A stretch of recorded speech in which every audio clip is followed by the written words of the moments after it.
On a warm morning at the Imperial Ancestral Hall, Shang Yu was being held inside an iron cage, constantly panting from exhaustion. Suddenly, someone pushed the door open from the outside and called out loudly. Shang Yu, Yushin approached with a cunning smile to mock her. The snow tea was laced with yuan dissolving powder. How did it taste? He walked up to Shang Yu and taunted, "You look truly nauseating right now." She looked up angrily and shouted, "Jiang Yushin, do you know what the consequences are for plotting against the imperial heiress?" Her eyes were filled with fury. Suddenly, from behind, Shang Wan also approached, sneering, "Older sister, look at yourself now. Are you still the high and mighty imperial heiress from before?" She came to the front of her cage with contempt. "In one day and one night, your blood will be drained completely. Let's see if anyone can come to save you. Will it be our gravely ill father, or the 13th Moon Guard who are at the distant border?" Hearing this, Shang Yu felt a pang of heartache and gritted her teeth, tears streaming down her cheeks. She angrily gripped the iron bars and screamed, "What? You caused Imperial Father's serious illness?" Shang Wan shamelessly turned to hug Yushin. "Yushin, why is older sister so fierce?" Vonard is scared. Seeing this, he gently hugged her and comforted, "What's there to be afraid of? She's just a cripple now. We just need to use her blood to nurture your Yuan Meridian. When that time comes, won't everything be yours?"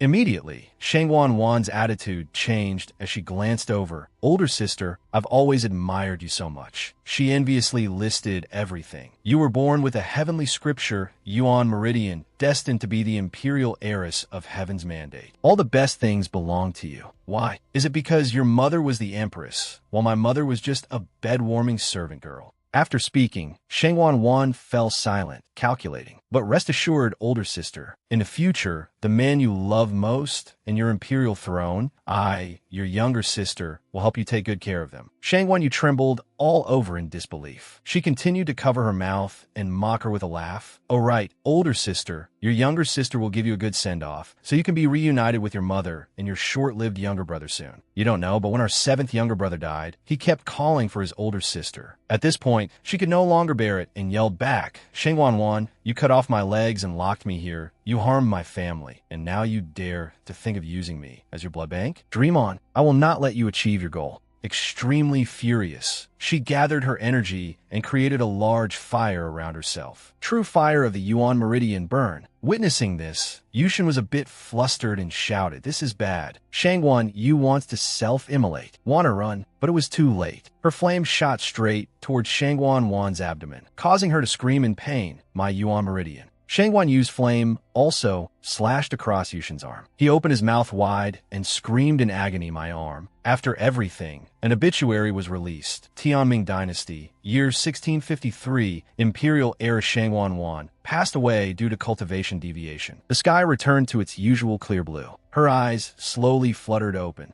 The surrounding scenery became clearer and clearer. Shang Yu had now become Su Luiwei. She tiredly furrowed her brows and lamented inwardly. "Painful, so painful. Is this the pain of having one's soul burned?" Seeing her lying on the grass, 2 young men approached. "Big brother, although this woman is as thin as a twig, her small face is absolutely stunning. Wouldn't it be too much of a waste if we just killed her directly?" "That's right, big brother. She's the eldest young lady of the Su family after all. It would surely be a lot of fun to play with her." Songbo sighed from behind and spoke up. "What eldest young lady? She doesn't even have a Yuan Meridian. The entire Su family sees her as the family's disgrace." The perverted Song Lian reached his hand towards her. "Big brother. Anyway, the 3rd young lady only told us to make her disappear forever. Can't we just finish our business and then cremate her? It's not like the Su family will come looking for her, right?" Just as Luiwei regained consciousness, she saw this scene. She angrily grabbed his hand. "Are you looking for death?" Immediately, she turned and kicked Song Lian straight in the neck. He was injured so badly that he coughed up blood and was sent flying.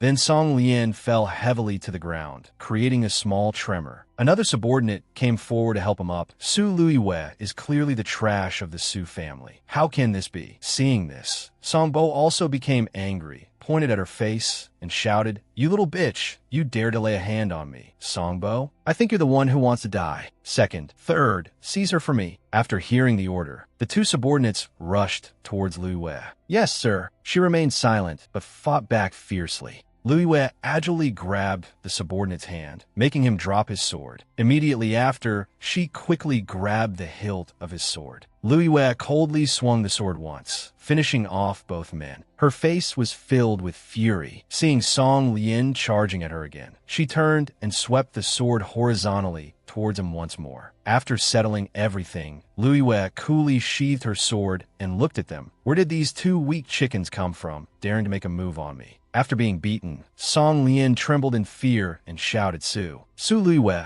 you're insane. She frowned tightly in annoyance, looking at them. These three are too weak. I don't know them, and besides, I'm already dead. Lu Yue looked down at her own palm, confused. This isn't my hand. Wait, he just called me Su Lu Yue.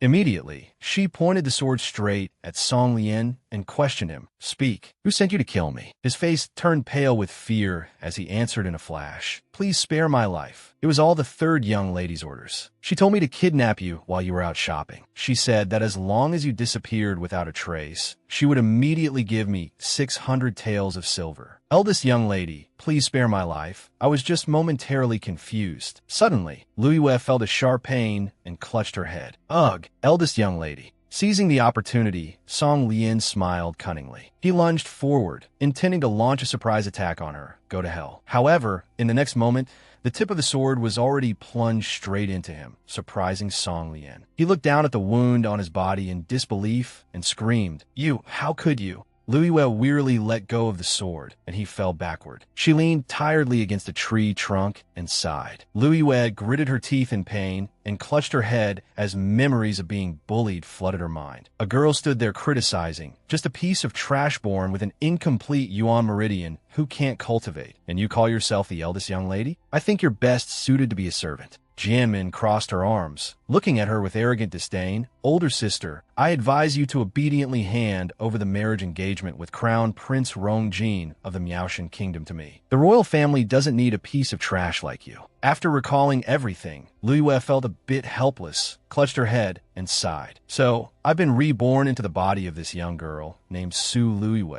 Truly a pitiful girl, unloved and uncared for. Suddenly, her eyes widened, filled with determination. But now I am Su Lu Yue.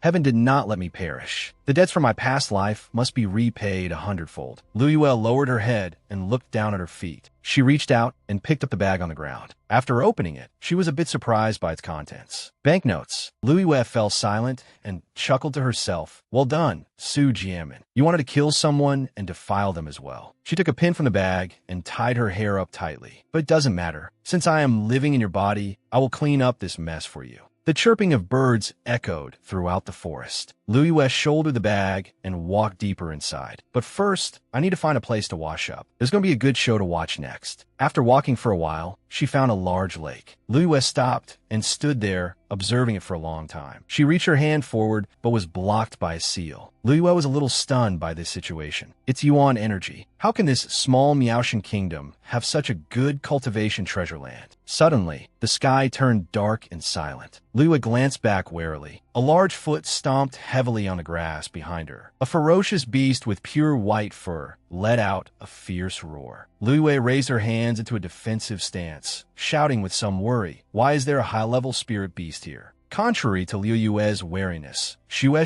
just gently approached and sniffed her hand a few times. She watched it gently lick her hand, confused. Strange, this spirit beast isn't attacking me, but sniffing my scent. Immediately after, Shue used its large body to push her forward. Lu Yue went along with it and gently turned back to ask, I understand. You want me to go in there, right? She looked down at Shue, extremely happy. This spirit beast is sentient. I didn't expect this Miaoshan kingdom to have so many mysterious things. Lu Yue gently reached out to pat its head in praise. Thank you. Just like that, Lu Yue undressed, left her clothes on a rock, and stepped down. She relaxed her body, immersing herself in the clear, bright water. Lu Yue closed her eyes, silently sensing everything around her. As she bathed, she lamented inwardly. This body was born with an incomplete Yuan meridian. Yuan energy basically can't be retained in the body. It seems I must first heal the Yuan meridian. Suddenly, she saw something red emitting from her body. Liyue looked down at her palm in surprise. This was a source of red energy that was created and now swirled around her hand. The stream of energy grew stronger and stronger, enveloping Liyue's entire body. She quickly put her hands together in a seal to feel it all. Something had formed. Liyue stared blankly at her own hand. It has become energy within my body. Although I don't know its origin, this energy source feels so familiar. Suddenly, a rustling sound came from under the water. Startled, Liyue turned around to check. She quickly drew back into a defensive posture. Who's there? From a distance, a tall and sturdy figure appeared along with a questioning voice. Little lady, isn't it a bit improper to trespass on someone else's place? The white mist around that person gradually dissipated. Liyue gradually realized the truth. This place is yours? Rongxiu lowered his head, chuckled faintly, and replied, of course, but why do you keep staring at me? Am I that handsome? She replied, a bit helplessly, young master, you really know how to joke. With such a thick layer of mist between us, I can't see anything clearly. Rongxiu found it amusing and teased. If you want a clearer look, I'm more than willing. However, I'm afraid before you could see clearly, that hairpin would have already pierced straight into my chest. Hearing this, Liyue was taken aback. Knowing she was in the wrong, she put the hairpin back in her hair. I'm sorry, I didn't know this place was yours. I thought no one was here earlier, so I entered on my own. If I've disturbed you, I hope you won't mind. Rongxiu nonchalantly stepped onto the shore. He coolly put his clothes back on and advised, it's fine, but although the water in this Jade Wave Lake is good for the body, your Yuan meridian is blocked, so it's best not to stay in it for too long.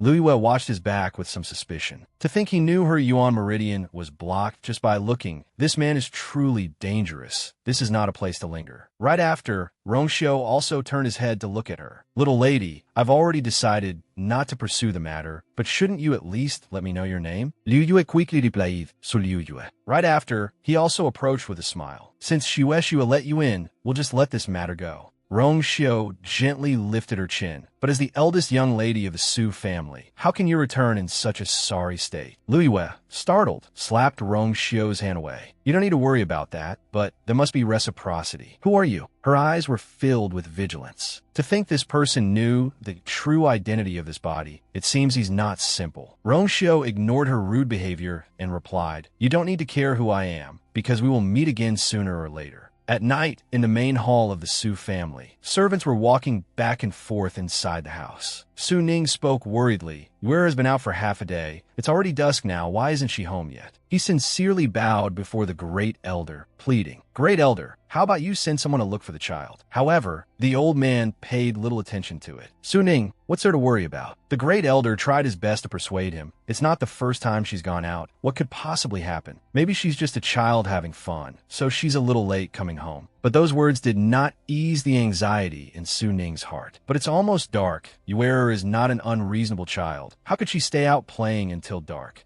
Hearing that, the old man became annoyed and slammed his hand on the chair. The men of our Su family have always been calm and composed. Look at you now. Do you even resemble a man of the Su family in the slightest? Suddenly from behind, Jianmin slowly entered. She bowed in greeting. Grandniece greets the great elder. The great elder sighed and spoke. Jianmin, what's the matter that you're in such a hurry? She acted pitifully, crying and complaining. Great elder, Jianmin knows older sister hasn't returned yet. I shouldn't be bothering everyone here. But something of Jianmin's has been stolen. The great elder immediately became angry. Such a thing happened? Emboldened, Jianmin immediately knelt down pitifully. Today, older sister came in my room to play. I was originally thinking of giving her some of my private money, so she could buy some more clothes and cosmetics, but I never expected this. Just now, I discovered that the bank notes and jewelry my father and mother gave me have all disappeared. After hearing this, Su Ning angrily shouted, What do you mean by that? Are you implying that Yue is the thief? She immediately acted pitiful and trembled all over. Jianmin doesn't mean that. How would Jiamin dare to offend older sister? It's just that today, only older sister has been in my room. The great elder, without even investigating, immediately placed the blame on Lu Yue.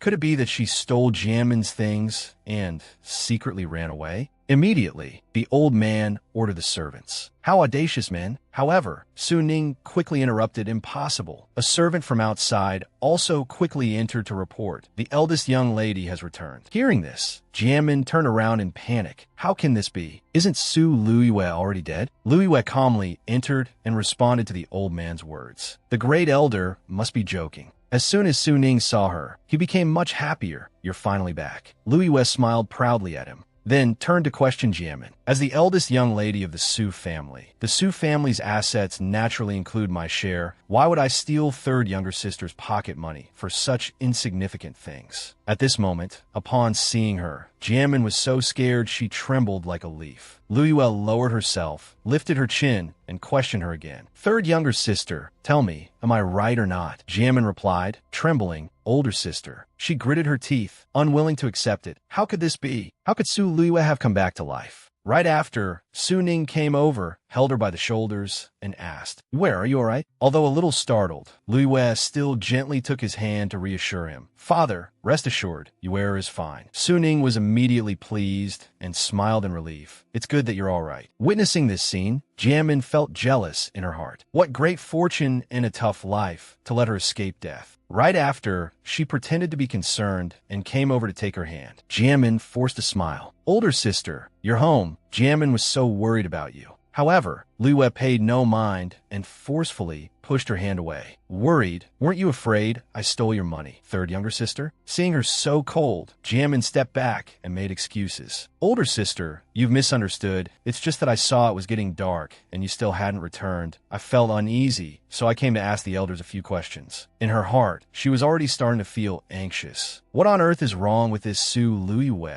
daring to ask me these questions in front of so many people? Tears began to well up in the corners of her eyes. After all, older sister doesn't have a single bit of Yuan power. If you went out and got bullied by others, I would definitely blame myself to death. Lu Yue crossed her arms and coldly rebuked Jiamin. What is the meaning of your words now, younger sister? Suddenly, the sound of a cane striking the ground with great authority was heard. The great elder was unexpectedly behind them, looking furious with Lu Yue, which startled her. Coming back so late today, who knows what you were doing outside? Don't go out anymore from now on, to avoid letting others know our Su family has such a waste. Hearing this, Su Ning stepped forward to shield his daughter from the old man. Great elder, Yue is still young. Don't you think what you're saying is too harsh? She was extremely moved by his action, this feeling of being protected. It felt so strange. She gently and politely tugged his sleeve to stop him. Father, don't worry. Just leave it to your daughter. She secretly resolved, in this reincarnation, I must protect my loved ones well. She stepped forward in front of the old man, which made him panic, but she was not afraid at all, calmly replying, Great elder, rest assured, the items that needed to be bought have been delivered to the warehouse. You can go to the warehouse to check. Pausing for a moment, she turned her gaze towards Jianmin with a sharp and cold look. As for why I came back so late today, isn't third younger sister the one who knows best? She put on an innocent look with a guiltless face. Older sister, what nonsense are you talking about? While saying that on the surface, in her heart, she was extremely worried, thinking, could it be that she already knows the three of them, Songbo's group, were sent by me? She continued to feign ignorance, so she exposed her. Isn't it because third younger sister gave me silver, asking me to go buy something for you? She panicked and could only stammer.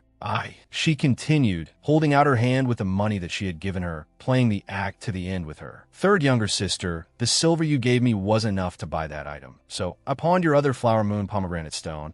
Tomorrow you can go pay the remaining amount and you'll be able to bring it back. Hearing that, the old man asked her, Mian Mian, that's the jade pendant you usually love the most. Is what Su Lu Yue said true? Not wanting to lose face, she just replied with shyness and happiness. Yes, it's true, I really like an item in the Jinbao pavilion, but lately I've been busy cultivating and didn't have time to go out, so I asked older sister to help me buy it. She cursed inwardly. What on earth did this bitch buy? The old man doted on Jianmin and happily agreed to all her requests. What's the big deal? You're the most promising successor in cultivation in our Su family. If you want something, you just have to say it. Seeing this, she giggled and respectfully curried favor with the old man. Thank you for the great elder's favor. She wouldn't let them be happy for long. Her eyes became sharp as she stared at them. Want to gloss over the matter? Not a chance. She spoke up with a questioning look. In that case, does the great elder intend to use the Su family's public funds to help pay third younger sister's debt? Hearing that, the old man hurriedly replied, "This is Mianmian's business. Just let the child handle it herself." Jianmin quickly added, "The item was bought by Mianmian. Just let Mianmian handle it. There's no need to trouble the great elder." She was carefree, not afraid of any tricks from her. She was usually the most spoiled one, spending money freely. "Let's see how expensive this silly item can be," she said with an arrogant and confident look. "Older sister, I could just go get that treasure tomorrow, right?" She smiled secretly, covering her mouth so no one would see, and replied to her, "Right, you gave me 1,000 taels before. I've already given it to the Jinbao Pavilion. You just need to go pay an additional 199,000 taels." She was startled and panicked at the amount of money she had to pay, shouting loudly, not believing what she heard. What? She was so unsteady on her feet, she almost fell. She showed no urgency, calmly and slowly asking back, "Could it be that third younger sister can't even afford to pay this amount?" Hearing that amount,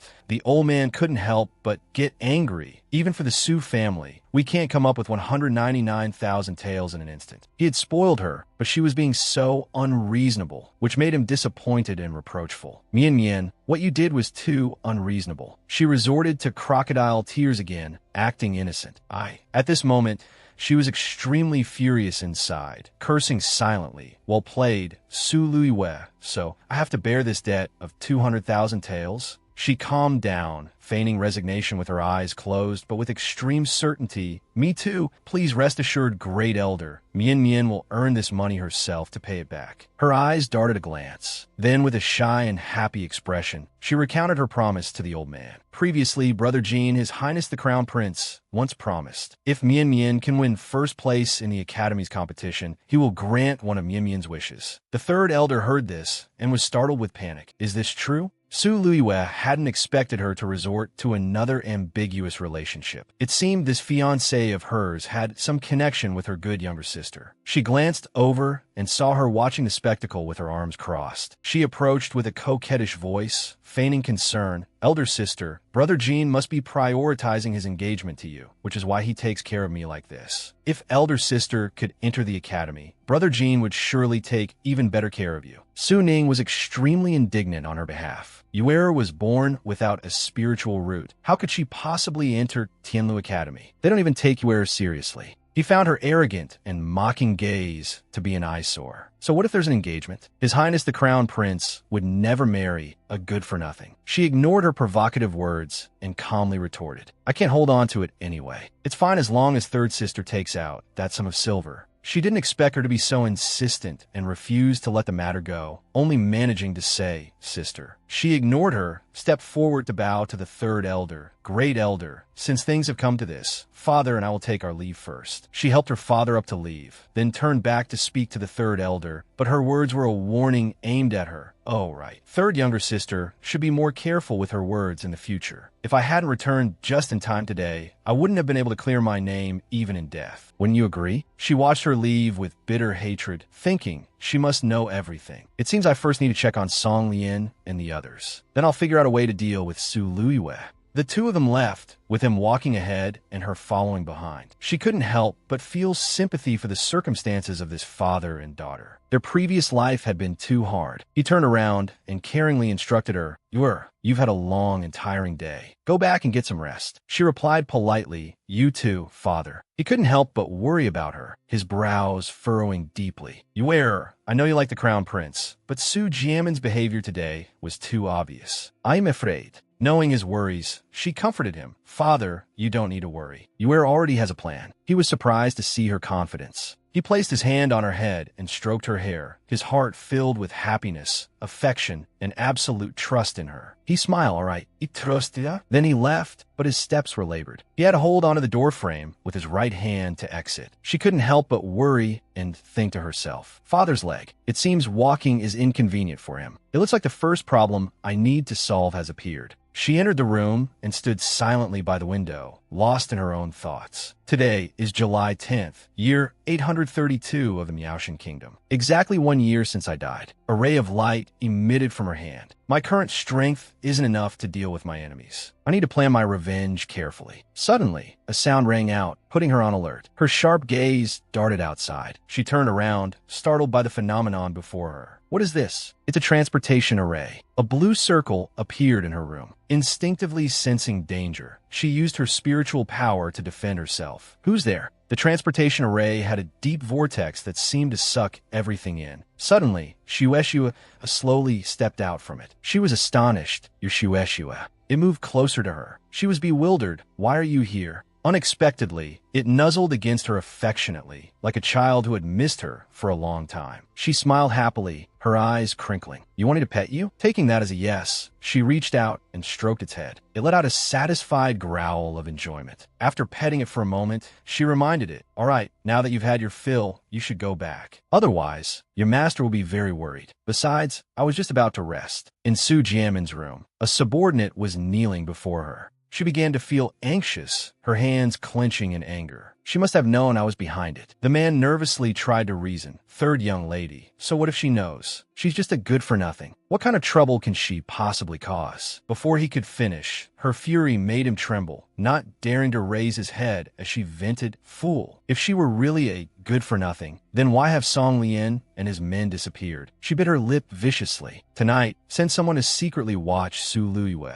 If you notice anything unusual, report to me immediately. He trembled and stammered, yes. Late at night, the moon hung high in the sky. Everyone was sound asleep, and the surroundings were quiet. She too was sound asleep. Having a nightmare, she stirred and struggled slightly, letting out a few moans in the darkness. Before her eyes was a mirror reflecting her past self, bound by cold chains. She screamed desperately, but no one came to help her. She was being mercilessly tortured by Guan Wan, each lash of the whip drawing a loud scream. While whipping her, she cursed, you bitch. She woke up in the night, clutching her head in pain, not wanting to remember. She lay in bed under a warm blanket, but her body was shivering uncontrollably from the cold. Shueshua approached her. Seeing her having a nightmare, it looked heartbroken and pitiful, wanting to help her escape it. Suddenly, a golden circle appeared in the room. It was Rong Xiao. Shueshua couldn't help but let out a happy growl. It went closer and nuzzled against him affectionately. He had been angry, but seeing its ingratiating gesture, his anger subsided, and he sighed helplessly. I've been looking for you for a long time. Why did you run off to someone else's house? On the bed, she was still struggling in her nightmare, her forehead beaded with sweat. This caught his attention, and he walked to her bedside. He looked intrigued. It seems being the eldest young lady of the Su family isn't a happy experience. He used his spiritual power to create a dream orb. He moved closer, channeling his spiritual power to send the dream into her forehead. Since Shueshua has taken an interest in you, I shall grant you a sweet dream. While he and Shueshua were focused on her, they were unaware that someone else in the room was secretly watching them. Hiding by the door, the man peeked at the scene. Having discovered something interesting, he fled from her room with an excited expression, thinking, there's a man in the eldest young lady's room. If I report this to the third young lady, I'll surely get a handsome reward. But he hadn't taken more than a few steps before he was discovered. He glanced over, calmly dealing with him with ease. A trivial matter. He flicked his finger. A flash of light shot out. The light pierced his back, making him cry out in pain. Then he said to Shueshua, let's go. It's time to go home. Early the next morning, she woke up and silently looked around the room. She had a beautiful dream and smiled to herself, thinking, I don't know when Shueshua left. It was as if it stood guard for me all night. She stepped out of bed and put on her shoes. As she straightened her clothes, she silently thanked Shueshua. The first night after my rebirth, I thought I wouldn't be able to sleep, but I slept surprisingly well, all thanks to Shueshua. She lightly touched the window frame, then threw it open. Birds flew by, welcoming the new day. The fresh sunlight made her sigh in admiration. Today is truly a good day. She put in a hairpin and combed her hair before the mirror, admiring her reflection. Finally ready, she was filled with confidence. A good day like this is perfect for handling important matters. She stepped outside, causing anyone who looked up at her to blush. Even other women couldn't help but feel envious of her extraordinary beauty. She went to Jinbao Pavilion. He was delighted to see her and immediately began to flatter her. My eldest young lady, my goddess of wealth, please come in. He respectfully poured her tea. Thanks to you, all the backlogged inventory in our shop has been sold for 200,000 taels. What instructions do you have for us today? This was the second manager of Jinbao Pavilion, Yen Ge. She took the teacup he had poured, smiled faintly, and replied, "You don't need to thank me. After all, that money belongs to Su Jiamin. I'm not that wealthy." He smiled, admiring her skill. "But wasn't it all thanks to your plan, eldest young lady?" Yin can still tell the difference. Suddenly, she sensed something and glanced at the folding screen behind him. Her voice grew cold. "Manager Yin, do you have another guest? If it's inconvenient, I can come back another time." He panicked, his eyes widening in surprise. Feeling guilty and anxious, with sweat beading on his forehead, he explained, "Just a regular customer. If anyone has to wait, it should be him. If the eldest young lady minds, we can change locations." He was filled with admiration, thinking to himself, this young lady's perception is incredibly sharp. She can even sense the presence of his lordship. She remained calm and took a piece of paper from her sleeve. "No need. This matter will soon be known to everyone anyway, so I'm not afraid of being overheard. I came here today to sell something. A fair price of 300,000 taels of silver. I assure you, you won't be at a loss." She then placed the paper on the table, and he reached for it with great curiosity. He picked up the paper and read it, astonished. "This is the land deed for His Highness the Crown Prince's hunting ground." She calmly sipped her tea, unfazed by his shock. His hands trembled as he stammered,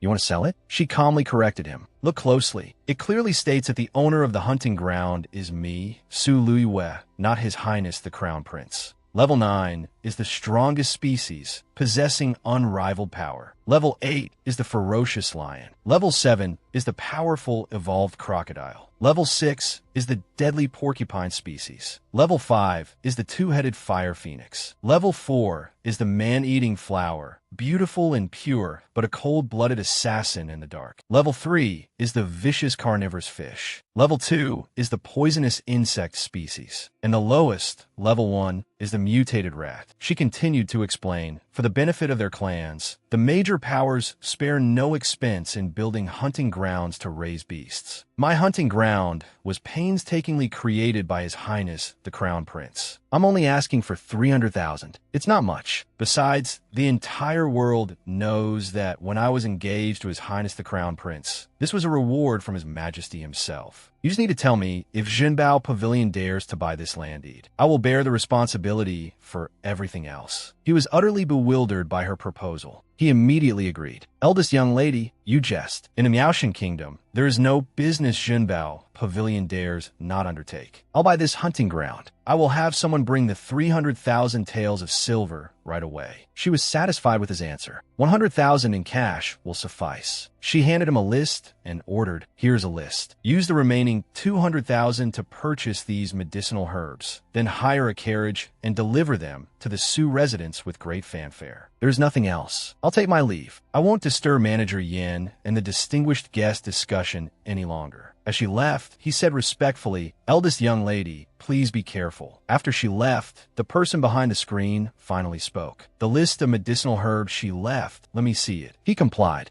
Yes, that person was Rong Xiao. He respectfully handed the paper to him. "Please have a look, sir." He looked at the paper and read the medicinal ingredients on it. Ice stone, sweet wormwood, xylem seeds, red mulberry leaves. They were all extremely rare medicinal herbs, which made him admire her knowledge of medicine. This eldest young lady of the Su family has an extraordinary demeanor and is very knowledgeable, absolutely not incompetent, as the rumors outside claim. It's just that this old servant is incapable. I can't see what this list is for. He smiled without saying anything, praising her inwardly. These medicinal herbs are used very ingeniously. They are mutually reinforcing and counteracting, supporting each other. This is precisely the method to heal the Yuan Meridian. He returned the paper to him to arrange. "Here, go help her prepare them. This little girl is quite interesting." Before leaving, he instructed him further. "Oh, right.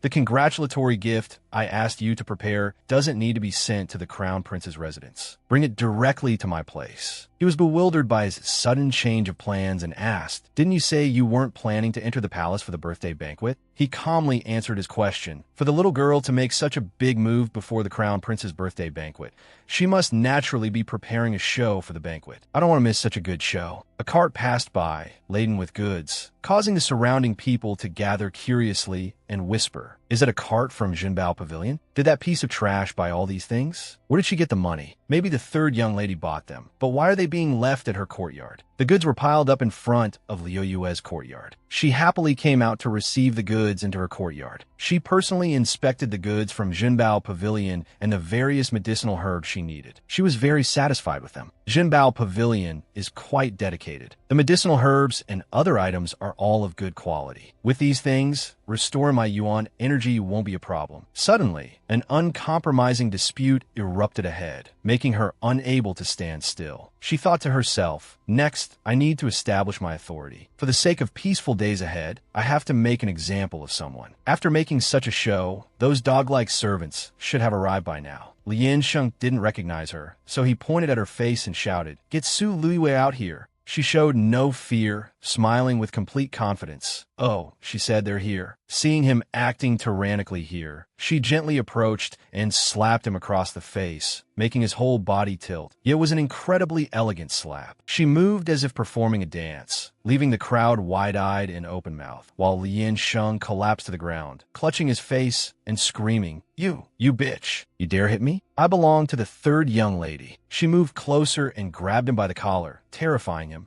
She looked up at him like a superior, not afraid at all, and threatened him back. "A servant like you dares to barge into my courtyard." She raised her hand as if to strike again, making his face turn pale with fear. "Am I not allowed to hit you?" It seems the third young lady's people don't understand the rules of the Su family. As her older sister, I should help my younger sister discipline these dog-like servants today. She slapped the right side of his face, causing him to spit blood and his head to snap to the side, as she reminded him, "Remember this. Disrespecting your superiors deserves a beating." Then she slapped the left side, lecturing, using foul language. "Deserves even more of a beating. Even if I'm a piece of trash, I'm still master. Daring to act so arrogantly in my territory. You came here looking for a beating." She slapped him until he collapsed to the ground, unable to resist. She pointed at him while reminding all the servants present, "All of you look closely. From now on, if anyone dares to cause trouble in my place, take Su Lien Sheng as an example. Breaking the rules. No matter whose person you are, I will show no mercy." Hearing this, everyone was shocked and terrified. The eldest young lady actually dared to fight back. Su Lien Sheng is highly favored by the third young lady. I can't believe he was beaten so badly. She doesn't even seem to care about the third young lady. I won't dare to come to her place to cause trouble anymore. His subordinates helped him up. Both of his cheeks were now swollen and red like two steamed buns, looking utterly ridiculous. She was very pleased, placing her hands on her hips and smirking. The effect isn't bad. Although I can't do anything to Su Jianmin, these guys won't dare to come here and act recklessly anymore. She turned around, humming happily. He watched her retreating back, grinding his teeth in fury and humiliation. "Bitch, you made me lose face in front of so many people. If I don't teach you a lesson, how can I face the third young lady? How can I survive in the Su family?" Filled with hatred, he drew his sword. He pointed it straight at her head and shouted, "I'll kill you." But she wasn't afraid, because she was no longer the person from her past life. She gave a cold smirk. With a sharp, cold gaze, she spun around and kicked the sword out of his hand. He stumbled, tried to grab the sword, cursing inwardly, "My sword was kicked away by that trash, Su Luiwei." But before he could, she had already grabbed it. She decisively swung it, severing his hand. He screamed in pain and collapsed to his knees. He clutched his severed arm, screaming furiously, my hand,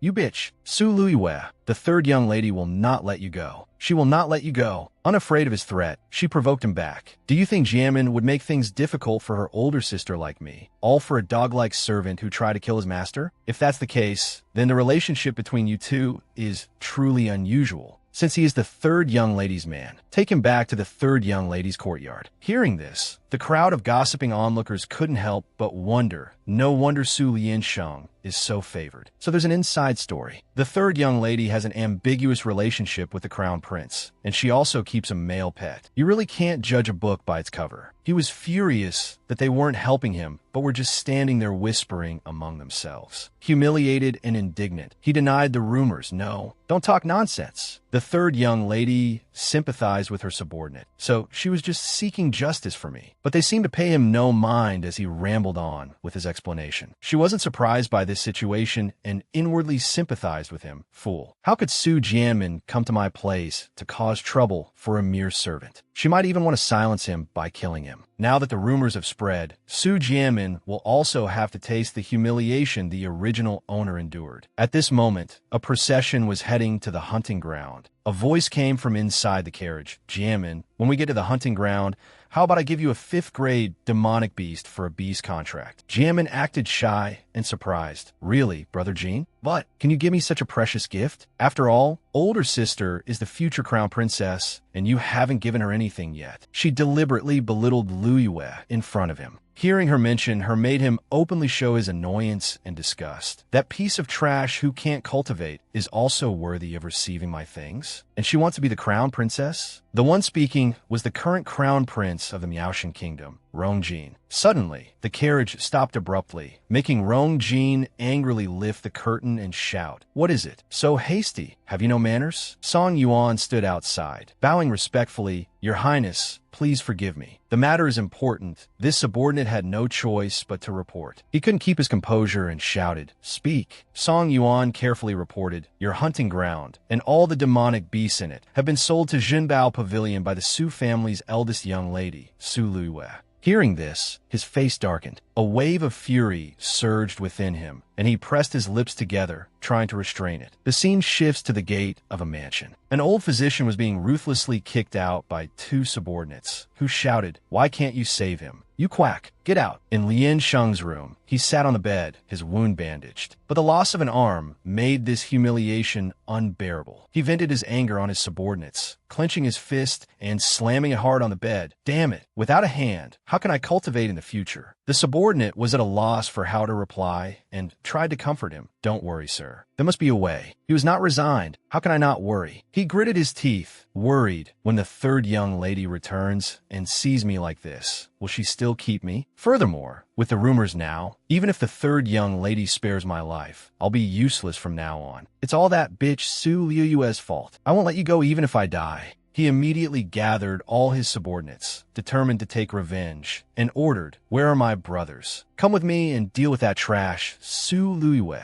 Meanwhile, in Liu Yue's room, she was soaking in medicinal water, but it was not pleasant at all, forcing her to grimace and endure it. She sighed inwardly. "The medicine is stronger than I imagined, but I can clearly feel my damaged Yuan energy being constantly restored and reconnected." Suddenly, she sensed something outside. She looked through the door and saw a shadow, wondering, "Who is it? There's someone outside." She couldn't help but worry. Now is the crucial time to restore my Yuan energy. I can't move at all. There must be no mistakes. Outside, several men were lying in ambush. Lien Sheng, their leader, peered inside and noticed the little bitch is bathing. His expression became increasingly perverted and despicable with filthy thoughts. "Then don't blame me for being impolite." Suddenly, a strange sound was heard. Huff, puff. He heard the sound and turned around, puzzled. Huff, puff. Then Shue appeared behind him, chomping on the head of one of his subordinates, threatening him. "What are you looking at, you pervert?" He froze, terrified. The scene before him was too horrifying. It didn't spare him, angrily chasing after him and roaring with fury. "Get those filthy things out of your brain for me." He ran for his life, crying without tears, screaming for help. "Mommy, save me." From her room, she heard his terrified screams. "Monster, help!" Suddenly, she cried out in pain, thinking to herself, "The restraints on my Yuan meridian are broken." But her joy was short-lived. Her body grew weak, and she leaned slightly against the tub, cursing inwardly, "I'm done for. My consciousness is starting to fade." Suddenly, the bright moonlight cast a human figure's shadow on the screen. It was Rong Xiao and Shue standing at the door of her boudoir. He smiled and walked in step by step. He stopped in front of her. Her face was flushed, and she had not a stitch of clothing on her body. He smiled mockingly. "Little girl, you hide your talents well. You're also very interesting." Her consciousness was now hazy as she looked towards the source of the sound. "Who is it?" He quickly took her clothes, which were draped over the screen, hastily wrapped them around her, and gently lifted her out of the tub. The spiritual power of the medicinal herbs has been almost completely absorbed. It seems her Yuan meridian has recovered 80 to 90%. He carried her to the bed, carefully placing her down and covering her with a blanket. "Keep it up. I look forward to seeing what you'll become." She was a bit more lucid now, but still in a dreamy, hazy state. His voice. "It's a man I met by the lake before." Suddenly, There was a commotion outside. What was that sound just now? It's deafening. Hearing the noise and fearing it would disturb her room, he hurriedly said, "It seems I must go. I originally wanted to stay a little longer." She wanted to keep him and reached out her hand, but he quickly turned away and promised, "It's all right. In any case, we'll see each other again in 2 days." At this moment, Rong Xiao burst into Liu Yue's room, causing her to jump and dodge away. Then she collapsed onto the bed, unconscious, fainted again. He stared wide-eyed at Liu Yue, not daring to say a word. Suddenly, Rong Xiao smiled gently as he watched Liu Yue, his lips murmuring, always so full of surprises. Then he turned and left. From the dark corner, Liu Yue's cheeks flushed as she secretly opened her eyes to peek at his departing figure. Suddenly, Liu Yue took out a precious item resembling a jade pendant, which had just fallen from his body. Liu Yue silently speculated, this dragon-shaped jade pendant. Jade is exclusively used by the royal family, and this dragon motif. In this world, besides the emperor and the crown prince, there is only one other person who can use it. Her expression turned serious as she recalled Rong Xiao's figure. The seventh prince whom his majesty had just enfeoffed as princely Rong Xiao. It is said that he has been weak and sickly since childhood, recuperating year-round on Manhwa Tian Mountain. He must have returned this time to receive his title. Suddenly, a sense of unease made her wonder, but the emperor enfeoffed him, so what is he doing coming to my place? Suddenly, someone's voice rang out, "Su Lu, eldest young lady." Upon hearing this, Liu Yue's face darkened, and she quickly put away the jade pendant. She gave a disdainful smile and questioned him, "So you do have eyes? You still know I'm the eldest young lady." He gave an awkward, apologetic laugh. "It was His Highness the Crown Prince who sent someone. The great elder invites you to the guest hall for a talk." At the mention of the Crown Prince, Liu Yue's eyes lit up with immense joy. The Crown Prince. He came faster than I thought.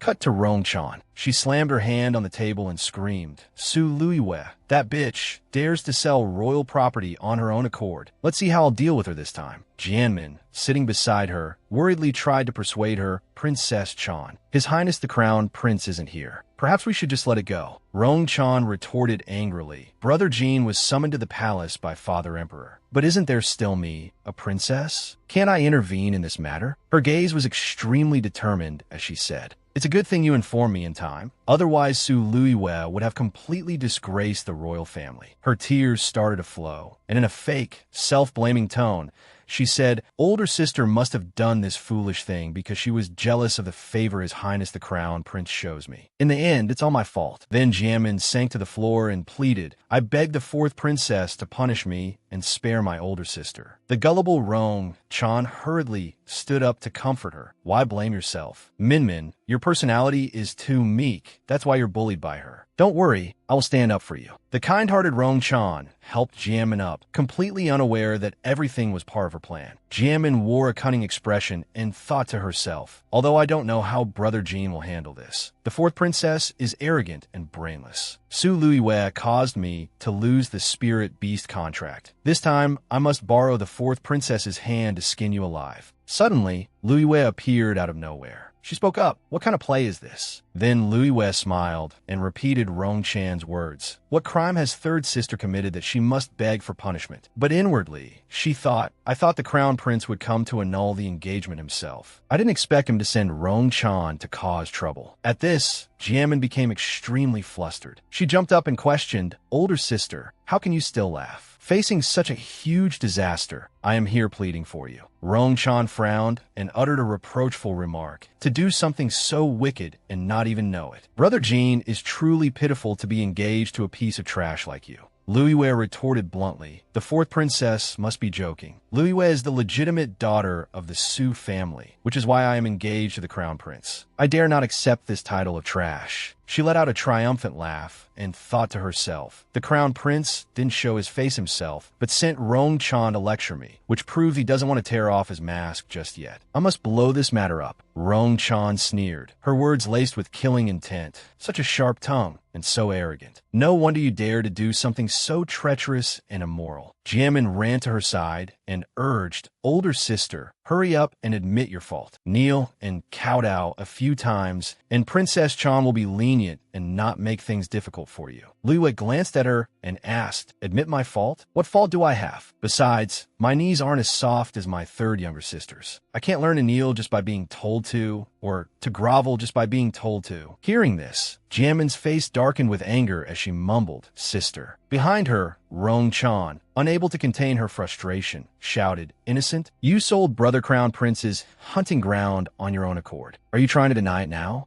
Unhurried, Liyue smiled gently and refuted her. The fourth princess's words sound more and more muddled. It's true that I sold the hunting ground, but it doesn't belong to His Highness the Crown Prince. She recounted the past. That year, His Majesty bestowed it upon me as my private property with a land deed as proof. I sold my own property. What's wrong with that? Rong Chan, furious, pointed straight at her face and screamed, how shameless. That hunting ground was a gift from Father Emperor to the future Crown Princess. How did it become yours? Liyue calmly sat down and questioned Rong Chan in return, why can't it be mine? May I ask your highness the princess, has the Crown Prince annulled the engagement yet? Or has His Majesty issued an edict to annul the engagement? If not, does that mean when His Majesty said he would accept me as his daughter-in-law back then, it was just a joke something said casually? Her face darkened and she was rendered speechless. After a moment, Rong Chan scowled and snapped, stop talking nonsense. Who in the entire world doesn't know that you are fundamentally unworthy of Brother Crown Prince? Liyue retorted without hesitation, worthy or not, so what? Is my third younger sister worthy, clinging to the Crown Prince every day, wanting to climb the social ladder? So what about that?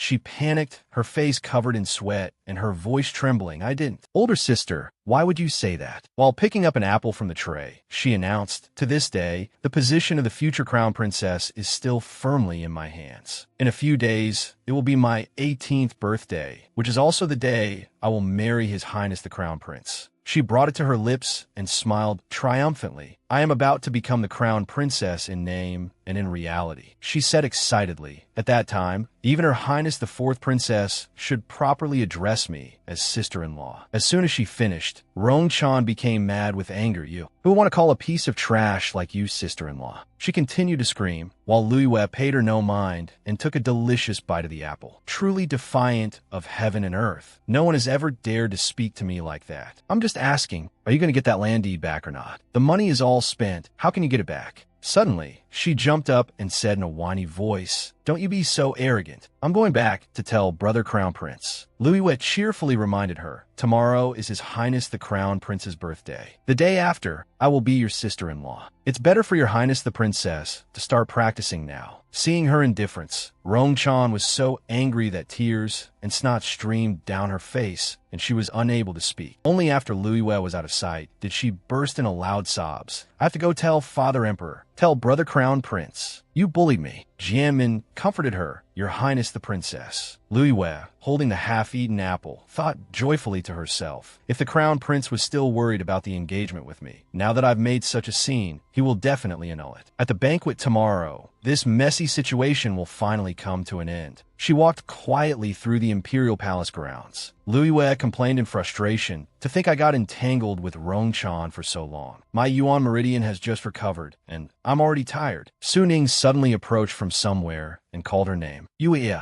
He took her hand, overjoyed. Yue, was it you who brought the medicine to my room? Where did you get it? She happily explained and asked about him. I happened to come across a formula that can restore the Yuan Meridian, so I gave it to Father to try. How do you feel? Flames full of power emanated from Su Ning's body. He praised the medicine Liyue had given him. Ever since you were injured, I haven't been able to cultivate. But after taking that medicine, I broke through to a level 5 martial artist, and even my leg has gotten much better. Yue, did you really concoct this medicine yourself? Hearing this, she clapped her hands continuously in joy. That's great. I'll make more medicine for Father later. This way, Father's body will recover very quickly. Su Ning continued, silly girl, do you really not understand what a great thing you've done? He happily praised the medicine to the skies, Not to mention that not just anyone can comprehend this miraculous formula. The concoction process alone is complex, and for you to succeed on your first try is truly a miracle.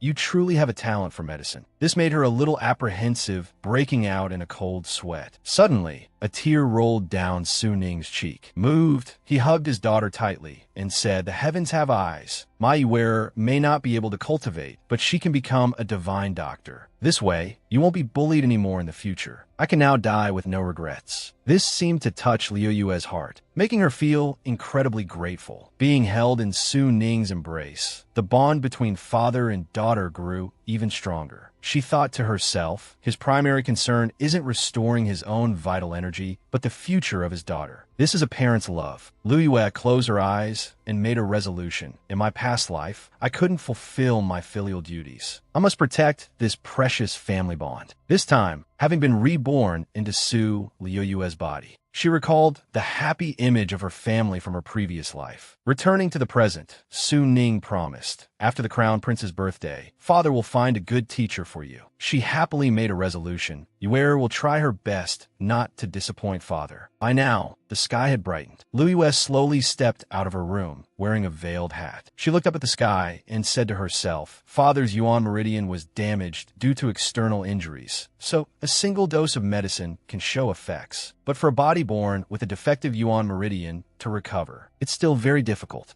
Liu Yue adjusted the veil of her hat, her expression serious as she calculated, I'm still missing one more medicinal catalyst. This kind of thing can only be found at the ghost market. Suddenly, Ji, Tao, and Jianmin, who had been following her without her knowledge, appeared. He saw her back from behind and asked, "Is that the trash Su Liu Yue you were talking about?" She replied, "That's her." Jianmin's face darkened with anger as she recalled what happened before. Yesterday, that bitch injured Su Yin Sheng, causing me to lose face in the Su family, and also cost me the Spirit Beast contract. Even Rong Chan couldn't do anything to her. However, when looking at Ji Tao, she put on an extremely weak and delicate facade, saying coquettishly, "Cousin, tonight is the Crown Prince's birthday banquet. His Majesty will arrange the Crown Prince's marriage. If she shows up again, she will cause trouble for me." Hearing this, he was delighted, smiling slyly as he declared, "Don't worry, I will definitely punish her for you. Whoever dares to obstruct your path to becoming the Crown Princess, I will destroy them. If Su Jianmin becomes the Crown Princess, I will be an imperial relative. I absolutely cannot let Su Liu Yue get away with this." Meanwhile, Liu Yue was strolling through the streets, looking at the merchant stalls, which all sold ordinary goods.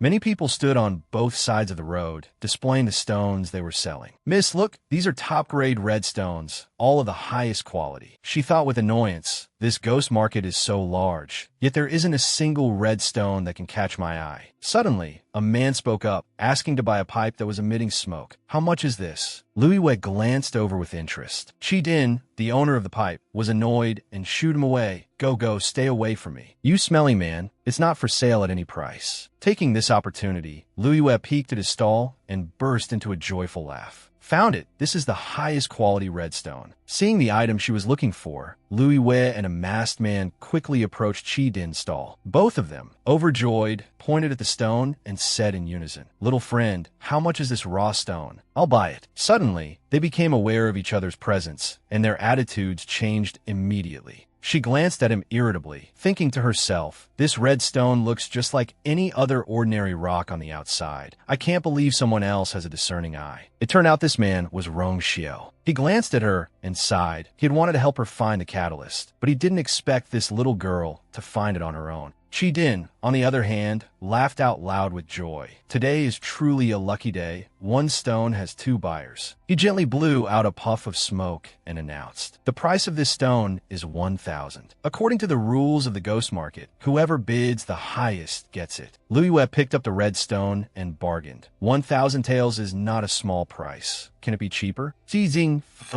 She stared at the red stone, thinking, although I have money now, I should save it if I can. Qi Din became more and more mesmerized by her beauty, and his nose began to bleed. Qi Din rushed towards her and agreed to sell without hesitation. Goods are sold to those with faith. This young lady is both beautiful and gentle. This stone belongs to you. I can even throw in a promotional palm reading service. Liu Yue smiled gratefully. Really? Thank you. He was about to grope her hand, but was caught by Rong Xiao. He gave a sly smile and raised his voice. Don't think I can't see. You use this appearance to take advantage of others, don't you? Chi-Din acted unafraid and even challenged Rongshio back. Don't meddle in other people's business. If you have the guts, turn yourself into a child. Suddenly, a voice rang out, 100 taels. I'll buy this stone. Lu Jitao wore a smug expression, with countless loyal henchmen behind him. Lu Yue held it in her hand and said, the price of this red stone is 1,000 taels. You're offering 100. This is bullying a child. Lu Jitao retorted without hesitation. The key is not its price, but that it's something I, Fourth Master Lu, have taken a fancy to, so no one else dares to buy it. Seeing him like this, she thought to herself, Fourth Master Lu, he's Su Jianmin's cousin. No wonder they're relatives. They're both equally nauseating. Suddenly, Lu Yue laughed with extreme confidence and boldly declared, no one dares to buy it? Today I want it. What can you do to me? Lu Jitao smirked and repeated her words. What can I do to you? Then he lunged forward, throwing a punch at Lu Yue and shouting, today I will not spare you. Her eyes widened in surprise, but perhaps this was something Lu Yue could have anticipated. She quickly dodged to the side, raising her hand to block Lu Jitao's attack. He froze, as if he hadn't anticipated this. Lu Jitao's face contorted as he wondered, how could this good-for-nothing with no strength at all dodge my punch? Before he could recover, she landed a kick on his chin, sending him tumbling backward. Then Lu Jitao fell to the ground with a thud. Rongshio glanced at her and praised, the little girl has some skills. He roared in frustration, bitch, I must kill you.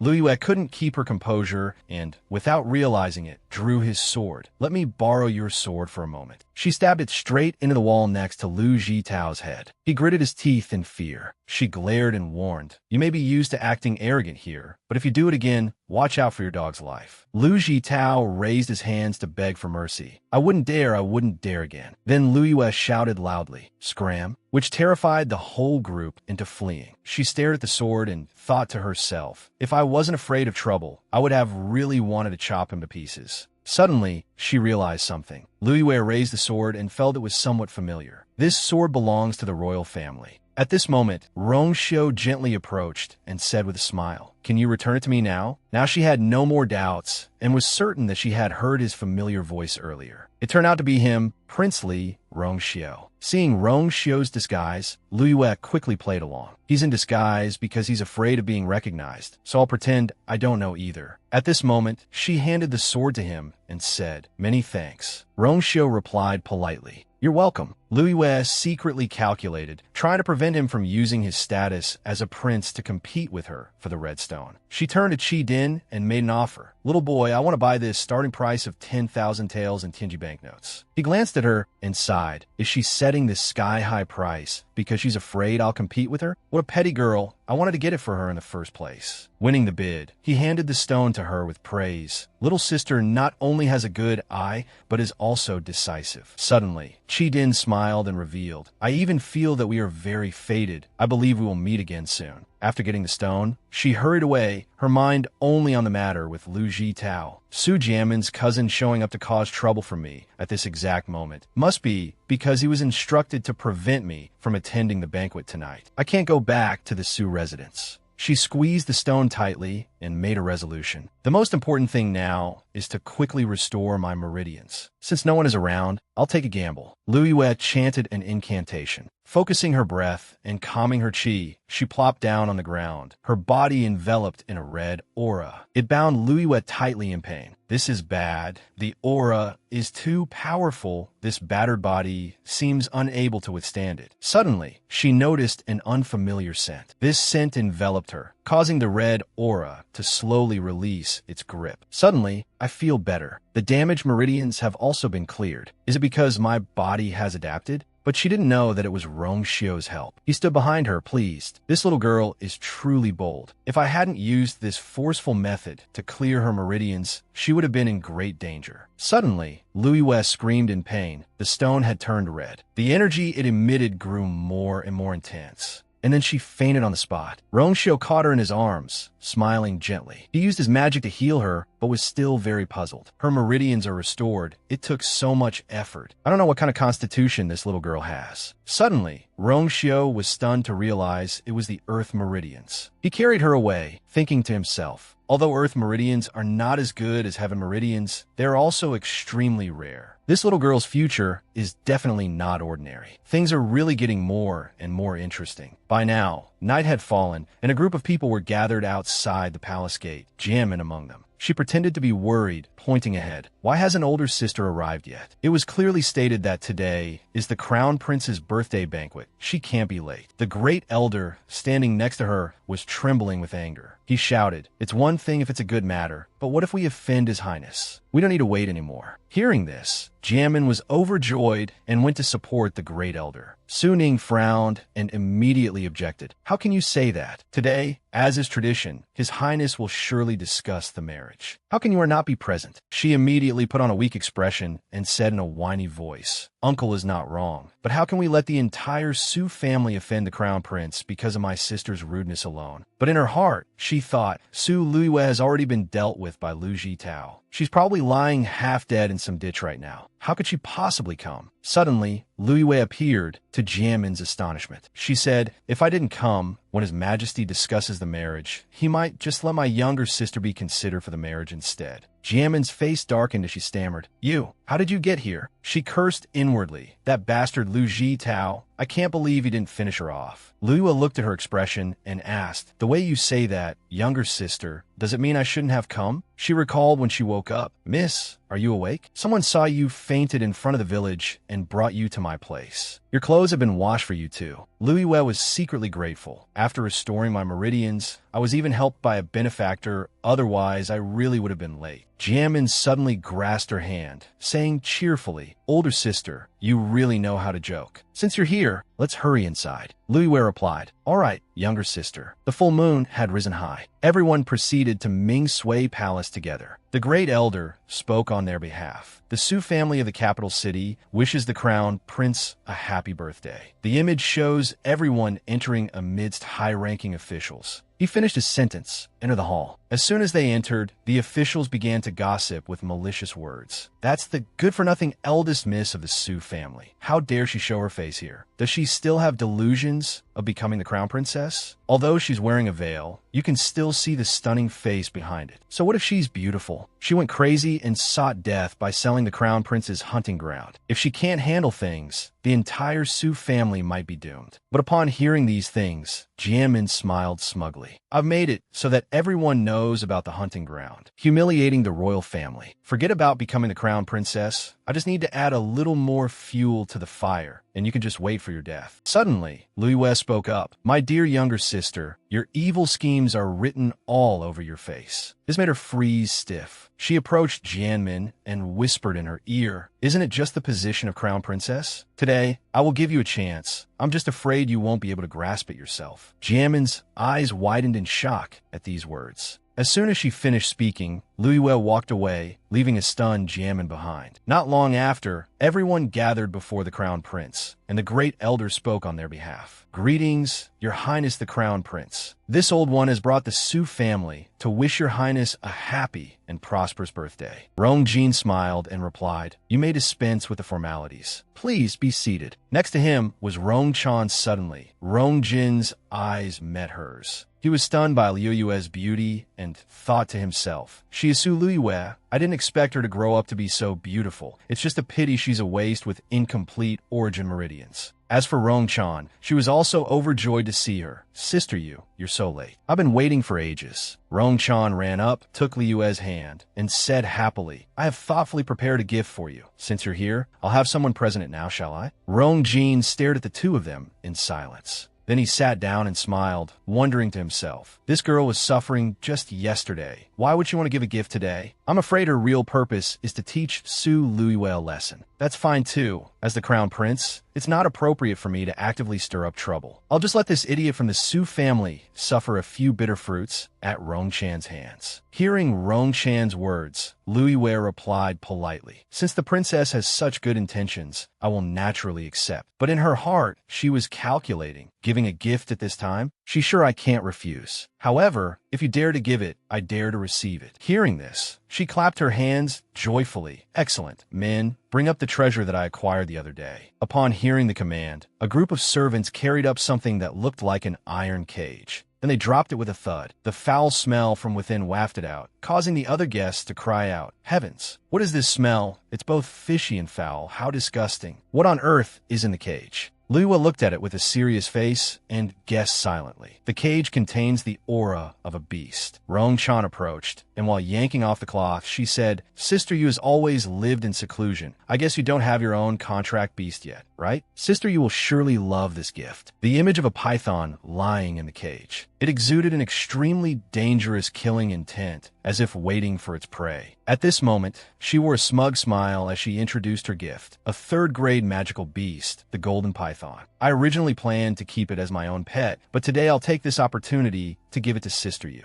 Rong-chan continued to look at Lui and challenge her brazenly. It's just that this golden python is still wild and untamed since its capture. If you want to become its master, you must defeat it yourself. Does Sister Yu dare to fight it? Seeing the people behind her constantly gossiping made Rong-chan even happier. See, I told you nothing good would come from Su Luiwe offending the crown prince. A waste fighting a third-grade golden python. Isn't that just seeking death? Agreeing to fight is death, and not agreeing is to defy the princess. But contrary to what she thought, Luiwe was not afraid and even wore a confident smile. She immediately borrowed a sword from a guard and accepted Rong-chan's challenge. The fourth princess is so kind. How could I possibly disappoint her? Even if I have to risk my life, I want to try a fierce fight. She gave the order. Open the gate. The servant was terrified, his voice trembling. Yes. The moment the gate was ajar, the python revealed the killing intent in its eyes. And it opened its mouth and lunged straight at Luiwe like a storm. She leaped up, letting the python crash straight into the wall. At this moment, Luiwe struck it with her sword. Unfortunately, its scales were too tough and shattered her sword into pieces. Liu Yue's eyes widened in astonishment as she watched the sword fragments fall. It broke. It's a guard's saber. After all, how could it shatter like that? Before Liu Yue could recover, it opened its mouth wide and pounced on her. With no other choice, Liu Yue pulled out her hairpin with regret. I originally wanted to subdue this magical beast. It seems I can only take your life. She slashed at its eye, causing the python to roar in pain. Its blood splattered like rain. Seeing this, the guests fled in terror. Liu Yue breathed a sigh of relief. It's finally dealt with, although she also had countless wounds on her body. Suddenly, Rong Tu appeared out of nowhere and praised her. "Young lady, your skills are excellent." He smiled and handed a handkerchief to Liu Yue. "Take this and wipe yourself. Don't let the magical beast's blood defile you." Liu Yue took Rong Tu's handkerchief. "Thank you. He is His Highness Rong." Behind them, many young ladies blushed and praised him. "He is indeed handsome and dashing. I heard he has been recuperating. Is he cured now?" Rong Tu smiled and replied, "You're welcome." His words made those young ladies scream in a frenzy. "That's Prince Li, Rong Tu. So handsome. I'm afraid no one in the entire imperial capital can compare, and so gentle too." Suddenly, a gust of wind blew past, causing Rong Tu to clutch his stomach and cough violently. His servant came forward to support him and advised, "Your Highness, it's windy by the door. Please come inside and sit." Seeing this, those young ladies were startled. Liu Yue watched while wiping the blood from her face. The gossip among the officials grew louder. After so many years of recuperating, he's still a sickly weakling. He has no foundation in the capital. At most, he'll just be an idle prince with low abilities for the rest of his life. She put the hairpin back in her hair, adjusted her attire, and thought to herself, "It seems no one can see that this His Highness Rong is also good at pretending." At this moment, the Emperor arrived. "His Majesty the Emperor has arrived." Everyone bowed in reverence. "We respectfully greet your Majesty and wish you sacred peace." He raised his hand, signaling for everyone to rise. "Today is the Crown Prince's birthday banquet. There's no need for formalities. You may all rise." Suddenly, Rong Xiao noticed the dead python lying on the floor. He asked with a cold face, On such a joyous day, why did this happen? Rong-chan scurried to his side. Then she pointed at Louis Wei and pleaded, Imperial Father, please pass judgment. Your daughter kindly wanted to gift the golden python to the eldest young lady, Sue, as a contract beast. Not only was she ungrateful, but she also tortured it to death in front of everyone. She curtsied politely. Su Luiwei pays her respects to your majesty. Upon hearing what his daughter said, Rong Xiao furiously bellowed, Su Luiwei, how dare you do such a disrespectful thing? Suddenly, Rong Tu, who was standing nearby, spoke up, so she is Su Luiwei. That's rather strange. Isn't Imperial Father also very surprised? The Emperor looked over at him, confused. Rong Tu smiled, clearing her name. Your son has heard that young Lady Su was born with incomplete origin meridians and cannot cultivate. Her figure is also thin and frail. The golden python is a third-grade wild magical beast that has never been tamed. How could she possibly subdue it? He continued. Fortunately, young Lady Sue's wild swings luckily managed to kill the magical beast instead. If she had been injured,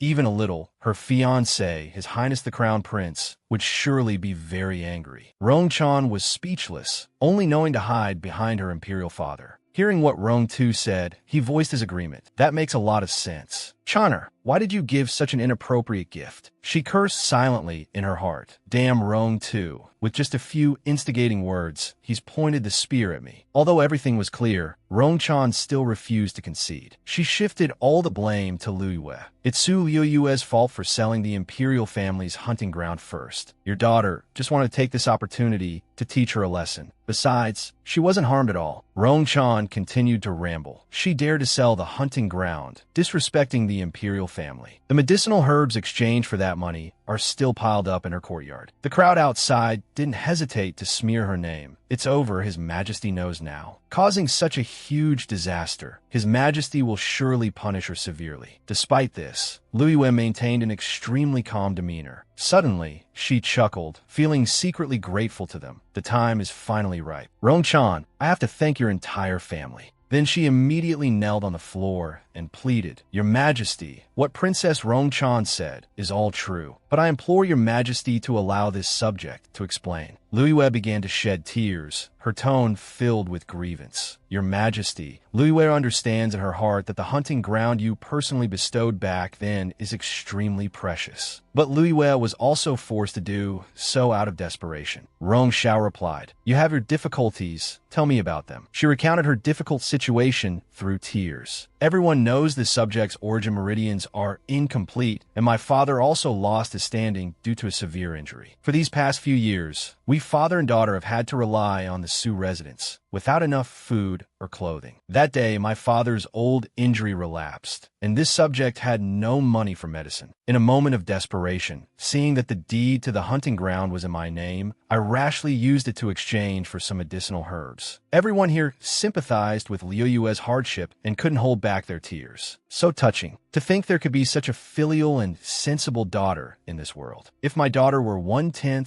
as filial as her, I would die with no regrets. Rong Xiao sighed and asked her, The deed was in your name? Then selling it can be considered reasonable. But facing such difficulties, why didn't you discuss it with the Crown Prince? Louis Wei explained sadly. This subject has also sought the Crown Prince's help many times. Unfortunately, I was turned away at the door every time. She smirked inwardly and continued. I thought that Jianmin and His Highness the Crown Prince have an intimate relationship. She often told me about the type of tea the Crown Prince likes to drink, the kind of incense he uses to burn when he goes to sleep. After all, she could have relayed my situation, but there was no response at all. At this moment, Jianmin was extremely panicked and shrieked, Sister, don't talk nonsense. The young ladies outside changed their expressions immediately. They targeted her with their discussion. To even know what incense the Crown Prince burns when he sleeps, isn't that an admission that the two of them have? For better or worse, she's the daughter of a great family, yet she does something that corrupts public morals, just like a courtesan from a brothel. How disgusting. Jianmin trembled. No, I didn't. But in her heart, she was cursing Louis Wei. Bitch, how dare you ruin my reputation? If this continues, even if the Crown Prince breaks off the engagement, the position of Crown Princess won't be mine. Her face darkened, but Louis Wei let out a satisfied laugh. Suddenly, Rong Jin spoke up to defend Jianmin. Su Louis Wei, it's true that we have no feelings for each other, but you can't frame your younger sister like this. She replied seriously, "My younger sister went to the Crown Prince's residence a few days ago. How did that become me framing her? If it were me, the fiancé who hasn't seen the Crown Prince in years, I'm afraid His Highness the Crown Prince wouldn't even know what I look like." After hearing everything from multiple sides, Rong Xiao shouted angrily, "How absurd. You keep saying you were framed. Louis Wei is wearing a veil now. Can you describe her appearance?" He hesitated. Seeing this, Su Luiwei pleaded tearfully, "Your Majesty, I beg you not to blame His Highness the Crown Prince. I am incompetent and not the one His Highness cherishes. Therefore, I hope you will retract the royal decree and annul the engagement between myself and His Highness the Crown Prince." Rong Xiao smiled and asked, "Are you truly willing to voluntarily annul the engagement?" She sadly explained her reason. Louis Wei admires His Highness, so Louis Wei is willing to help His Highness the Crown Prince fulfill his wishes. I do not want His Highness to be forced to accept this. Otherwise, Louis Wei would willingly die. Seeing the two of them putting on such a show, Rong too chuckled and thought to himself, "This little fox, she's really getting into character." By annulling her engagement with the Crown Prince, she creates an escape route for herself, even managing to erase the sin she herself has committed. Rong Xiao asked for Rong Jin's opinion. "Jiner, Louis Wei is determined to leave in order to fulfill your wishes. How do you feel?" He hesitated, finding it hard to speak.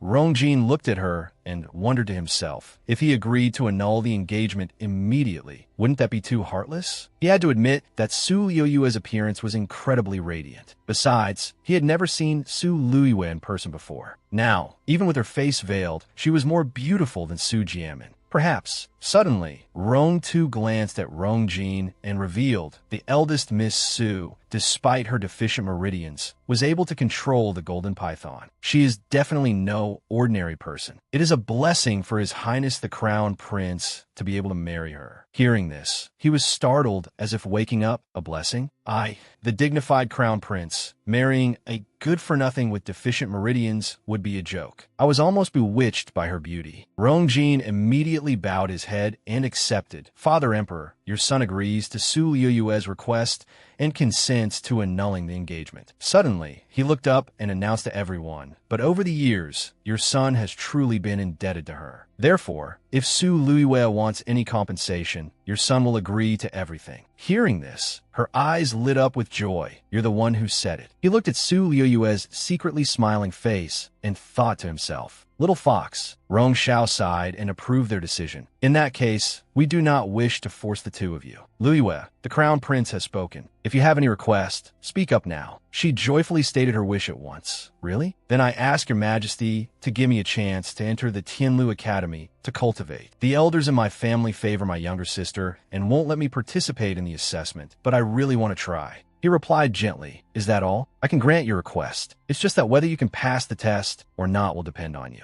Upon hearing this, out of immense gratitude, Su Luiwei kowtowed, hitting her head straight on the floor. "Thank you, your Majesty." Her gaze was extremely resolute as she affirmed, "I only need a fair chance at the assessment. Whether I can enroll or not depends on my own strength." Rong Xiao chuckled in praise. "Good, you have backbone. Although your meridians are deficient, we eagerly await your performance." Suddenly, his face darkened and he said with a frown, "It's just that every family has a chance to apply for the Tianlu Academy. You are the legitimate daughter, yet you have to beg for our favor just to be assessed. It's clear how unfairly you are normally treated." Hearing these words, Jianmin felt as if her guilty conscience had been struck. She shivered, her face pale with fear. Rong Xiao continued, addressing Rong Jin, "Jiner, your eye for women is truly not good." He bowed his head in thanks. Father Emperor's teachings are correct. Now, Jianmin began to cry, thinking to herself, "Is His Majesty implying that I am not worthy of His Highness the Crown Prince? Does this mean I can't become a Crown Princess? What was all my effort for?" She asserted, "It's all Su Liuyue's fault." At this time, in the Qingxing courtyard, the sky was serene in the dark of night. Jianmin waited for Luiwei to pass by, then grabbed her and shouted, "Su Luiwei, stop. You bitch. You couldn't become the Crown Princess yourself, and you had to drag me down with you." Luiwei turned back with a cold expression. Then she leaned in close to her face and emphasized, "My good little sister, I gave you a chance, but you didn't take it. Who can you blame?" Su Luiwei pulled Jianmin's hand forcefully, then pushed her down before quietly walking away. Luiwei even kindly left a few words for Jianmin. "Let me give you a piece of advice. If you want to die, keep fighting with me. I have something to do. I'll be on my way." Jiamin resentfully declared. Su Luiwei, I will absolutely not let you off. Don't even think about getting into Tianlu Academy. She sneered and retorted, whether I can get in or not depends on my ability. Suddenly, she noticed something. The sight of Rong Tu preparing to board his carriage. Luiwei called out, Your Highness Prince Li, please wait. She jumped over to Rong Tu's side. He wondered, Eldest Miss Su, what business do you have with me? Luiwei replied happily, I just wanted to thank Your Highness Prince Li for staying behind in the hall to help me. Rong Tu said politely, Did this prince help the eldest miss? I don't recall. She immediately burst out laughing. If Your Highness says you didn't, then you didn't. I'm returning this to Your Highness. Then Su Luiwei slowly took out the jade pendant she had picked up earlier and happily returned it to him. Thank you, Your Highness, for lending me your handkerchief earlier. And this dragon-shaped jade pendant also belongs to Your Highness, doesn't it? Rong Tu thought to himself. So, she was the one who took the jade pendant. He smiled and asked her, How did you know it was mine? Su Luiwei answered honestly, I just picked this up. Could it be that it's not Your Highness's? Then she started to leave with a message. In that case, I'll go give it to His Majesty, and let His Majesty find the owner of this pendant. Rong Tu gently took Su Luiwei's slender hand and said, This prince was just joking, and you took it seriously. You were about to leave just like that. She was suddenly turned around, and Rong Tu pulled Luiwei close into his embrace, holding out the jade pendant and expressing calmly, This item is indeed this prince's. Thank you, eldest Miss Su. But that was only in her imagination. In reality, she was only holding the handkerchief. Rong Tu looked at Su Luiwei askance. I'll take the jade pendant, but as for this handkerchief, he pretended to cough a few times and made up a story. This prince has a weak constitution and cannot touch anything dirty. I'll have to trouble the eldest miss to wash it clean and return it to this prince. She stared in astonishment. Huh? Rong Tu turned away and lamented to his subordinate. This handkerchief is very important to this prince. I hope the eldest miss will bring it to my residence tomorrow. Yin Tan, back to the manor. The subordinate said respectfully, yes. A moment later, he left in the wooden carriage. Su Luiwei watched the carriage roll further and further away, her voice petulant. This person only knows how to do as he pleases. Should I call him shameless or narrow-minded? A day later, Su Luiwei was sitting in the garden, gazing at the handkerchief by herself. She mused, to be so calculating over a single handkerchief. It's probably clean enough. Su Ning suddenly ran over, calling out loudly, You error. Luiwei looked back towards the voice. Father, your leg is just recovered. You should walk a little slower. He took a few heavy breaths and then spoke. I was in a hurry. I finally have a clue about that Tong Lim you asked me to find. Everything is as you predicted. The master behind him is not Su Jiamin. Luiwei probed. Father, have you found out who the real mastermind is? Su Ning shook his head. Not yet. I only know that Tong Lim often goes to the Fengyan casino, so that is likely the place where they negotiate. She rubbed her chin thoughtfully. A casino? A place like this, with all sorts of people, is indeed hard to investigate. It seems I'll have to go and probe myself. I must pull out this thorn. He pulled up his sleeve and took something out. If Su Jiamin is not afraid, hidden arrows are hard to guard against. From now on, remember to carry this with you when you go out. Su Luiwei seemed to have been greatly anticipating this item. She said warmly, This is... He smiled. From now on, Father will do his best to protect you. But if I'm not by your side, you should also protect yourself well. Understand? Su Luiwei hugged the small dagger to her chest, not forgetting to express her thanks with a happy smile on her lips. Thank you, Father. Your daughter has made you worry. I will definitely be careful from now on. Su Ning looked her over and then asked, Let's not talk about this anymore. Are you wearing makeup today? You look much more beautiful than usual. Are you going out? Su Luiwei was a little surprised, huh? She answered awkwardly, I just put on a little makeup. I'm going to Prince Li's residence later to return something, so that people won't say I have no manners. He stroked his chin, showing that he understood. So that's how it is. His Highness Prince Li has helped you many times. You should thank him properly. Su Ning suggested in a serious tone, How about I go with you? Preparing an extra gift would better show our sincerity. Su Luiwei waved her hands in a fluster. There's no need. Prince Li is kind and benevolent. He wouldn't accept a gift anyway. Besides, giving a gift like this is inappropriate. He asked again, Is that so? She blushed beet red. Of course. Afterwards, Su Luiwe took the handkerchief and blended into the bustling crowd. She sighed in relief. I finally convinced father not to go see Prince Li. Once I return the handkerchief, we'll be even. From somewhere, a voice drifted over that caught Su Luiwe's attention. Place your bets and hands off. If you play, you pay. Big kills all, the house takes all. The voice came from the Fengyin Casino, a casino made of wood, but with refined features. She thought to herself, so the Fengyin Casino is here. Approaching the casino entrance, Su Luiwe seemed hesitant. Should I go in and take a look? While she let her guard down, a man with his hair in a bun rushed out from nowhere and snatched the handkerchief she was holding. The situation was so sudden that Su Luiwe couldn't react in time. Once she processed what had happened, she managed to shout, "My pouch." "Stop!" Su Luiwe chased after him, her voice ringing out continuously. "Stop! Stop right there!" Su Luiwe was about to catch up to the man with the bun.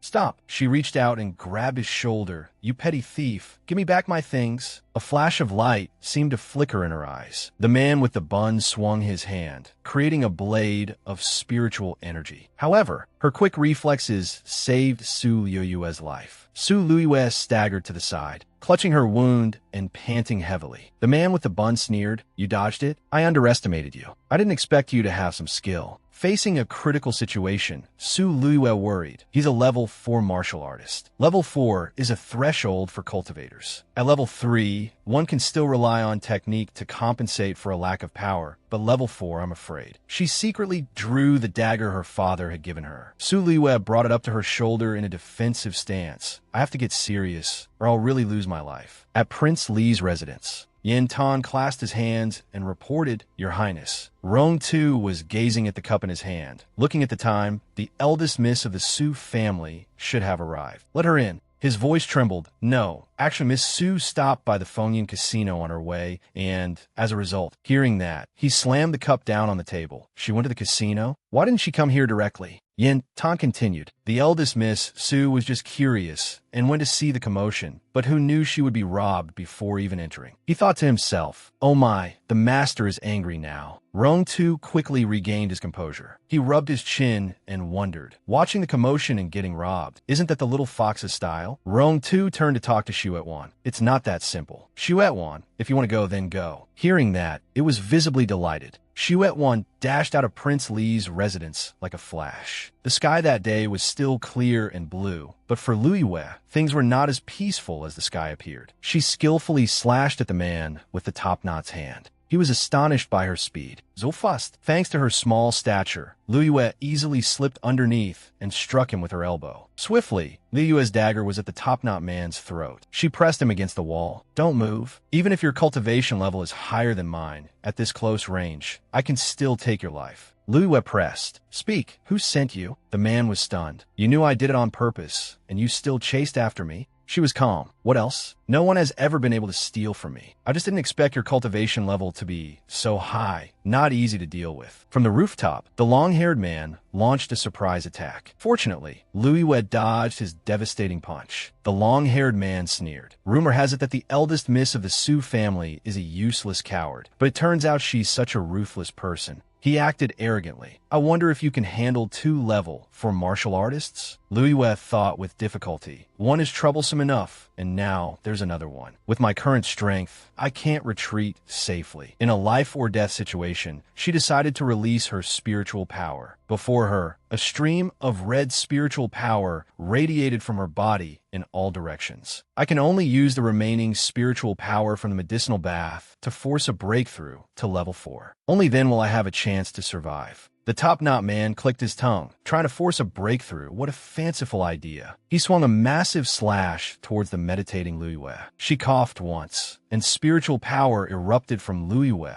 soaring to the sky. She wiped the corner of her mouth and stood up. Level 4. Luiwe stood confidently before the slash without any fear. She gave a smile. Luiwe gently swung her dagger and repelled the attack. The slash turned back towards the top-knot man, leaving him no time to react. Suddenly, she had a bad feeling. From behind, the long-haired man leaped down with a sharp sword. Lui Wei worried. It's too late. At the same time, Xu Wan appeared just in time, pouncing on the man and knocking him down. The long-haired man trembled. A level 7 illusion master. Why is it here? Lui Wei was surprised. Xu Wan. The man was too scared to stand up, stammering for help. Help! She crossed her arms and said, Xu Wan, don't bite him to death. I still have questions for him. It was slightly surprised. Xu Wan stomped hard on the man, causing him to spit blood. Seeing this, Lui Wei intervened. Stop. Lui Wei gently patted its head, not forgetting to praise it. Good boy. She petted it while asking, did he send you? Thanks. Without you, I'm afraid I would have been stabbed. The top-knot man was tense. An illusion master was sent to save Su Lui Wei.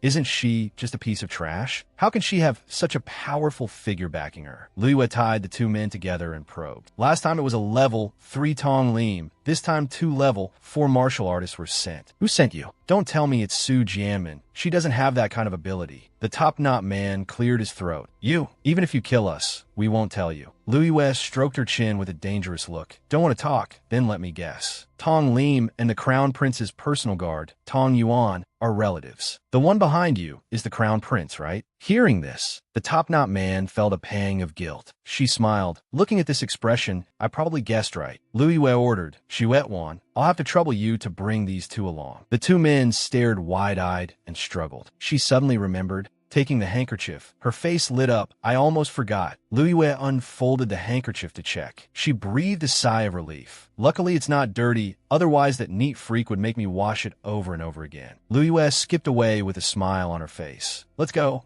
find him. At Prince Li's residence, Rong Tu tapped his fingers on the table incessantly, unable to sit still. Yin Tan approached and said, reporting to your highness. Rong Tu pretended to read a book and turned nonchalantly. What is it? Speak. He cupped his hands and reported, Your Highness, the eldest Miss Su has arrived and is waiting outside. He slowly placed the book on the table. She's here. I forgot she was coming. Rong Tu stretched his bones a bit and said softly, It's just that my body is weak and I've been reading for so long. I don't wish to receive guests today. Yin Tan asked blankly, not receiving her? He affirmed resolutely. Correct, not receiving her. You may leave. He was speechless. Yes. Yin Tan thought to himself. He clearly waited all day, but now that she's here, he doesn't want to see her. What on earth is the master trying to do? But I have to follow the master's orders. He looked at Lui Wei and stammered, Miss Su, my master. She understood and interrupted. I heard everything. If His Highness is not well, then I won't bother him further. Please trouble yourself to give the handkerchief to His Highness Prince Li. A wave of killing intent emanated from inside, making Yin Tan's face fall. No, this is His Highness's handkerchief. It would be better for Miss Su to give it to His Highness herself. He was terrified. I don't dare. Lui Wei slowly entered the room where Rong Tu was seated, confused. He seems angry, but what is he angry about? Lui Wei held out the small handkerchief. She placed the handkerchief on the ground and said softly, In any case, the item is returned. We're even from now on. Your Highness Prince Li, thank you for your help on many occasions before. From now on, we have nothing to do with each other to avoid trouble. Rong Tu extended his hand forward. Even, he said gently. How can we be even? Returning the handkerchief is what you were supposed to do. We had a clear appointment, yet you arrived so late. Not to mention your lack of sincerity. You now owe me 2 more favors. Lui Wei couldn't help but be confused. 2 more favors? Rong Tu began to explain. First, Xu Wan saved you. Second, I found out that the person who wanted to kill you that day was not the Crown Prince's subordinate. Surprise was evident on her face. The Crown Prince didn't want to kill me.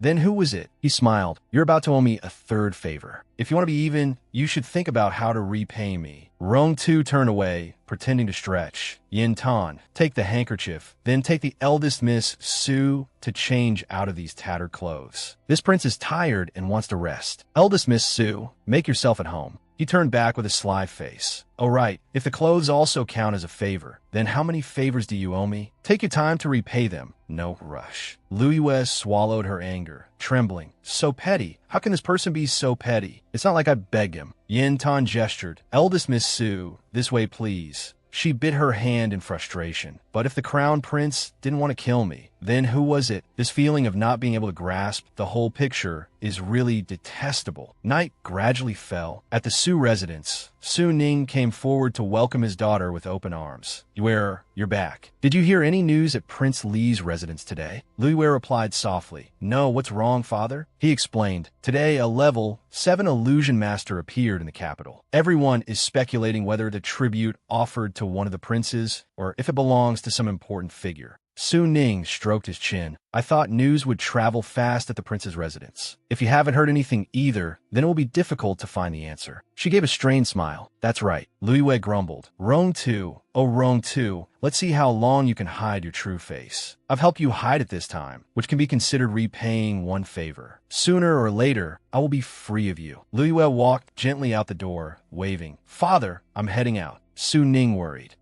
Do you really not need me to go with you? Lu Wei smiled brightly. No need, father. Just wait at home for my good news. Suddenly, Jiamin appeared from nowhere. Good news. She crossed her arms contemptuously. A piece of trash like you really thinks you can get into Tianlu Academy? How ridiculous. Lu Wei didn't take it lying down. She looked at Jiamin with disdain. Speaking of ridiculous, little sister's affairs are also quite ridiculous. At first, you lost all face trying to seduce the crown prince, but in the end, his majesty doesn't think highly of you, let alone becoming the main consort. It's hard to say if you can even enter the crown prince's residence as a concubine. She was furious. Su Lu Wei, that was all you're doing. Lu Wei ignored her and walked away. You know very well whether I framed you or not. I'm busy with the assessment. I don't want to waste any more words on you. Her face darkened. Su Lu Wei, I won't let you pass the assessment. Just you wait and become the laughingstock of the entire capital. At the assessment site, a crowd gathered like it was a festival. Bai Shun coughed loudly. The one being assessed today was Su Lu Wei. He was annoyed. Don't think you can get into the academy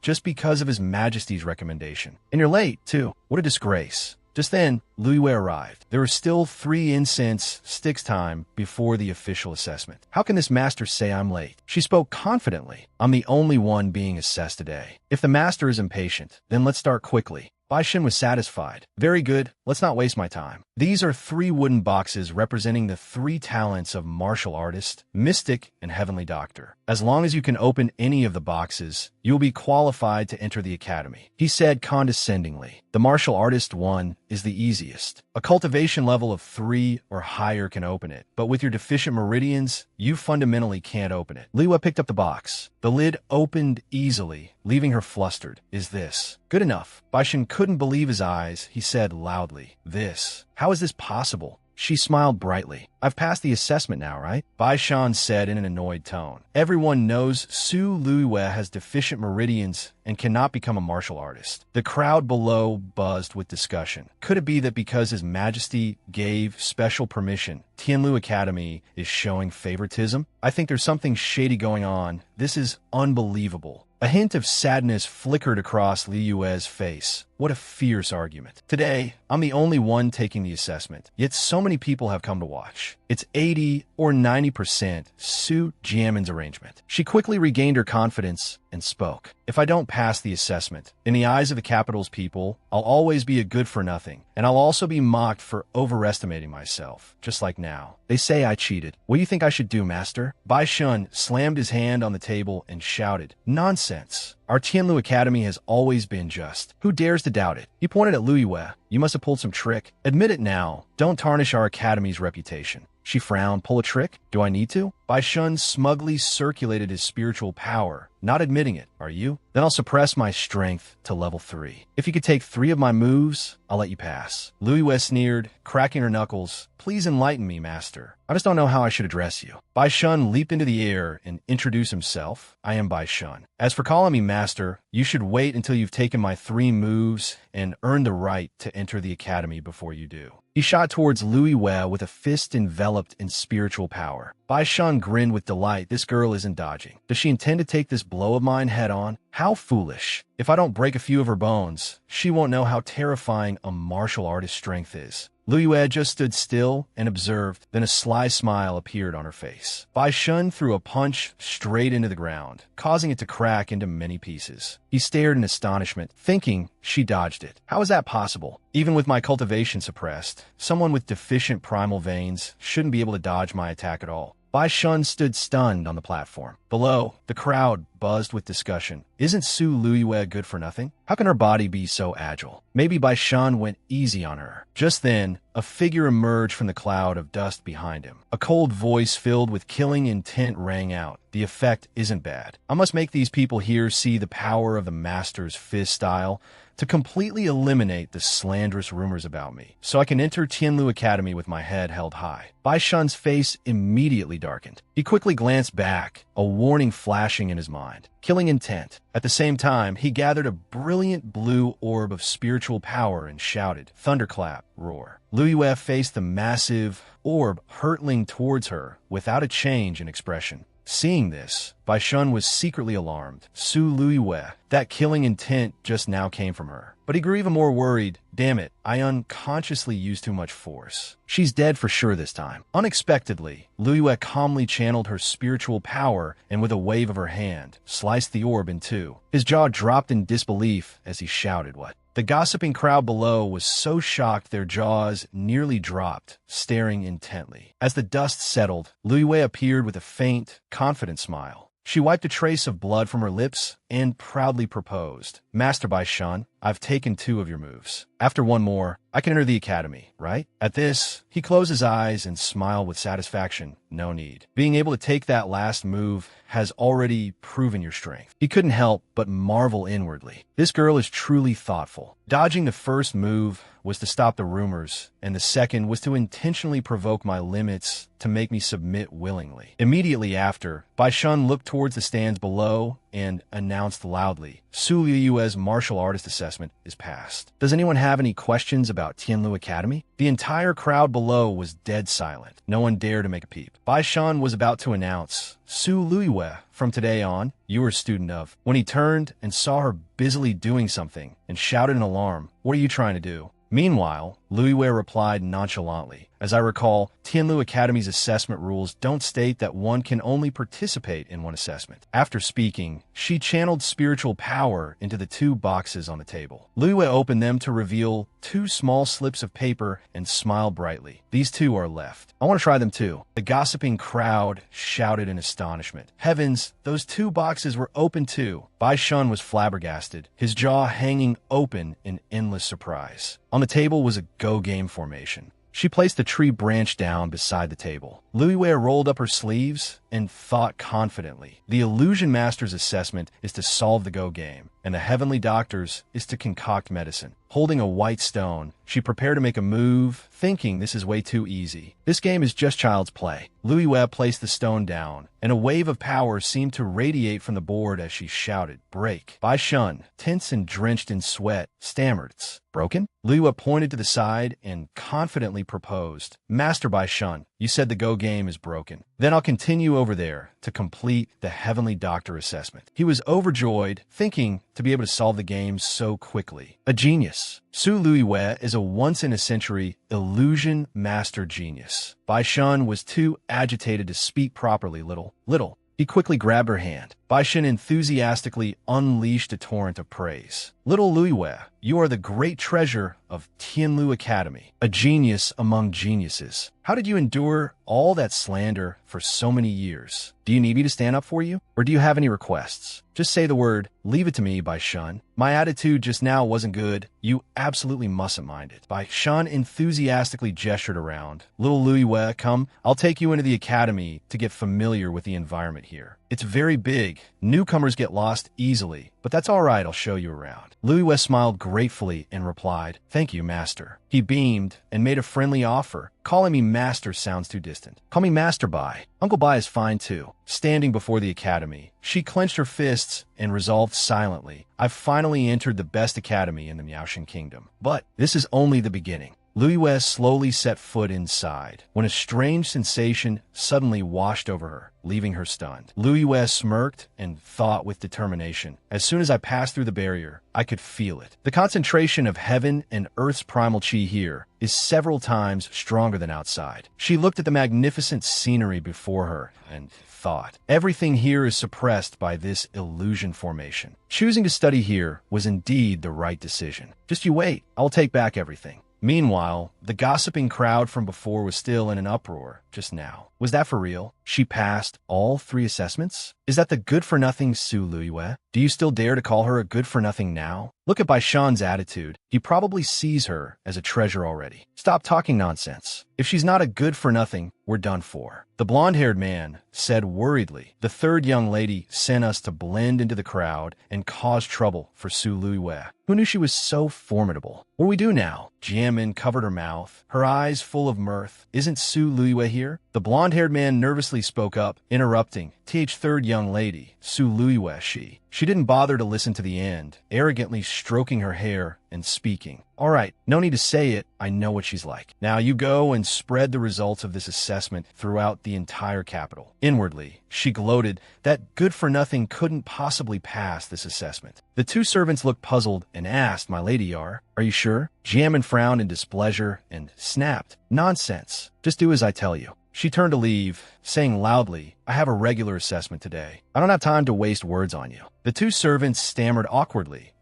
Yes, we will do as you wish. Spread the results of this assessment throughout the entire capital. Jianmin revealed a vicious expression, smiling smugly as she thought. Su Luiyue, do you think it's over just because you failed the assessment? I'll make it so you can never hold your head up high for the rest of your life. By the cliffside was a tower. Bai Shun smiled radiantly, pointed towards it, and suggested, "Little Luiyue, look, over there is the 9-nether tower, the place with the most abundant primal chi in the academy. That's also where the academy's regular assessments are held. Would you like to go take a look later?" Luiyue quickly agreed. "All right, thank you, Master Bai." He smiled curiously and asked, "Little Yuer, did you feel anything after entering the academy?" She put a hand on her chin with a blank look, pretending to think, then quickly replied, "Inside the academy, it seems there's something different from the outside. It seems to have the power of an illusion formation." Bai Shan was moved, clenching his fists and feeling a deep regret. Little Luiyue truly is talented, to be able to sense it. The damn Su family is blind to have overlooked her for so many years. Otherwise, she would be a level 2 illusion master by now. No, a level 3 illusion master. Luiyue stared blankly at the person before her. He began to introduce seriously and slowly. Little Luiyue, the students in the academy are divided into 3 types: martial artists, illusion masters, and heavenly doctors. Among them, martial artists are the most numerous, while the number of illusion masters is only a fraction of the martial artists, and heavenly doctors are also very few. Bai Shun told himself inwardly, "I must hold this great treasure firmly in my hands. If anyone dares to compete with me for her, I'll fight them to the death." He pointed at the dividing tower, winked, and said proudly, "Looking at the numbers, you can tell that martial artists are the least valuable. For example, although I am a level 5 martial artist, my identity as an illusion master is my true pride." Bai Shin seemed to be entrusting his hopes. "Little Yuer, you passed all 3 disciplines. After entering the academy, you will have many choices, so I hope you will think carefully about your future cultivation." She was taken aback, only managing to let out an "oh." His eyes sparkled as he eagerly tried to persuade her. "Actually, illusion formations are very interesting. You also have a talent for it. If you want to become an illusion master, I will definitely teach you well." Luiyue laughed helplessly, thinking, "Your purpose is too obvious. The only thing missing is writing 'Quickly take me as your master' on your face." After a moment of silence, she spoke up, "Master Bai." In the distance, there was the sound of chatter. "Min, let's hurry up. The assessment is about to start." Luiyue glanced curiously behind her. 3 women were walking together, chatting. The girl in purple expressed, "What's the rush? All the masters adore Min. Even if we're late, they won't punish us." Jianmin, walking in the middle, put on a sad, feigned expression. "Don't say things like that. Being late is still not good." She tucked her hair back with a shy smile, but her words were full of insinuation. "My older sister is taking her assessment today. I was delayed because I was helping her, otherwise I wouldn't be this late. I've caused trouble for everyone." The girl in purple immediately shouted indignantly, "What older sister? Isn't it that good-for-nothing Su Luiyue? Min, you're too kind. Her participating in the assessment is just an embarrassment. Why would you help her?" The girl in yellow also sneered, "If I were her, I would have killed myself out of shame long ago." Jianmin pretended to be pure and innocent, listening blankly. Just then, an angry voice scolded loudly. The academy recruited you to cultivate and become strong, not to gossip behind others' backs. If your minds aren't on cultivation, then you might as well get lost. Being scolded so suddenly, all three of them jumped in fright. She quickly turned around, stammering in astonishment. Master Bai Shun. He shot a hostile glare at them, while Luiwe behind him could only give a wry smile. They asked loudly in confusion, "And Su Luiwe, why are you here?" She crossed her arms, gloating and mocking. Why can't I be here?" Luiwe said sarcastically with a smile. "Little sister, why are you so surprised? The veins on your face are all popping out. It's truly unsightly." The five people stood in the middle of the forest, glaring at each other hostilely. Jianmin, refusing to back down, regained her two-faced demeanor and criticized. "Big sister, you must be joking. I'm just a little worried, that's all. The academy has a rule that unauthorized personnel are not allowed inside. For you to barge in recklessly like this, I'm afraid you'll disgrace the Su family if others see you." Bai Shun frowned and scolded unhappily. "Slandering your own sister behind her back is what's truly disgraceful. From today onwards, Su Luiwe is a student of Tianlu Academy. I brought her in. Do you have a problem with that?" He thought to himself, a wolf in sheep's clothing. Little Luiwe must have suffered a lot from her at home. The more I think about it, the angrier I get. She heard those words like a bolt from the blue. "How can this be? Master Bai Shun, you're not mistaken, are you? Su Luiwe, my sister's primal meridians are incomplete. She was born a good-for-nothing. How could she be qualified to enter the academy?" The two girls behind her were just as shocked. His face was cold and his voice stern as he explained. "Our little Luiwe not only passed the exam, but also achieved excellent results in all three assessment rounds. That being said, comparing you to her, who is the real good-for-nothing, Jianmin clenched her fists, her face darkening. "Passed all three rounds. Su Luiwe, how? Impossible. But if it's true, I just ordered people to spread her assessment results. Doesn't that mean I've helped her stand out even more?" She watched the two of them turn and walk away, her fists tightening further as she thought with jealousy and envy. "No, there must have been cheating involved. Su Luiwe, how dare you use such tricks? I won't let you get away with it." Bai Shun, walking beside Luiwe, reassured her. "Don't mind them. Let's keep going." Jianmin stepped forward, grabbed her arm, and called out, "Big sister, please wait." She feigned elegance and suggested, "For Big Sister to be able to pass all three assessment rounds and get into Tianlu Academy, you truly have an extraordinary gift. Coincidentally, today is the midterm assessment. If you're interested, you should come and test your skills. Just think of it as an experience." Hearing this, Liu Yue's face darkened, but she quickly regained her composure and calmly agreed. "Okay." She calculated inwardly. "If you want to pro my abilities, I'll play along. It's a good time for me to salvage my image a bit anyway."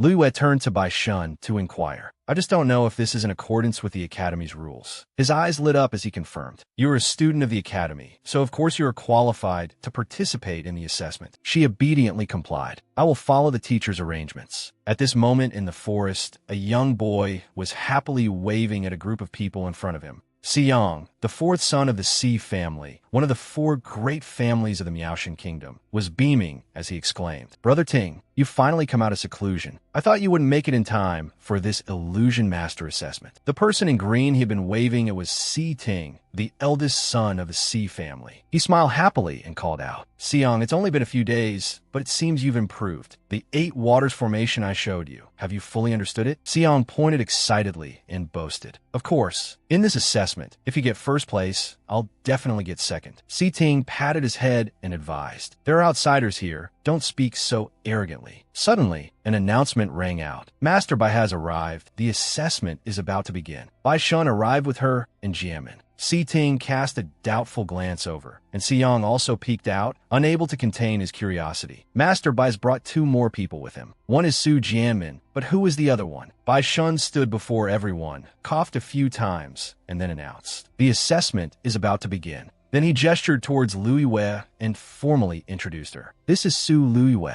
From now on, you'll be fellow students." Although she just enrolled today, she will participate in the assessment with everyone. She politely bowed deeply in greeting. "Hello." The people around them began to whisper continuously. "Brought here personally by Master Bai, what's her background?" It's definitely not simple. She's participating in the midterm assessment right after enrolling. Si Ting and Siyang stared at Luiwe doubtfully. Being watched by so many gazes, she blushed shyly. Siyang expressed his disdain with a scornful look. "Just some arrogant little girl. What's so great about relying on Masterby? I'll have to make her cry her eyes out later. In contrast, Si Ting thought to himself, it's her. Xiang put his hands on his hips, pointed at Lui Wei, and provoked her arrogantly. Hey, not just anyone can participate in the Illusion Master Assessment. Once you enter the formation, even Masterby can't protect you. If you really don't have the skills, even if you've enrolled in the academy, no one will respect you. She turned her head back, smiled nonchalantly, and retorted sarcastically. That's why I'm participating in the assessment now, to prove my own abilities. If I were to be looked down upon by a greenhorn like you, I really wouldn't be able to hold my head up high anymore. Provoked, Xiang flew into a rage and yelled, You, who are you calling a greenhorn? Lui Wei covered her mouth and laughed challengingly. Whoever gets angry is who I'm talking about. Just then, an announcement rang out, cutting off their argument. The assessment begins. Prepare. Baishin opened a barrier gate and announced the rules. Contestants who choose the correct path and simultaneously capture their opponent's flag will be considered to have passed the assessment. Remember, you must act alone. If anyone is found collaborating with others, it will be considered cheating and their assessment results will be nullified. He placed his hand on the center of the gate and shouted loudly, Open! The gate gradually opened, bringing with it a surge of power. Xiang stuck out his tongue and followed the guiding stream of power. Naya, I'm going first. Just wait and see you cry later. Lui Wei laughed helplessly and thought, he still wants to see me cry. Big brother, you even chose the wrong path. I clearly don't want to win, but why won't my opponent let me? Lui Wei looked at the stream of blue spiritual energy on the ground, leading in another direction, and suddenly realized, this illusion formation is quite interesting. It looks like a dangerous path, but it's actually the gate of life. She rubbed her chin and pondered thoughtfully. But do I really have to choose this path? Although I have to pass this exam to put those blind fools in their place, getting first place would attract too much attention. Lui Wei glanced at Si Ting, who was pensive like her, and guessed inwardly. This person has also found the gate of life. She spoke up, questioning him. Hey, what are you still hesitating for? Hearing that, he was startled and quickly looked behind him. Lui Wei used a goading tactic, smiling brightly and challenging him. Wait a little longer, and first place will be mine. She calculated inwardly. Just let him take first place, and I can conveniently take second. She quickly ran ahead a bit and called back. Once you've chosen, just go. What's there to hesitate about? I'm taking the lead. Si Ting called back in dissatisfaction. I wasn't hesitating. Lui Wei moved as nimbly as a squirrel, flitting through the tree branches. She saw a large explosion in the distance, where a guy whose pants were on fire was jumping up and down, crying for help. Lui Wei landed on another branch and thought, it seems this path is laid with quite a few traps. She accidentally broke a branch and was secretly delighted. I can cleverly use this, then I can lose a bit more naturally. Something from all four directions was preparing to greet Lui Wei, and she also became vigilant and guarded. As agile as a ninja, Lui Wei perfectly dodged all the surprise attacks from her surroundings. At this moment, Si Ting also saw her at a fork in the road. He let out a soft sigh and thought, she chose the wrong direction. What a pity. I thought she would be a worthy opponent. Si Ting's hand was enveloped in a stream of green spiritual energy. He looked at a point of light in the distance and rejoiced inwardly. Found it. That light was coming from a boulder. Si Ting immediately ran over. It's the formation's eye. He used his power to strike the boulder. At the same time, a beam of light crashed down from the sky right before his eyes. After the dust settled, Lui Wei spoke in a feigned, sincere tone. I can't believe someone beat me to it. She gently wiped her eyelids, smiled, and congratulated him modestly. I lost. You're still more formidable. Being praised, Si Ting's face turned completely red. Not long after, signal fireworks were shot up, accompanied by an announcement. First place in the Illusion Formation Breaking Assessment, Si Ting. Second place in the Illusion Formation Breaking Assessment, Su Liuyue. Baishin smiled smugly and proudly. Little Lui Wei truly didn't disappoint me. Without any training, she only lost to Si Ting. Her potential is truly limitless. Jianmin sat slumped on the ground, dejected, her face dark as she stammered in disbelief. Impossible. This is absolutely impossible. The announcement continued. Third place in the Illusion Formation Breaking Assessment, Xiyang. The crowd buzzed with discussion. Xiyang actually lost to a newcomer. Just who on earth is this Su Liuyue?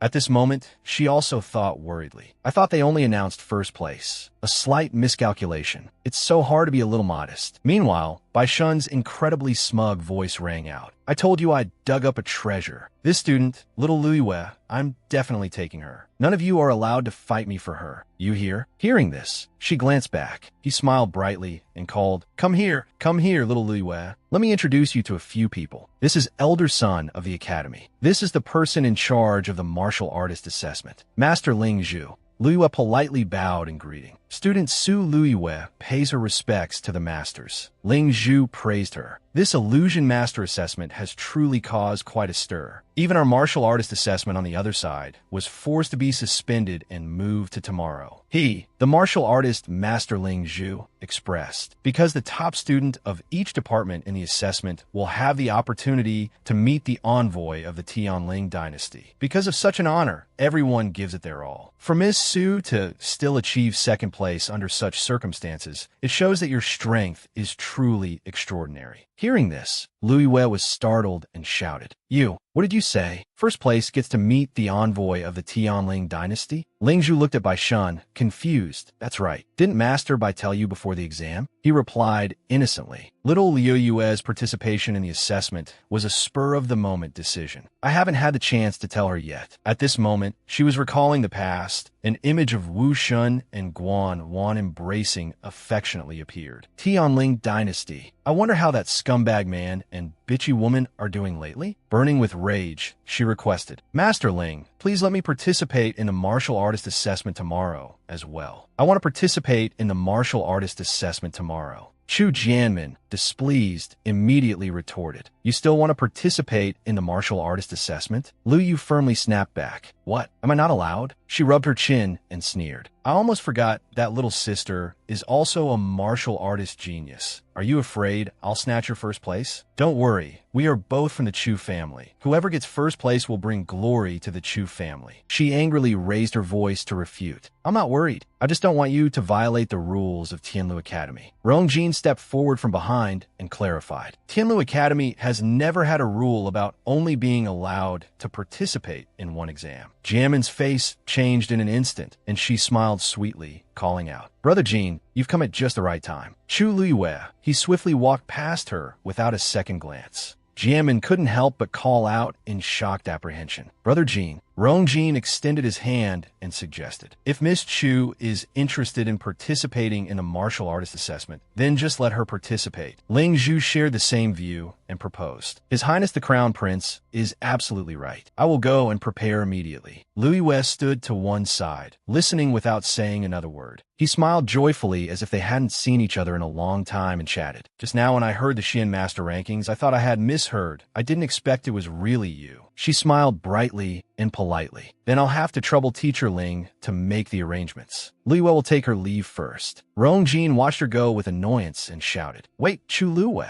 I'm still talking to you. How dare you be so disrespectful to this crown prince? He thought to himself, how dare she ignore me? Luiyue coldly turned and walked away. Jianmin rushed over and grabbed his arm, calling, Brother Jean. She put on a pitiful act and said in a soft voice, Brother Jean, why did you speak up for her? Rongjin cast a cold, disgusted look at her and explained, The status of a Xian master is higher than that of a martial artist. Today she took second place in the Xian master assessment. What status will you have left in the Chu residence? Only by defeating her in the martial artist assessment tomorrow can you diminish her prestige. Jianmin, you are the best. Don't disappoint me. He reached out and caressed Jianmin's cheek. She smiled happily moved, so Brother Jean was thinking of me all along. I won't disappoint him either. Meanwhile, Luiyue entered the dense forest alone. Rongjin chased after her and questioned with dissatisfaction. I helped you say a few words so you could join the martial artist assessment. Not only did you not thank me, but you dare to stomp off. What kind of reasoning is that? She turned around and stated coldly, My ability to participate in the martial artist assessment is due to the Academy's regulations. It has nothing to do with the Crown Prince. He clenched his fists in annoyance and cursed himself. Quite the sharp tongue. How come I never noticed that before? Rongjin closed in, pressing her against a tree trunk. He was face to face with Luiyue, who was frowning in anger. Your weakness and incompetence were an act. Being a good-for-nothing was also an act. Chu Luiyue, what are you trying to do by hiding so much? From selling the hunting ground to annulling the engagement, it was all arranged by you. What is your purpose? Rongjin gritted his teeth and enunciated each word. Are you trying to to slap me in the face? Do you want revenge for my years of indifference and coldness towards you? Louis Wei casually pushed his hand away, thinking, this guy is both shameless and clingy. Outwardly, she retorted in a low voice, Your Highness the Crown Prince must be joking. How can an incomplete Yuan Meridian be fake? Besides, you were the one who proposed annulling the engagement. I have the martial artist exam tomorrow. I want to go back and prepare. The two struggled. He grabbed her hand and called, Zhu Liu, Zhu Liu. Zhu Liu. Suddenly a voice called from a distance. So you're here? How'd you get that second place? Siyang jumped out from the bushes and eagerly proposed. I want to have a match with you to see if you're stronger than me. Your Highness the Crown Prince, you're here too? What are you two doing? Rong Jin, feeling guilty, immediately let go of her hand and turned to stare at him. Siyang realized the situation was not right and cleverly tried to retreat. I was just passing by, excuse me. He turned his back to her and mocked. And yet you don't even have a single injury. Louis Wei remained silent. Siyang pointed a finger, bewildered and aggrieved, as he complained. I was even struck by lightning a few times. She covered her mouth with her hand and giggled. I can only say that I was luckier than you. Inwardly, she felt grateful. This little devil Siyang came at just the right time. Otherwise, who knows how much longer Rong Jin would have bothered me. Louis Wei offered a handkerchief and asked with concern, I can see you were struck by lightning. Wipe your face, it's so dirty. She calculated in her heart. This Siyang is very simple and has no ulterior motives. He can be considered someone worth befriending. Moreover, if I want to win over the C family, starting with him is the easiest way, so I should leave a good impression. He took the handkerchief, unable to help but feel touched. Thanks. She turned to leave, waving her hand and instructing. No need to thank me. I should be the one thanking you. You said you wanted a match, but I still have the martial artist assessment tomorrow. There will be chances in the future. I'm leaving first. Siyang stood frozen in place, staring blankly after her. At Tianlu Academy, Louis Wei stretched refreshingly and thought to herself, what a grueling day. I'm exhausted. I should find a place with no people to rest for a while. A horse stopped right behind her. A voice called out from within the carriage. Zhu Liu. Louis Wei jumped in fright. She turned back in annoyance and cursed inwardly. Who is it now? Why are so many people calling my name today? From inside the carriage, Rong Tu lifted the curtain and teased. So hot-tempered. In the forest, the horse-drawn carriage trotted along its path. Louis Wei sat in the carriage, resting her chin on her hand in boredom and wondered. His Highness Prince Li's body is frail. Why would he ride a horse to come find me? Aren't you afraid of catching a cold from the wind? Compared to congratulating you, Rong Tu sat opposite her with a gentle tone. What's a little cold? He held up 2 fingers and happily showed off. I heard you're participating in the martial artist assessment tomorrow. It seems the gifts I prepared before should be given now, because today is a day of double happiness. She was surprised and confused. Double happiness? Rong Tu held up 1 finger and explained. First, you got into Tianlu Academy and passed the Xian Master Assessment. That goes without saying. Second, I just received a secret report from the palace. Lord Chu Ning's old injuries have healed, and he has broken through to become a 5th-grade martial artist. He has been appointed commander of the Imperial Guard. Louis Wei sat up straight with excitement. Really? Is the news accurate? He rested his chin on his hand, relaxed, and confirmed. Why would I lie to you? It's just that Lord Chu is being kept at the Imperial Palace by my father Emperor for a celebratory banquet. Plus, with his new appointment, I'm afraid he won't be back for another 2 days. She lifted the curtain to look outside, her mind filled with thoughts. I didn't expect everything to go so smoothly. It seems that plan can be put into action soon. Hey, this is the outskirts of the city. Louis Wei turned back in alarm and questioned. This isn't the way back to the Chu residence. Where are you taking me? Rong Tu smiled gleefully and revealed. If you go back now, everyone in the Chu family will find trouble with you. You're someone who hates trouble, so I will naturally find a good place for you to stay. They stopped at the foot of a rocky mountain next to a clear blue stream. Louis Wei looked at the scenery and immediately recognized it. This is the place where we first met. Rong Tu stood beside the carriage, his voice slow. Tomorrow is the martial artist assessment. Instead of returning to the Chu family, it's better to cultivate here for a night. Right now, the lake is full of Yuan energy. You should take this opportunity to cultivate. She couldn't hide her excitement. His Highness Princely is so thoughtful. Then I shall borrow your precious land to stay for a night. A moment later, a silent atmosphere enveloped them. Louis Wei looked at him helplessly. Rong Tu took her hand and said gently, What's wrong with the eldest Miss Chu? If you want to cultivate, just go ahead. Louis Wei cursed inwardly. Go at my foot. To cultivate in the water, I have to take off my clothes. how can I take them off with you here? As if realizing something, he hesitated. Could it be that the eldest Miss Chu feels that I should be as honest as our first meeting? In that case, this prince will respectfully obey. She blushed with embarrassment, her cheeks puffed out as she retorted. Don't you make decisions on your own? You're a prince for goodness sake.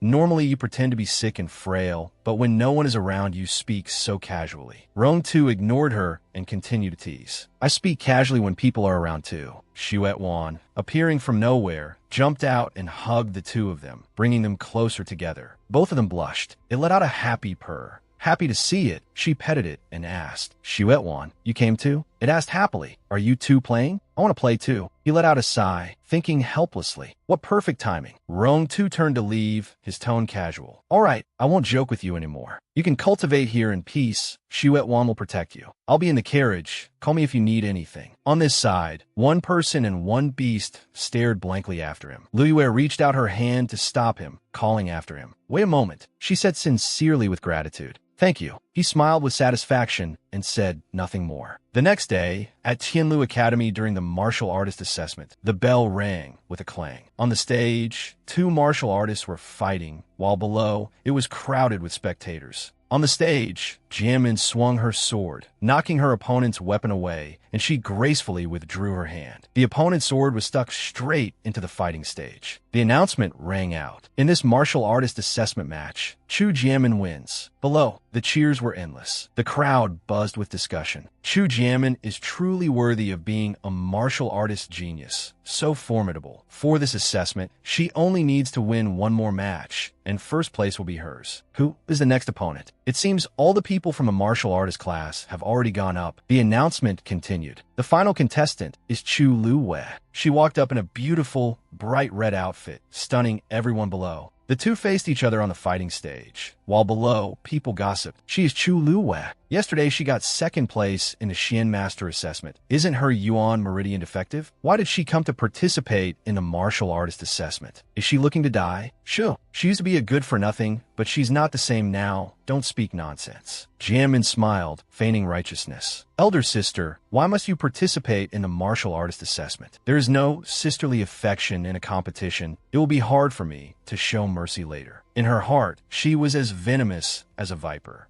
Chu Liwei, you bitch, you still dare to come. You were lucky you didn't come home yesterday. Otherwise, I would have broken your arm long ago. Today, don't blame me. Lu Yue smirked and replied confidently. What my little sister said is exactly what I want to say to you. She drew her sword and provoked. Later, if you want to keep your life, you'd better beg for mercy quickly. Otherwise, I'm afraid I won't be able to hold back in time. After all, my goal is only to get first place. I don't want to cause any fatal accidents. Under the scorching sun, a loud announcement rang out. The final match of the martial artist assessment. Zhu Liu vs. Zhu Zianmin. Begin. As soon as the words fell, Jianmin rushed forward with her sword like a flash of lightning. Elder sister, little sister will have to offend you. Lu Yue stood there leisurely, without the slightest movement. She smiled smugly, her eyes filled with malice as she thought, I must win this match. Chu Lu Yue is dead for sure. Only then can I regain my face in front of Brother Jean and successfully marry into the Crown Prince's residence. Jianmin swung her sword, but she reacted quickly and dodged the blow. Lu Yue appeared and disappeared like a ghost behind Xianmin, provoking her, little sister, compare to Master Bai. Your speed is like a turtle's. She was astonished by that incredible speed. Xianmin quickly turned around, bewildered. She immediately swung again. Don't get cocky. A piece of trash with a defective Yuan Meridian, like you can't hope to defeat me. Before it could hit, her figure vanished in a flash. Xianmin swung her sword repeatedly, as fast as the wind. All you know is how to run. What's so great about that? Lu Yue perfectly dodged everything and even kindly reassured her, little sister, don't be hasty. As the sword swung down, she only needed to lean aside to dodge it in time. Her mouth curved into a constant, provocative smile. How pitiful. You used to be so casually cruel, and now you're like a mad dog. Let me give you a piece of advice. Admit defeat now, and I might still show you mercy. She gritted her teeth in frustration. Who's admitting defeat? She cursed inwardly. Damn trash. What's with that look in her eyes? It's like I'm just a mosquito. An attentive observer exclaimed. How is Chu Liuyue's speed so fast? Chu Xianmin is about to break through to the 4th grade martial artist level, yet she's being completely toyed with. But Chu Liuyue isn't even a martial artist. Bai Chen smiled proudly. What's wrong? Are you doubting little Liuyue's strength? She's a genius who passed all 3 assessments. Dealing with Chu Xianmin is a small matter. On the stage, Xianmin used her power to gather energy into a vortex at her sword. Immediately after, she threw the sword towards Liuyue, shouting, "Go! I won't let you run anymore." Seeing this, she gritted her teeth, thinking with both disappointment and anger, "My little sister, you're trying to kill me again."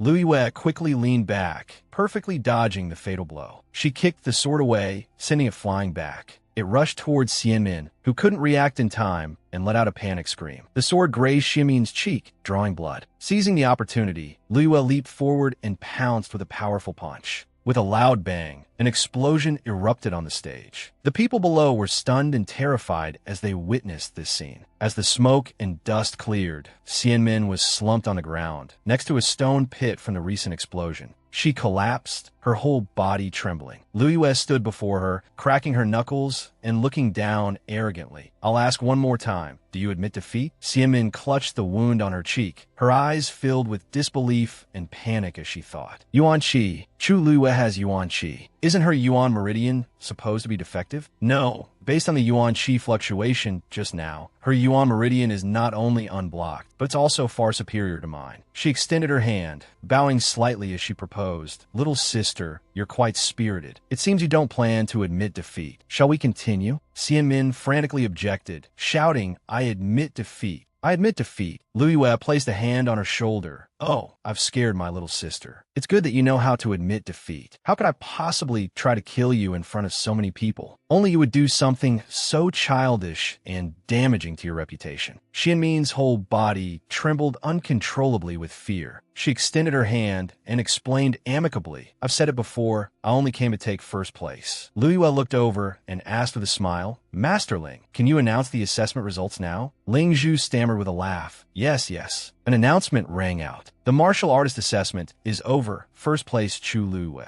Bai Chan waited for Liuyue in the hall, laughing heartily. This time, they've finally seen little Liuyue's power. Second place in the Xian Master assessment. First place in the martial artist assessment. Not only is her Yuan Meridian unblocked, her Yuan Qi has also become powerful. He put his arm around her shoulder, coaxing her. "Hey, little Liuyue, the assessment is over. Next, you'll officially join the academy. Have you thought about which discipline you'll choose to join?" Bai Chan let out a breath and boasted shyly. "Although you got first place in the martial artist assessment, Ling Zhu is an idiot. His lectures are very boring. Besides, the status of a martial artist is lower than a Xian master. You didn't participate in the Heavenly Doctor assessment, so you're probably not interested in it, right?" Liuyue declared firmly, "I choose Xian master." His eyes widened in disbelief as he asked again to be sure. "What did you say?" She smiled brightly and replied happily, "I said, I choose Xian master. I hope Master Ba will guide me more in the future." As if he had struck gold, Bai Chan dotingly suggested, Good.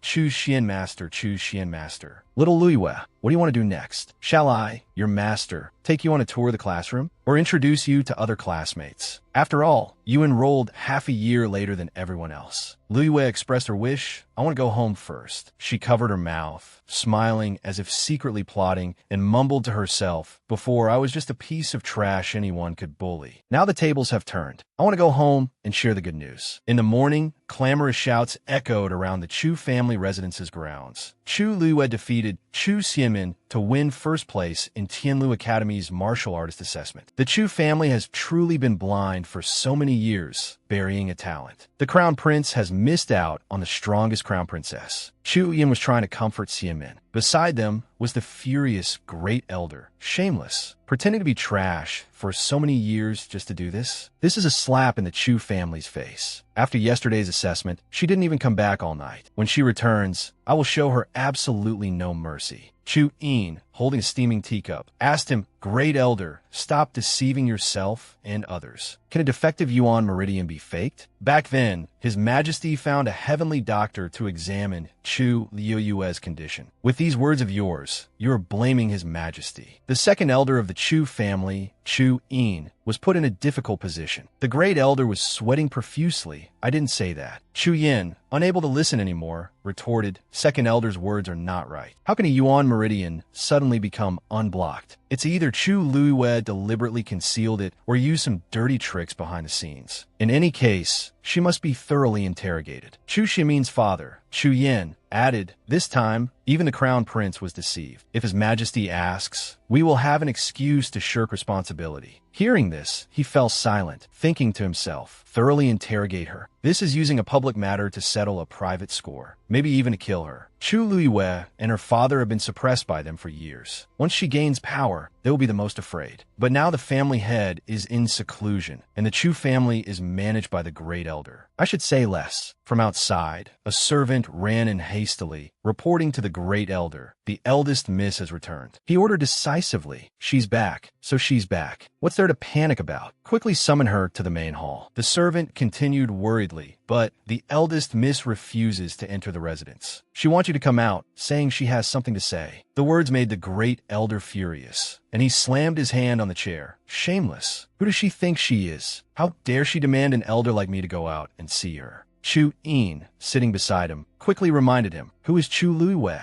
She is a once-in-a-century genius. Great Elder, you're not going out for the sake of your own pride. But the future prosperity of the Chu family depends on Chu Luiwei. Does the Great Elder want his pride, or the future of the Chu family? You choose." His words made the old man restrain his emotions. Outside the residence, Luiwei stood with her head held high. Seeing this, everyone started gossiping. "Is it the Chu family's legitimate daughter, Chu Luiwei? She's so beautiful, much more so than that Chu Xiamin. They used to say she was trash. Who knew she was a genius among geniuses? Is this Chu family blind?" From the residence gate, the entire Chu family appeared. The Great Elder cleared his throat. "Chu Luiwei, don't think you can be arrogant just because you achieved good results. What are you trying to do, standing in front of the Chu family's gate?" Luiwei sadly questioned him. "Great Elder, when Xianmin got into Tianlu Academy, you were very happy. Now, not only have I gotten into Tianlu Academy, but I also achieved second place as a Xian master and first place as a martial artist. Before, I was trash, and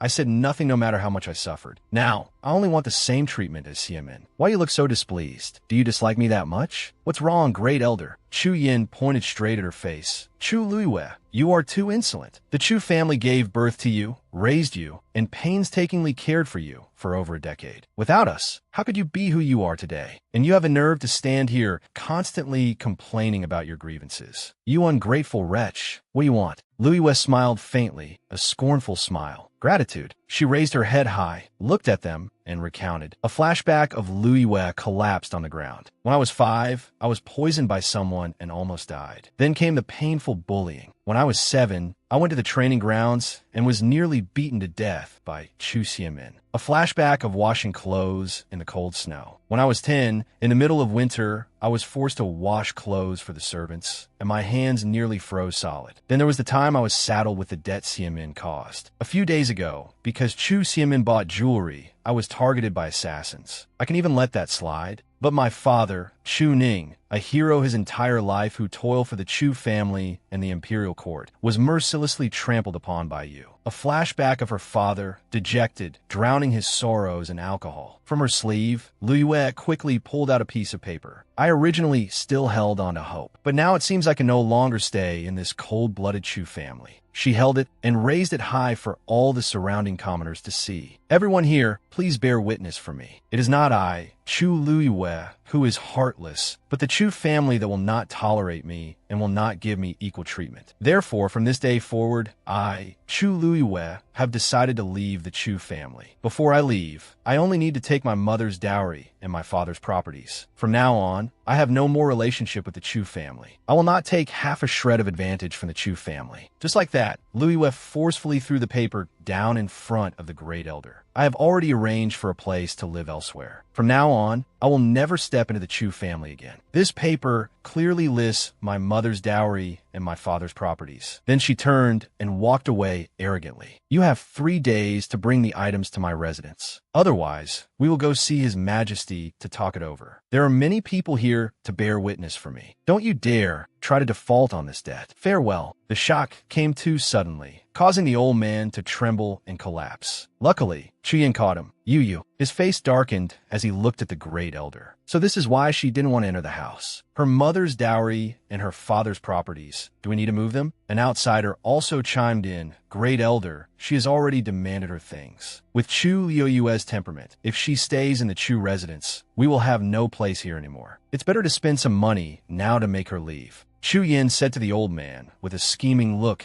Chu Ning can't cultivate and has long had no status in the capital. What kind of trouble can Chu Liyue cause on her own? We just need to apply more pressure. That money will return to us sooner or later. As they were plotting, a voice suddenly asked loudly, what a coincidence. Are you the great elder of the Chu residence and Lord Chu Yin? A formally dressed eunuch clasped his hands and reported. His Majesty learned that the eldest Miss Chu has entered Tianlu Academy and specially ordered me to come here to congratulate her. He also wishes to inform the eldest Miss Chu that Lord Chu Ning will assume the position of Commander-in-Chief of the Imperial Capital's Guard. He is being kept in the palace by His Majesty and will return late. The great elder and Su Yan's jaws dropped. Su Ning was appointed Commander-in-Chief of the Imperial Capital's Guard. His cultivation was crippled. How could this be? The eunuch beside them smiled and added, you didn't know? Commander Su has recovered from his illness, and his cultivation has broken through to the 5th grade martial artist level. His Majesty even feels this position is too small for him. With Commander Su here, the Su family's future, the Su family in the imperial capital will be second to none. The two of them burst into tears and collapsed to the ground. Su Ning has become the commander-in-chief. Forget about getting back the money they spent. Their comfortable life in the Su family is over. It's not yet certain who will be oppressing whom now. The eunuch beside them looked at them with a bright smile. What's wrong with you two? Are you overjoyed? In the afternoon, the wind whistled, sending a leaf flying. Suyu walked while stretching her body to relax. This feels so refreshing. After being constantly worried, I can finally relax a little now. Her hand brushed lightly against the wall. Suyu's gaze turned to the wooden gate, Ningyu Manor. From now on, this will be my and father's real home. Thinking of this, she closed her eyes tightly in sheer joy. This is such happiness. Using the leftover money from selling the hunting ground to buy a house was indeed the right decision. A laugh from behind made her turn around. It was Rong Xiao. My apologies. Your expression just now was so interesting that I couldn't help it. Suyu was a little surprised to see him. Your Highness, Princely, why is it you? Rong Xiao looked at her and reminded her. Didn't I say before that I was preparing a gift for you? Am I not welcome? Rong Xiao's face looked up ahead, Ningyu Manor. Below them, a shower began to fall. Suyu glanced at him questioningly. Why are you here? Rong Xiao gestured lightly towards the inside of the gate. It's raining. Can we talk about whatever it is inside? She was a bit bewildered, thinking to herself. He says it as if this is his manner. Rong Xiao replied nonchalantly. This is my manner. He brought a hand to his mouth and coughed repeatedly. So cold. Seeing this, Suyu sighed and led Rong Xiao in. Let's go inside. As she opened the gate, inside a house, his sleeve suddenly shielded Suyu's head. Rong Xiao's action made her blush, feeling a bit shy. The rain is getting heavier. Hurry into a room. Be careful not to catch a cold. Suyu ran straight inside, not forgetting to say thank you. She pulled him along, running hastily. Rong Xiao gently reminded her, hey, slow down a bit. Be careful not to get wet. A teapot was placed next to 2 cups. Suyu, holding a tray of ginger, asked him, what would your highness, Princely, like to drink? I should tell you beforehand, I don't have any fine tea here. Sitting and watching the rainfall, Rong Xiao smiled and replied, anything is fine. As long as whoever makes it, it will be delicious. Hearing this, Suyu didn't stand on ceremony and put the ginger into the pot. Is that so? Turns out his highness, Princely, is so easy to please. Then I'll just do as I please. She was still annoyed inside. He calls me so casually. As she poured the tea into the cup, Suyu looked towards Rong Xiao. Although I didn't go out of my way to hide it, I didn't tell anyone when I bought this house. How'd he find this place? Following me? Investigating? We've known each other for a while now. He definitely wouldn't harm me. But why does he keep pestering me? She held the teacup, placed it on the table, and invited him. Your Highness, Princely, please have some. After taking 1 sip, Rong Xiao spat the water out everywhere. Suyu sat beside him, looking smug. What's wrong? Not used to the taste. You were just in the rain. Your Highness, Princely's body is weak, so you should drink some fresh ginger to avoid catching cold. He clutched his face, coughing continuously. Lifting the cup of tea she made, he took another sip. While savoring it, Rong Xiao looked at Suyu. I'm truly not used to it. But since it's tea made by you, even if I'm not used to it, I must drink it. Seeing him like this, she felt a little bewildered. He's so handsome, deeply learned, and a prince. Why would someone like him pay attention to Su Luwei?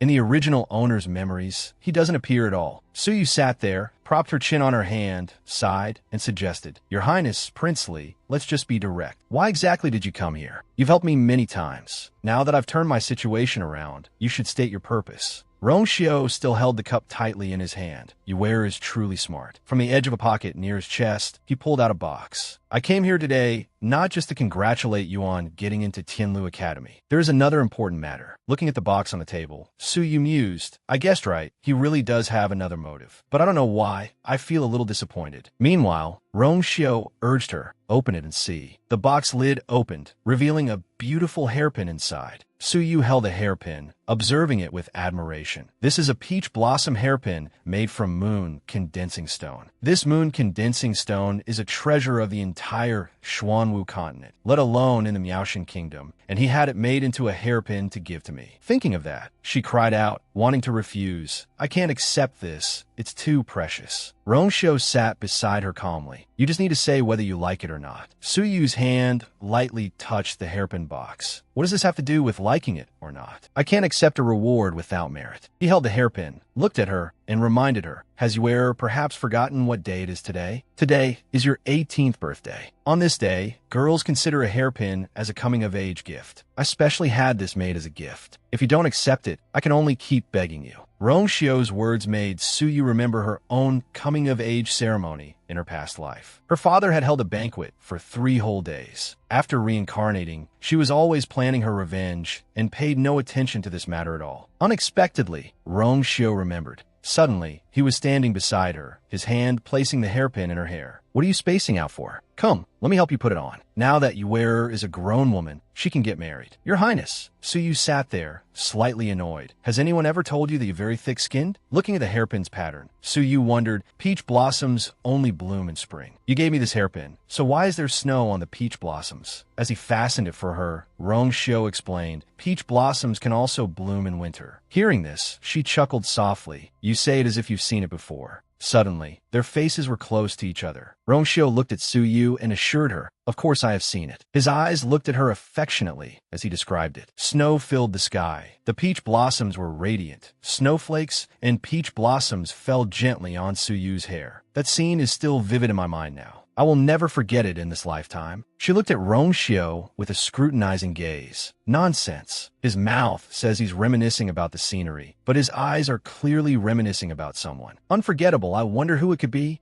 Rongxiu's hand gently lifted Suyu's hair, making her face flush. "This hairpin suits Yuer very well. It's very pretty and cute." She thought to herself, "It doesn't matter who he's thinking about. It has nothing to do with me anyway." Suyu quickly turned her head, and her hair fell from his hand. "Thank you, Your Highness, Princely. I will accept this gift then. It's getting late. I must ask Your Highness, Princely, to leave. I still need a rest." Being subtly kicked out, Rongxiu turned to leave. Before he had taken a few steps, he complained, "The rain is so heavy and the night wind is cold. If I go out now, I might get sick. There are clearly so many rooms here. How can Yuer be so heartless as to chase me away?" She understood Rongxiu's intention. "Here we go again." Suyu pointed and explained to Rongxiu, "Your Highness, Princely's meaning is that you want to stay. Unfortunately, although my house has many rooms, they haven't been cleaned up yet. But there are 2 habitable rooms. If you stay, what if my father returns to the manor? Where would he stay?" Hearing her, he propped his chin on his hand and pondered. "What you say makes sense. After all, one shouldn't disturb an elder." Seeing that Rongxiu understood, she nodded her head. "So I must ask you to leave. I'll go get an umbrella. You've been out for so long. Your subordinates must be looking for you."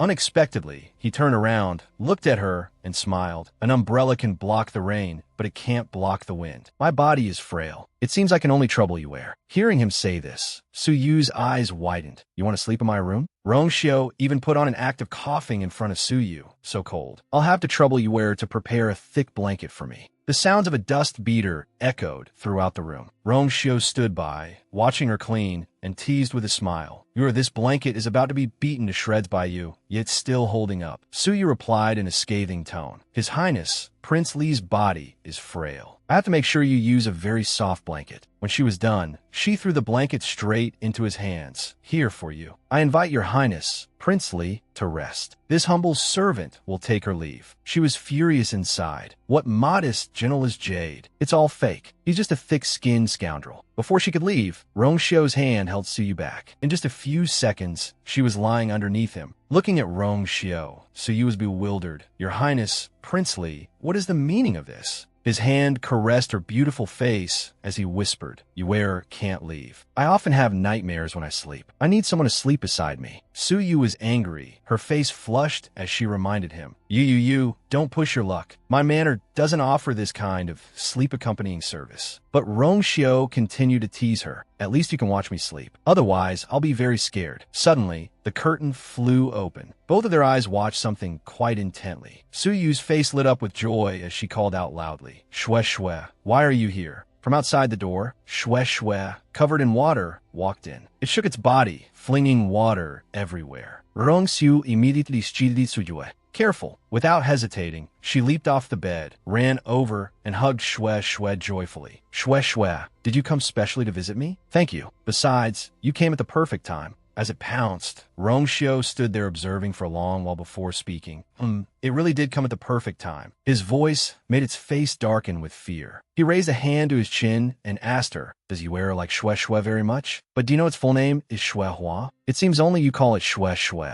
Shue Shue was sweating profusely. Its eyes showed anxiety, having a bad feeling. Suyu hugged it and asked him, "Is that so? Then what do other people normally call it?" Rongxiu smiled and told her, "Everyone calls it Xiaohua. Moreover, it also likes this name very much." "Right, Xiaohua." Shue Shue's face suddenly flushed red, and it snuggled into Suyu. "Xiaohua, this name." It seems Shue Shue feels embarrassed by the name Rongxiu gave it. "I don't want to live anymore. It's too humiliating." Seeing this, Suyu hugged it to comfort it. "Aya, all right, Xiao." "No, Shue Shue. Can I still call you Shue Shue?" While stroking Shue Shue, Suyu suggested to Rongxiu, "Your Highness, Prince Li, since Shue Shue is here, let it sleep with you. I'll go to the study." Her words made him look at her with confusion. "With Shue Shue here, I can't do anything to you anyway. Why are you leaving?" Not wanting to delay, Suyu quickly explained, "I'm going to cultivate. Tonight, I must refine a condensing pill. Only then can I become a true martial artist." Suddenly, Shue Shue leaped onto Suyu, startling her. She looked at him awkwardly, seeking help. "Shue Shue, what are you trying to do?" Rongxiu chuckled softly, looking at Suyu. "They want you to cultivate here." He quickly urged her to agree to stay. "Just agree with it. Besides, while you're cultivating, it would be very troublesome if someone with ill intentions broke in. I can also protect you here." Rongxiu's words were quite right, so you agreed. "Then, thank you, Your Highness Princely." Rongxiu had a point. If someone caused trouble during the core condensation, all her efforts would go down the drain. With everything going his way, Rongxiu smiled smugly, stroking Shue Shue. "Well done." Suyu began to form hand seals to practice the technique. "I'm starting now." Rongxiu sat beside her, watching. With Yue's current strength, after condensing her core, she could break through to third-grade martial artist or higher. Below her feet, Shue Shue lay there. She thought to herself, "I hope so." Suyu was levitating above the clear green water. The currents of water intertwined, forming a whirlpool. Strange, the origin energy in my body is abundant. Forming an origin core should be very easy, but no matter what I do, the origin energy won't condense. The whirlpools were enveloping Suyu, and moreover, no matter how hard I try, it's useless. If this continues, I won't be able to form an origin core. I can't become a martial artist. The whirlpools kept forming from the bottomless water. No, absolutely not. The origin core is extremely important to a martial artist. Without an origin core, my strength will be limited. How can I get my revenge? Suddenly, Suyue screamed loudly. The water beside her trembled with her scream. Suyu opened her eyes. A piece of paper appeared before her. The content inside, unparalleled full. Being scolded for just sitting there made her frown in anger. "This paper is scolding me." A flame of anger erupted in Suyu. She pointed at the paper and cursed, "What on earth are you? In my past life, in this one, I've never been scolded by anyone. Speak. Are you the one preventing me from condensing my origin core?" The next sentence appeared on the paper. "An origin core condensed from the earth. How can it compare to me?" The sentence left Suyu a bit confused. Does this mean it's more powerful than an origin core? The power of an origin core is limited, but it is not. In the 3,000-year-old world, when heaven and earth were in chaos, I had already appeared. The The paper was then swept away by the water. The current carrying the paper continuously clung to Suyu. It wants to acknowledge a master. She seemed to have understood something. I can control this origin energy, but if I want to use it well, this isn't enough. If this strange page wants to acknowledge me, then there's only one way now. So Suyu spread her palm, and the water current followed, directly using this lake as her origin core. A sphere of water controlled by Suyu's hand appeared. A smooth, transparent sphere was completed. Seeing it, Suyu was overjoyed. It's done. Her mind raced without rest. As a normal martial artist's power level increases, their origin core undergoes corresponding changes. A first-grade martial artist will have one vein on their origin core. A second-grade martial artist has 2 veins. Looking back at the sphere Suyu had formed, she was quite astonished. Only one vein. I only have one vein. This is unbelievable. As her finger lightly touched the sphere, Suyu suddenly froze. She was aghast. From within Suyu, multiple streams of water shot out, startling them both. She finally woke up. Suyu's head was soaking wet. She looked at the collapsed surroundings. This doesn't look like the power of a first-grade martial artist at all. The power that Page can contain is much higher than a normal origin core. But I clearly suffered a backlash just now. How am I completely uninjured? Suyu raised her hand to check her body. There wasn't even a scratch from the debris of the house. Sitting beside her, Rongshio had one arm around her waist, the other holding up a pillar to keep it from falling. Congratulations on successfully condensing your core.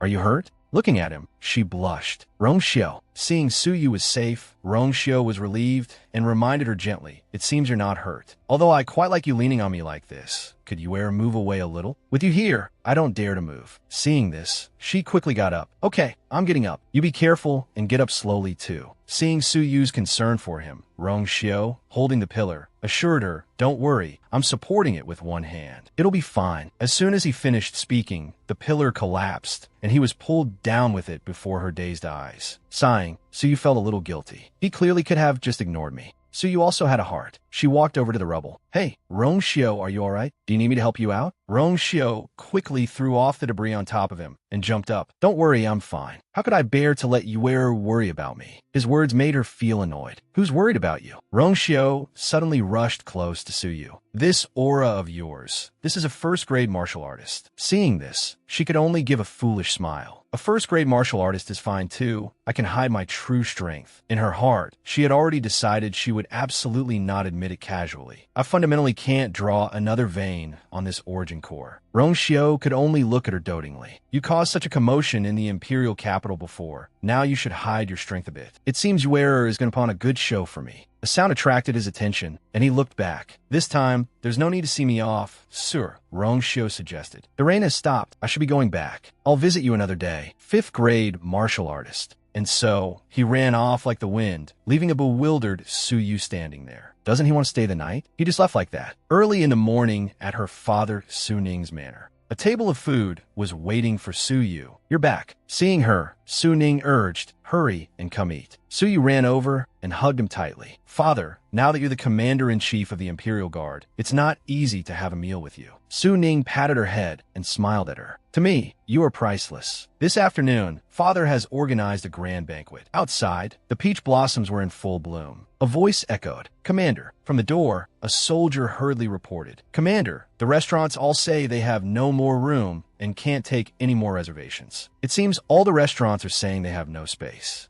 Hearing this, he was so angry he slammed his hand on the table. "The Su family is truly bullying us too much." Seeing this, Suyu, sitting beside him, quickly calmed him down. "Father, calm down. Actually, this banquet isn't that important. What's important is who will come." Suning looked at her in surprise. In this situation, will anyone really come? Her eyes wide, she suggested, "Let's wait and see." Outside the gate, the sound of knocking echoed loudly. Coming. Lien Sheng appeared at the door. "Is this Su Liuyue's residence?" So lowly. Aren't you hosting a banquet? How come there's not a single person here? It's so deserted. It's still our Su family who is magnanimous enough to give you some face by attending." He swaggered in, only to be blocked by Suyu. "I was wondering who it was." She crossed her arms and looked at him with contempt. "So it's a dog from the Su family.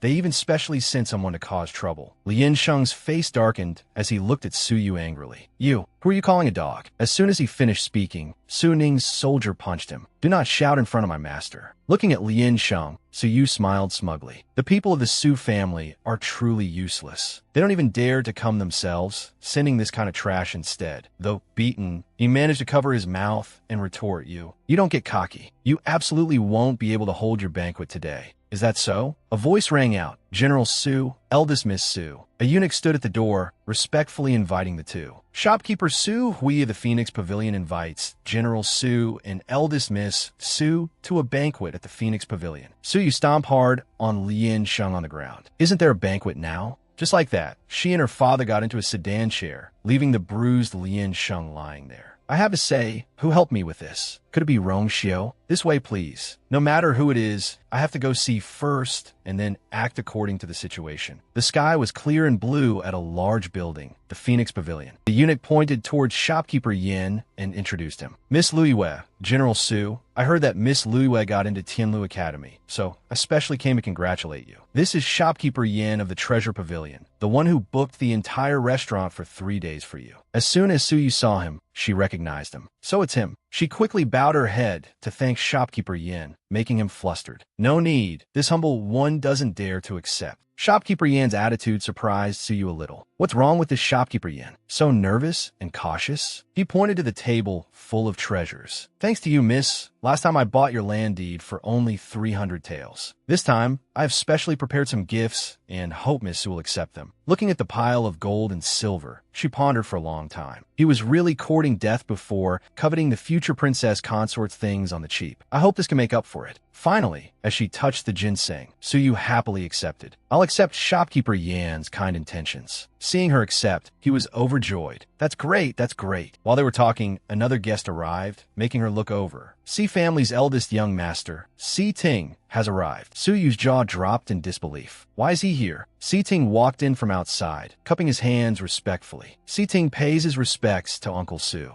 On behalf of the family head, I congratulate you on your successful breakthrough. He looked at Su Ning and explained his reason. Eldest Miss Su and I can be considered fellow students. I should also come to congratulate her. He immediately nodded in agreement. Good, good. Only Su Yu stood there bewildered. We've only met once. Why did he come here to congratulate me? From the door, another guest caught her attention. Found it. It's here. Ziyang excitedly pulled a group of people along. Today, Su Luiyue is treating. Everyone, eat to your heart's content. Spend all her money. Okay, so you looked at Si Ting and asked softly, did you invite all of them? His face flushed slightly. Not exactly. Everyone is a fellow student. Let's have fun together. Then, Ziyang, without hiding anything, spilled everything, making Si Ting's face turn red. Of course it counts. The Phoenix Pavilion is the Z family's business. Big brother urged me to go find people come here. He quickly used his hand to cover the talkative Zi Yang's mouth. Don't listen to his nonsense. Fellow students should help each other. Hearing this, Su Yu bowed her head to thank him. Si Ting, thank you.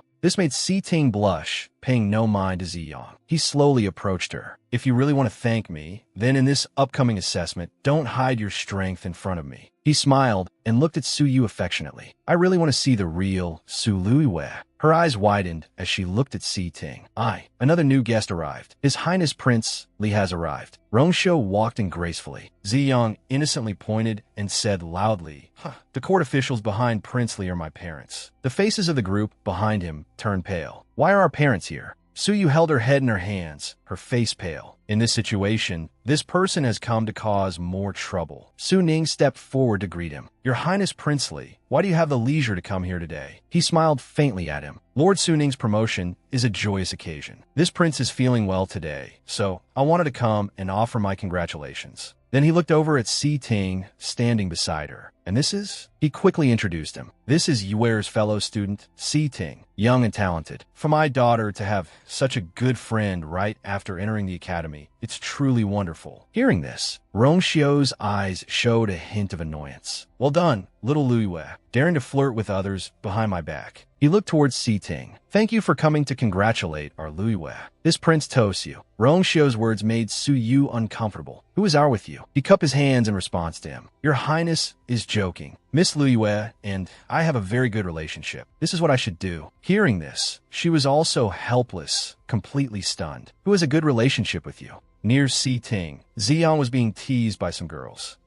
This is not a suitable place to stay for long. Let's go quickly. Still as cute as when he was little. Isn't this Ziyang? He's grown so big. Seeing things were not right, he cupped his hands to say goodbye. Pardon my impoliteness, Your Highness. Luiwe, congratulations. I am very much looking forward to our next training session. Just like that, Si Ting dragged Ziyang away. Rongxiu sat there, contemplating. It seems today I must define my relationship with little Luiwe. Otherwise, sooner or later, someone else will snatch her away. The table was filled with eye-catching food. As expected, a Phoenix Pavilion. The food looks so delicious. Sunin, sitingapisit, rimaindid sujue. You error. Don't just eat. Quickly pour tea for His Highness. His Highness has helped us before. We must thank His Highness properly. She looked at him, her heart full of bitterness. Rongxiu really knows how to pretend. Father has been completely deceived by his appearance. Suyu stood up, happily holding a cup. Your Highness, this is medicinal wine I intentionally warmed to warm Your Highness's body. The man sitting beside her raised his hand to stop her. You err. His Highness's body is not well. He cannot drink alcohol. But only she knew. What's the point of drinking tea? Drinking wine is more exciting. Just like that, the cup of wine in her hand was warmly received by Rongxiu. This prince's body indeed cannot drink much alcohol. However, a drink for Miss Luiwe. How could this prince refuse? Suyu's eyes showed a hint of surprise towards him. A frantic shout. Commander! From outside the door, a soldier rushed in to report. Commander! The fourth princess has fallen off a cliff. His Majesty has ordered us to quickly go find her. Hearing this, everyone was extremely stunned and shouted loudly. What? Suning glanced apologetically at his daughter. Yu remained calm. She smiled faintly. The fourth princess's matter is important. Father, you should go quickly. Hearing her say that, he immediately spoke respectfully to Rongxiu. Your Highness Prince Li, official duties are important. Please excuse my impoliteness. He smiled and nodded. This prince will take care of things here. Regarding the fourth princess's matter, I hope Commander Su will do his utmost. Su Ning cupped his hands. Thank you. Luiwe watched her father's departing figure, her heart full of doubt. This is truly strange. Were all the guards beside the princess useless? Su Ning turned to a servant. Quickly go prepare the horses. She turned to ask Rongxiu, aren't you worried about the fourth princess? After all, she is your younger sister. He replied indifferently. With this body of mine, going along would only cause more trouble. Luiwe snorted inwardly, pretending, just keep on pretending. Suddenly, Rongxiu leaned close to her ear. Compared to the fourth princess, this prince has more important matters. He whispered, you error. This prince's outer robe was left at your place. Tonight, this prince will come to get it. Luiwe was stunned. Outer robe? She suddenly remembered when Rongxiu used his robe to cover her. Her face immediately flushed red, cursing inwardly, shameless. Then Luiwe quickly snatched the wine cup from Rongxiu's hand, leaving him bewildered. My wine. The night sky was cool and tranquil. At the palace, an angry shout echoed. Get out! All of you get out! Inside the hall, a brocade vase was thrown in front of the trembling servants kneeling on the ground. Princess Rongzhen's face was bruised and scraped. She was in shock. I don't believe it. You're all lying. This princess's aptitude is very good. How could I become a cripple? A servant immediately prostrated, his voice trembling. Fourth princess, your origin core has been shattered, and your origin meridians are also damaged. It will be a difficult matter for you to cultivate in the future. Rongzhen roared in anger. You useless bunch. So what if the origin core is shattered? Can't this princess cultivate? She shouted loudly. Heavenly physician, quickly summon a heavenly physician. If you can't do it, a heavenly physician definitely can. Suddenly, an announcement rang out. His Majesty the Emperor arrives. Her Majesty the Empress arrives. His Highness the Crown Prince arrives. Emperor Rongxiu walked into the hall, followed by the Empress and Crown Prince Rongjin. Rongzhen rushed over. She stood before the Emperor, pleading, Imperial Father, you must hold that person responsible. It was Su Luiwe. That was Su Liuyue's hunting ground. Rongxiu was stern. That is the Treasure Pavilion's hunting ground. How can we hold an innocent person responsible? The Treasure Pavilion repeatedly advised against it, but you insisted on going in to find a high-level demonic beast. You can only blame yourself. Seeing this, Rongjin immediately defended his younger sister. Imperial Father, Jinjin's injury is truly strange. For this kind of thing to happen when the Treasure Pavilion took over. If it's not investigated thoroughly, how can Jinjin be at ease? The Empress hugged her. She also spoke up. Your Majesty, Jinjin was harmed by someone else. Rongxiu sighed. The Treasure Pavilion cannot be held responsible. In the end, it is all because we spoiled Jinjin. His eyes turned stern as he turned to Rong Jin. But, Jiner, do you want to investigate Su Luiwe for Jinjin's sake or for your own? He immediately cupped his hands earnestly. Imperial Father, please see clearly. Your son has absolutely no selfish intentions. Rong Xiao turned and left. You must remember you are the crown prince. This matter ends here. If anyone mentions it again, they will be severely punished without mercy. Rong Jin bowed his head. Yes, but his eyes still revealed a look of silent calculation. Scene changes to a small house. Rong Xiao toyed with the wine cup in his hand. He was indifferent. I've heard, Luiwe replied while searching a cabinet. The fourth princess is crippled. She took out a neatly folded robe. Here, your thing. I will be staying at the academy from now on. You shouldn't come here again. Focus on recuperating in your manner. Rong Xiao took the robe, his voice teasing. I didn't expect you were to care so much about this prince's body. She replied calmly. By attending this banquet, you have already offended His Highness the Crown Prince. I'm afraid your days ahead will be difficult. Suddenly, Rong Xiao placed a hand on her shoulder. I don't even have time to thank him. He smiled gently. Because he gave you up, that's how I got my chance.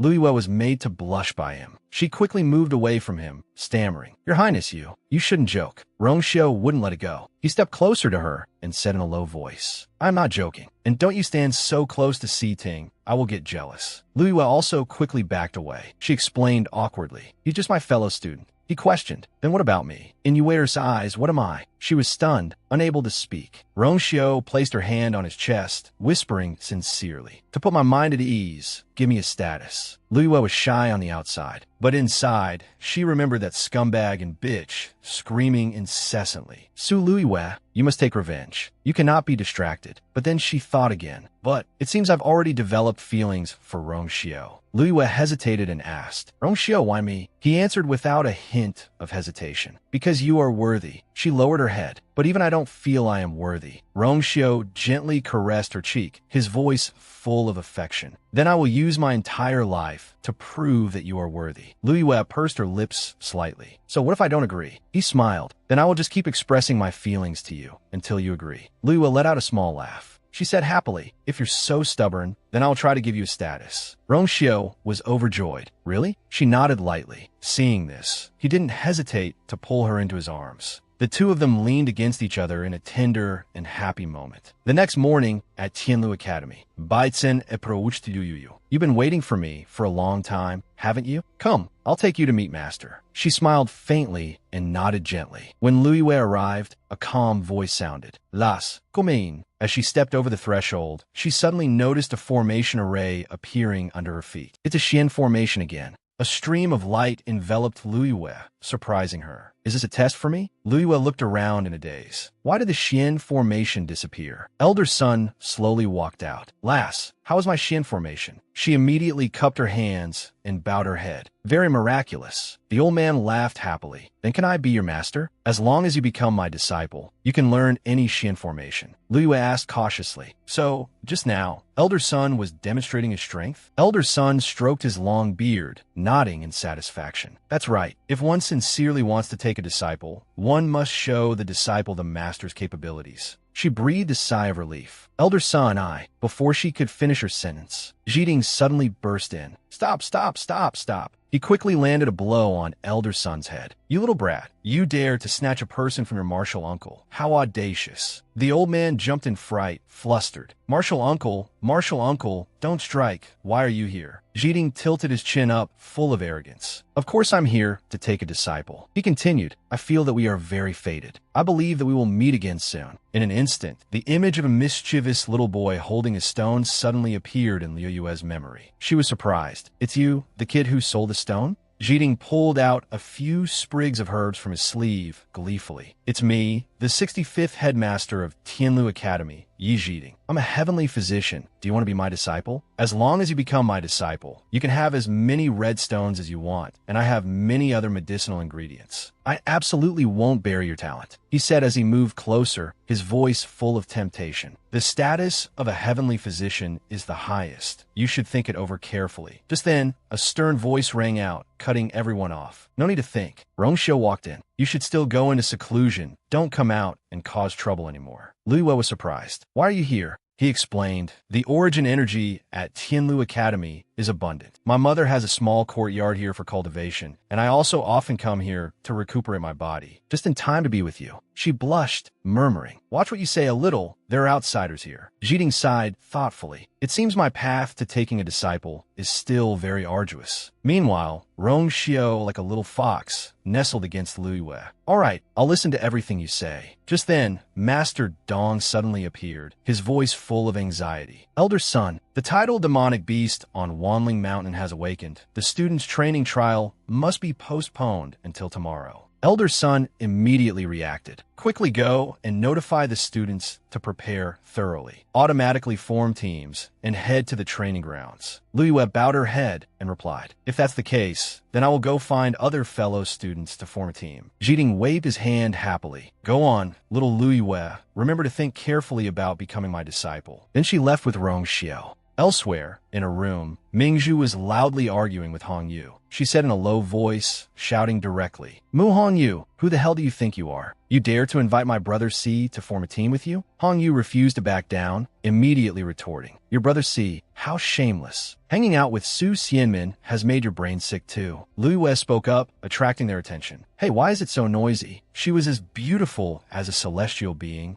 Si Ting cleared his throat, a little embarrassed. "Su Lu Yue, who are you teaming up with for this trial?" Mingzhu bit her nails in frustration, glaring at Lu Yue. "Su Lu Yue, how dare you come and seduce my brother Si again?" "Over here," Si Ting continued, his voice enthusiastic. "Do you want to join my team? We have exactly one spot left." Lu Yue tilted her head and refused. "No, thank you." She turned to Hong Yu. "Mu Hong Yu, how many people is your team short?" She replied, "2 people. We originally wanted to invite Si Ting and Si Yang." Lu Yue smiled and said sincerely, "Then the 2 of us will join your team. Is that okay?" Hong Yu was puzzled. "The 2 of you?" She turned around and pointed behind her. "There's one more person over there." Seeing Rong Xiao waiting, Hong Yu exclaimed in surprise, "His Highness, Prince Li." Immediately, she rushed over and threw her arms around Lu Yue. "I agree. I know you have a grudge against Su Xianmin. I don't like her either. For now, you're my friend. I'll protect you." Lu Yue turned her head to look at her. "Then I'll thank you in advance." In the evening, Lu Yue was sitting leisurely reading in her room when a sound from outside suddenly put her on alert. Lu Yue immediately drew her knife. "Who is it?" Xue Xue was clinging to the window frame, whining. It's me, Xue Xue. You scare me to death." Lu Yue immediately called it in. "Yeah, it's Xue Xue, coming quickly." But Xue Xue got stuck at the window. Lu Yue laughed helplessly. She went over and hugged it. "The window is too small. It's not that our Xue Xue is too fat." It shyly burrowed into her. "Don't say it. It's so embarrassing." Suddenly, Lu Yue sensed something unusual. She spun around, the blade ready in her hand again. Rong Xiao gently caught Liu Yue's wrist, pulling her into his arms. "Yue, are you trying to murder your husband?" Lu Yue let out a soft huff and switched the knife to her other hand without hesitation. Rong Xiao chuckled. "I'm truly helpless against you." She pouted. "Who told you to sneak up behind me? Serves you right." Lu Yue put the knife away and turned to ask him, "Aren't you resting?" Rong Xiao replied, his voice as light as the wind. "We have to go up Wanling Mountain tomorrow. I was afraid you'd be nervous, so I came here. What, am I not welcome?" She walked around him, her voice sarcastic. I wouldn't dare. With His Highness, Prince Li, gracing me with his presence. This humble girl is of course extremely welcoming." Rong Xiao gently tapped Liu Yue's forehead, as if in loving reprimand. "Naughty." Xue Xue at the side hurriedly covered its eyes like a child. So embarrassing. The scene changes to the next morning. At Wanling Mountain, a group of people were gathered at the foot of the mountain. Hong Yu waved and called out loudly, "Lu Yue,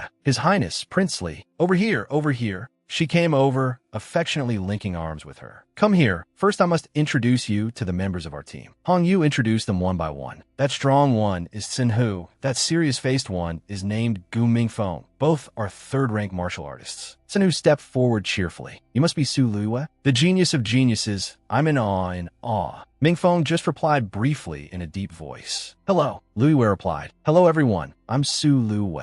Hong Yu handed her a small object. "This is the signal to withdraw from the trial. Keep it with you and don't lose it." "All right, let's set off." On the way, Lu Yue turned to remind Rong Xiao. Don't follow me. Aren't you afraid others will see through your disguise? He replied leisurely. If there's trouble, you'll handle it. I won't make a move. She laughed. Your plan is truly perfect. Up ahead, Hong Yu said excitedly. It would be great if I could break through to the 4th rank. Sun Hu also chimed in. That's right. I also want to break through to the 4th rank. Mi Feng, leading the way, calmly remarked. Cultivation cannot be rushed. Suddenly the grass beside them rustled. Lu Yue shouted loudly. What is that? Get out here. A small beast leaped out. Hong Yu's eyes sparkled. A blood eagle. It's a 3rd-rank demonic beast. A blood eagle. So cute. Is it trying to get close to Lu Yue? It immediately rushed over, clinging to her sleeve. Sun Hu sighed, his face falling. Is this the most useless 3rd-rank demonic beast in Legends? Our luck is not good. Lu Yue looked at the blood eagle. Do you want to come with us? It chirped as if in agreement. Her heart softened, and she gently instructed. Then you must be obedient, and we'll bring you along. Lu Yue placed the blood eagle on her shoulder. Let's go. But Rong Xiao quickly stopped her.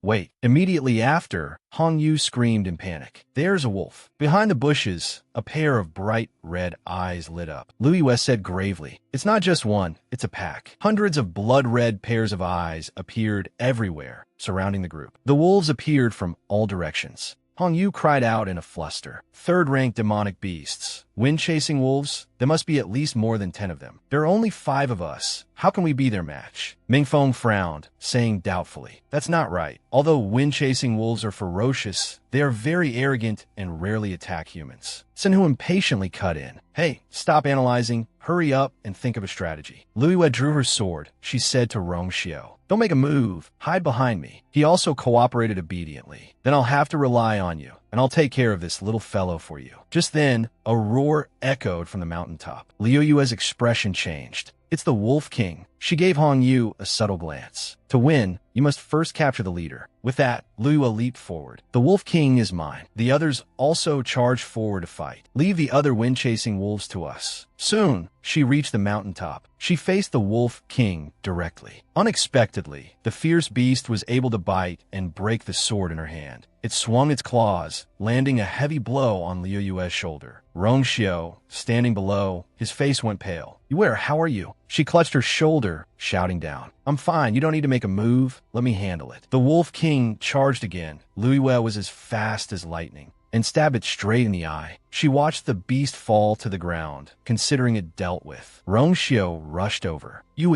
he said worriedly. You're injured. Lu Yue forced a smile. I'm fine. How are they? Rong Xiao replied. They were scattered by the wind-chasing wolves, but they should be fine. Come, I'll take you treat your wound. She nodded. Mem. He poured medicine on the wound, then gently comforted her. This medicine is very good for external wounds. It just hurts a little. Try to bear it. Lu Yue clutched her shoulder and cried out softly. It hurts. She thought to herself. It hurts so much. Is my cultivation still not enough? Rong Xiao sighed as he bandaged the wound. This is just an external wound, but if it's not treated well, it will leave a scar. Or should we go back and get it treated first? Lu Yue shook her head decisively. No, the trial must continue. Seeing her like this, he could only helplessly agree. All right, we'll do as you say. Rong Xiao said softly as he finished tying the bandage. The bandage is done. After speaking, he leaned down and placed a light kiss on Liu Yue's wound. Her face turned bright red, and she stammered. What were you doing? Immediately, the blood eagle rushed towards Rong Xiao, screeching angrily. Pervert, take a kick from me. But he easily pushed it aside. Rong Xiao caressed Liu Yue's cheek, his heart aching. You don't know how to cherish yourself. It pains me to see that, so you have to compensate for my emotional distress. She froze for a moment, only letting out a soft, embarrassed sound. Rong Xiao looked at her lips. For example, then he leaned down and kissed Lu Yue.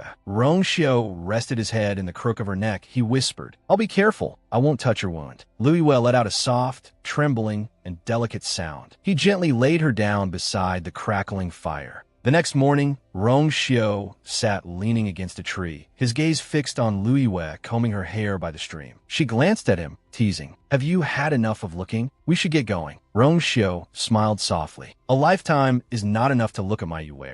Suddenly, a terrified scream rang out. help, help. Lu Yue spun around, frowning. That voice sounded so familiar. Right after, Mingzhu frantically rushed out of the forest. Help, help. Xiamin ran while shouting loudly, help. Rongxiu stuck his leg out, causing the two of them to tumble to the ground. Xiamin was still catching her breath. She glared angrily at Lu Yue. Su Lu Yue, why are you here? Mingzhu also got agitated. It's you, the woman who seduced my brother Si. She laughed gloatingly. I didn't expect the young ladies of the Su and Gu families to be in such a state. It seems you two have run into no small trouble this time. Xianmin struggled up to leave. I don't have time to argue with you right now. If you have the guts, then stay here. Mingzhu hurriedly chased after her. Sister Su, wait for me. Lu Yue frowned, puzzled, leaving so quickly. What's wrong with him? Suddenly, Rongxiu shouted loudly. Danger. He immediately rushed out to stand in front of her. Lu Yue was stunned. What's wrong? Suddenly, her pupils contracted. A fierce demonic beast charged out of the forest. Lu Yue shouted at the other two. You provoked a fourth-rank demonic beast, a golden fur bear. Where are the rest of your team members? Xiamin stammered. The others got separated.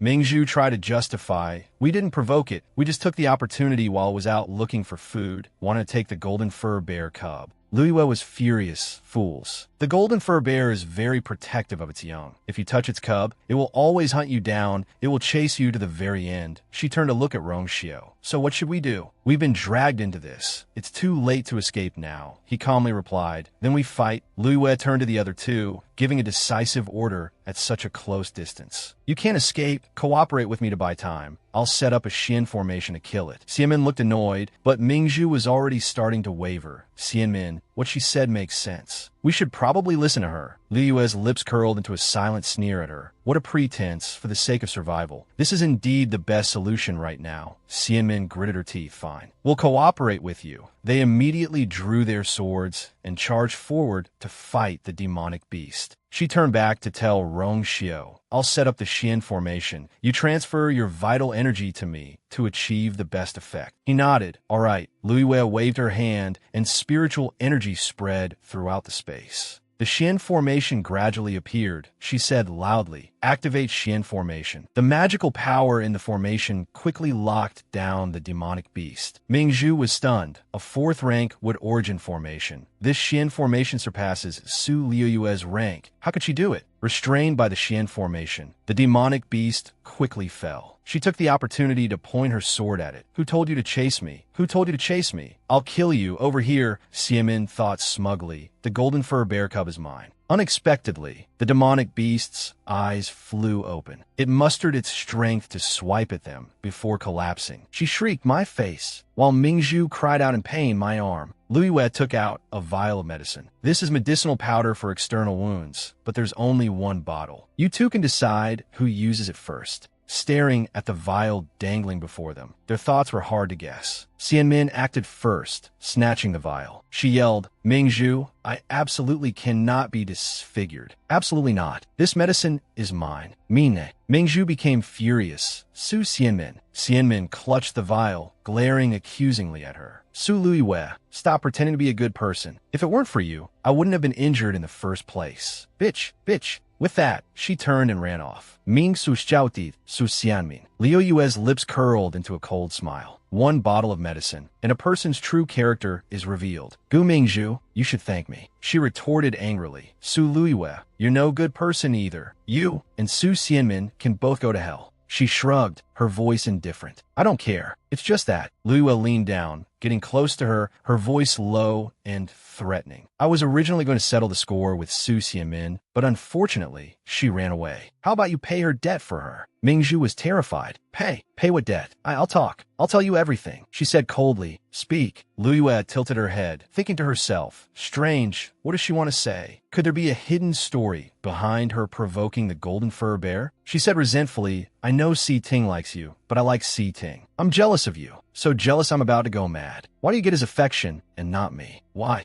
Rongxiu glanced at her. Po, Si Ting likes her. Lu Yue avoided his gaze. I don't know. It has nothing to do with me. Mingzhu continued her story. Crown Prince Rong Jin approached me. He promised to help me marry Si Ting, as long as I found a chance to plot against you and Prince Li during the trial, to ensure you two couldn't leave Wanling Mountain. The golden fur bear was also part of his plan. She frowned slightly. So it was the crown prince who wanted to harm me. Rongxiu was furious, his voice deepening. Rongjin, I've underestimated you. She looked pathetic. I've told you everything I know. Don't kill me. I beg you both, don't kill me. Lu Yue picked up a rope, a dangerous smile on her face. Since you've told me everything. Then, Mingzhu screamed her lungs out. She was tied up, roaring in anger. Su Luiwe, you venomous woman. I am the great young miss of the Gu family. How dare you humiliate me like this? She replied nonchalantly, all tied up. With that, Luiwe picked up a worm and held it close to Mingzhu's face, her voice slow. I helped you treat your arm, yet you're so ungrateful. Lead the way obediently. Otherwise, I'll drop this worm into your clothes. Her face turned deathly pale. No, I hate worms the most. Get away. Rongxiu chuckled. So you just want her to lead you to the golden fur bear's cub? Luiwe replied calmly. What else? I killed the mother golden fur bear. That cub won't survive without anyone to care for it. He placed something in her hand, smiling gently. You are so kind-hearted. Here, this is your reward. She exclaimed with delight. The golden fur bear's Yuan Dan. Then I won't be polite. Mingzhu led them to a large cave. This is the golden fur bear's den. Its cub should still be inside. A pitiful little bear cub grabbed the hem of Liu Yue's clothes. She was surprised. Do all demonic beasts like to buy clothes now? Rongxiu answered. Perhaps it's attracted to the scent of the Yuan Dan. The blood eagle immediately pushed the little cub away, growling, stay away from us. Lu Yue searched Mingzhu and took out an item. She panicked. What are you doing with my signal flare? She replied faintly. I'm helping you quit the trial. Someone will come to rescue you later. Just wait here obediently. With that, Lu Yue untied the ropes.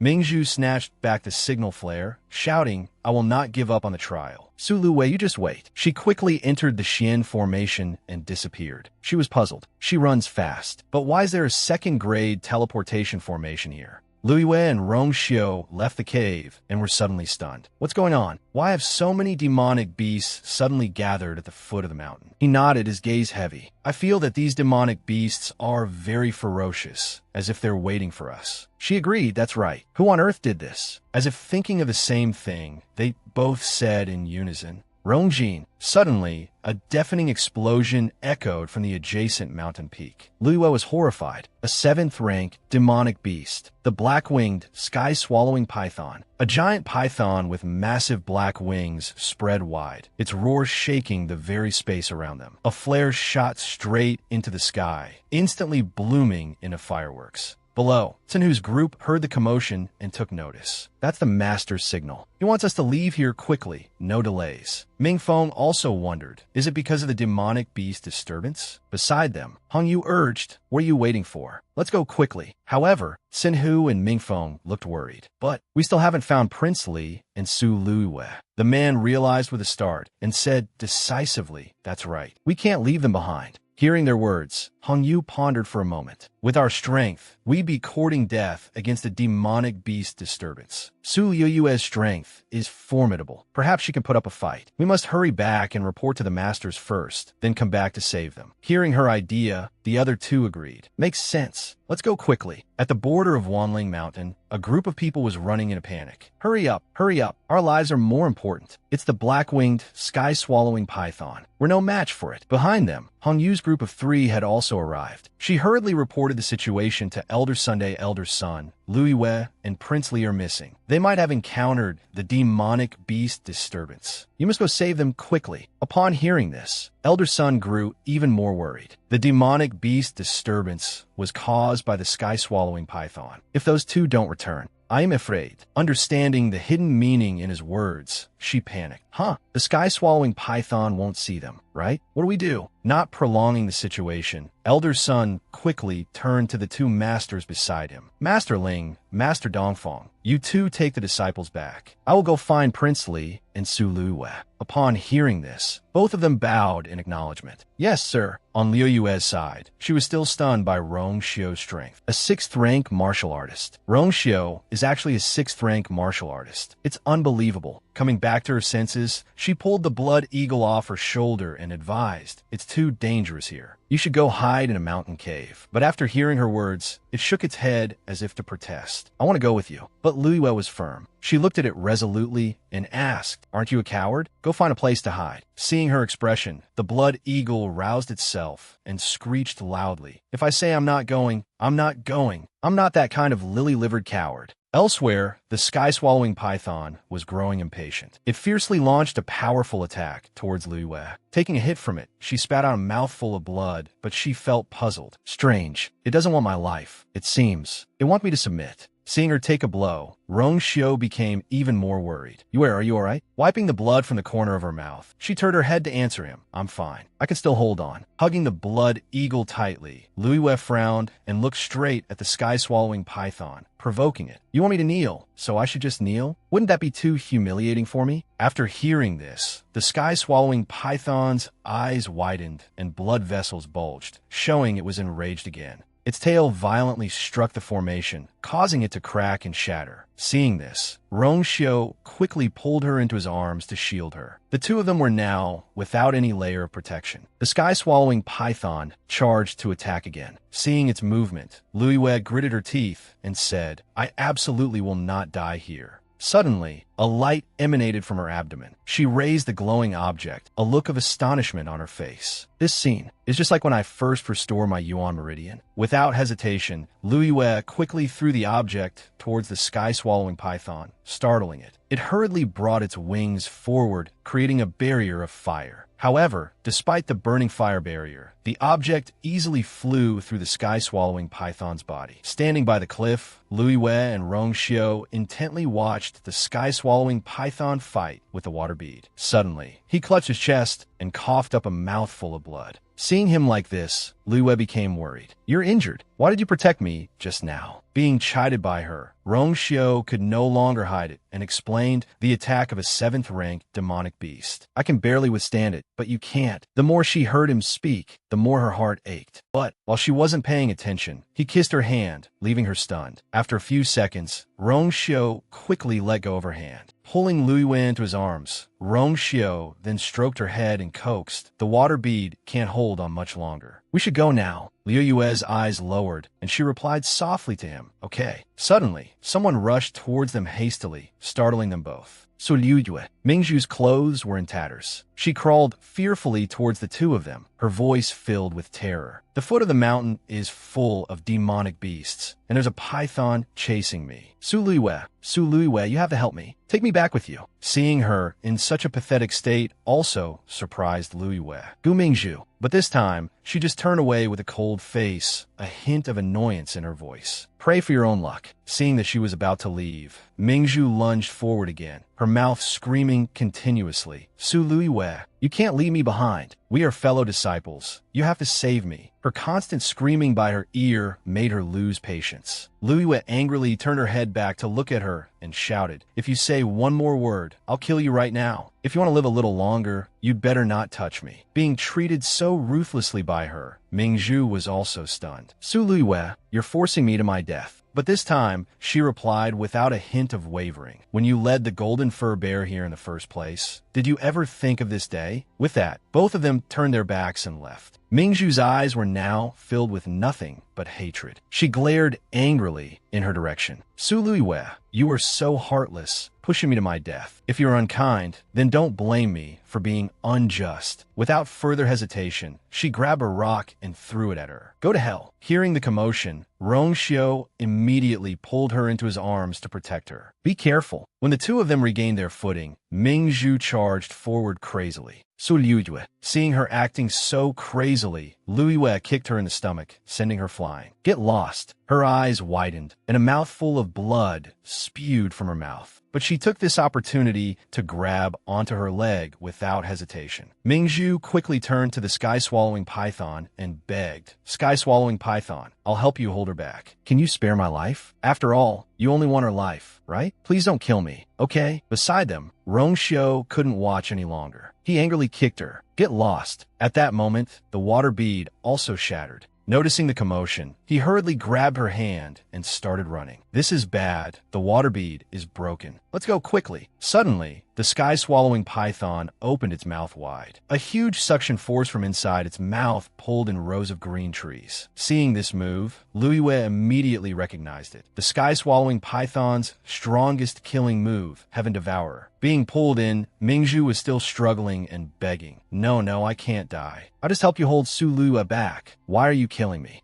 No, No. In an instant, she was sucked inside. Outside, Louis Wei and the other were also in trouble. She was now being pulled in. Panicked, she reached out and called to him, Rongxiao. Seeing her like that, he became even more alarmed. Yue. Seeing him about to rush in, Louis Wei became resolute. Rongxiao, in this situation, only one of us can live. You go first. But by then, he had lost all reason. He hurriedly refuted her words. No. Liu Yue's outstretched hand was grabbed by Rongxiao. Despite the sky-swallowing python still having its mouth wide open using its technique, he held her firmly in his arms. I'm here. Don't say such things. Don't be afraid. Seeing him like this, the corners of her lips curled up. Thank you, Rongxiao. Suddenly, a white figure rushed over quickly. Tuet fearlessly swung its hand and slapped the sky-swallowing python off balance. Being attacked, the sky-swallowing python became enraged and thrashed its body. Suddenly, its whole body crashed down, causing the demonic beasts in the forest to flee in unison. Above, Rongxiao had managed to hold Liu Wei. Hold on to me tight, we're leaving. Hearing his instruction, she immediately agreed. Okay. Below, the sky-swallowing python took another blow to the head. In just a moment, it closed its eyes and died. Tuet, standing on its head, roared again. How dare you touch my person? Nearby, the blood eagle was miserable for being forgotten. Even though it was blown away, it didn't forget to complain. Why did you leave me behind? Suddenly, its whole body crashed straight into Tuet, startling it into a daze. Picking up the blood eagle, Tuet's eyes showed confusion as it asked, Who are you? Seeing this, it introduced itself. Hello, my master sent me to tell you to bring the golden fur bear cub to Bibbo Lake in the misty forest to find them. As soon as it heard this, Tuet rushed off. Grabbing its tail, the blood eagle was terrified. Slow down a bit. Elsewhere, the water's surface rippled slightly. On Liu Yue's shoulder were 2 fresh scratch marks. Soaking in the lake, she stared intently at the thing in her hand. In an instant, her dantian merged with that thing. Her body gradually floated into the air, and the stream of power slowly integrated into her body. By the side of the lake, Rongxiao was still watching Louis Wei intently. His eyes were fixed on her, the corners of his lips curling up slightly. Suddenly, Tuet and its companion rushed over and hugged him, causing him to fall over. Master, I'm here. Suddenly, the charging blood eagle froze. Rongxiao easily grabbed it with one hand,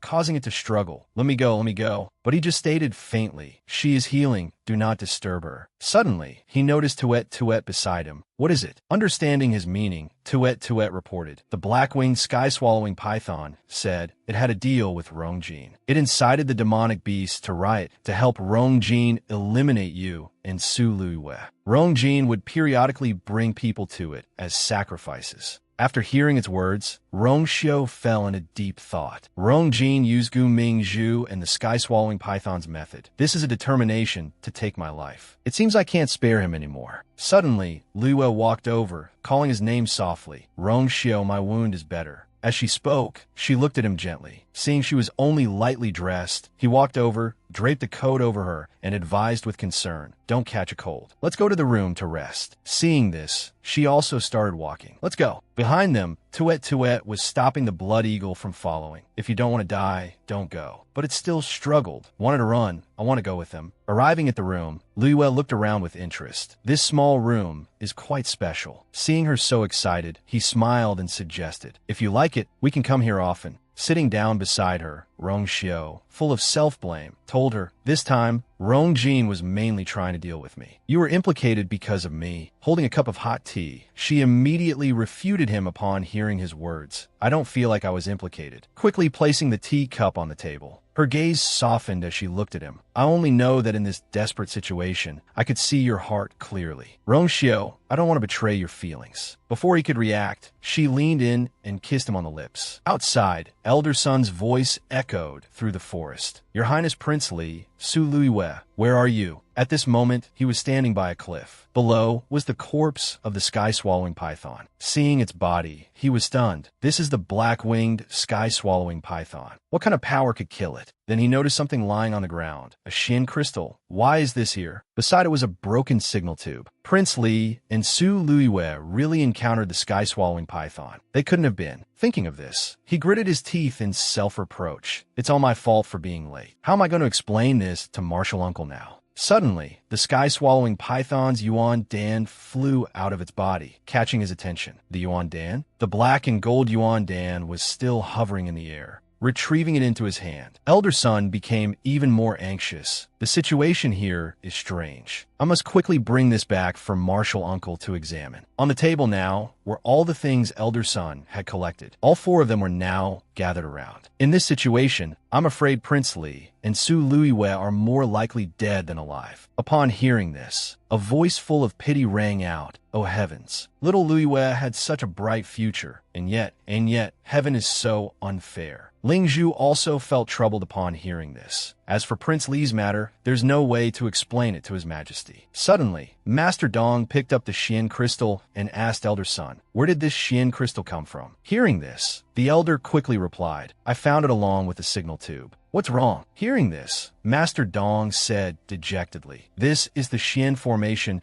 the Gu family gave to Gu Mingzhu for protection. She hasn't returned either. Ling Zhu was alarmed again upon hearing this. No way. Was Gu Mingzhu also swallowed by the sky-swallowing python? Elder Son could only sigh at this point. How am I going to explain this to Martial Uncle? Suddenly, Qi Ting slammed the door and burst in, startling the elder. Where's little Luiwei? He angrily grabbed Elder Son's ear and scolded him relentlessly. I entrusted little Luiwei to you, and you lost her. Hearing this, the elder hurriedly explained. When I arrived, she was already gone. Perhaps. Seeing this, he retorted, impossible. Little Luiwei is not dead. She is my disciple. Suddenly, he noticed the Yuan Dan on the table. With just a glance, he realized something's not right. The smell of human blood in this demonic beast Yuan Dan is too strong. Without hesitation, he quickly used his divine sense to enter the Yuan Dan to investigate. As soon as he entered, he saw a scene of someone offering people to the sky-swallowing python, and someone else intentionally feeding people to it. He is the real culprit behind little Liu Yue's disappearance. Such an act against the heavens. For little Liu Yue's sake, I must investigate this thoroughly. Outside, a crowd of gossips was buzzing. Have you heard the news? Prince Li and Su Luiwei are missing. Paying no mind to someone eavesdropping behind them, the group continued their focused discussion. What missing? They were killed by the sky-swallowing python. That's right. It seems Su Xiamin's face was also ruined. Her face is ruined, yet she still clings to the crown prince. How shameless. Over here, Xianmin heard every word they said, and she couldn't help but rejoice inwardly. Su Luiwei, who caused my face to be ruined, is finally dead. Serve her right. This is perfect. I can impersonate her and go to the Tianling dynasty. There will surely be a way to restore my appearance there. You gossiping people, one day I will teach you all a lesson. Thinking this, she happily left. Elsewhere, Rongjin had just folded a memorial, a triumphant smile on his face. Prince Li and Su Luiwei are dead. A great threat has truly been eliminated. That python is also dead, so I won't need to bring people to it anymore. At this, he loudly commanded the troops outside. Pass the order. We can make a move against Rongxiu and his supporters now. Upon hearing this, the soldiers replied,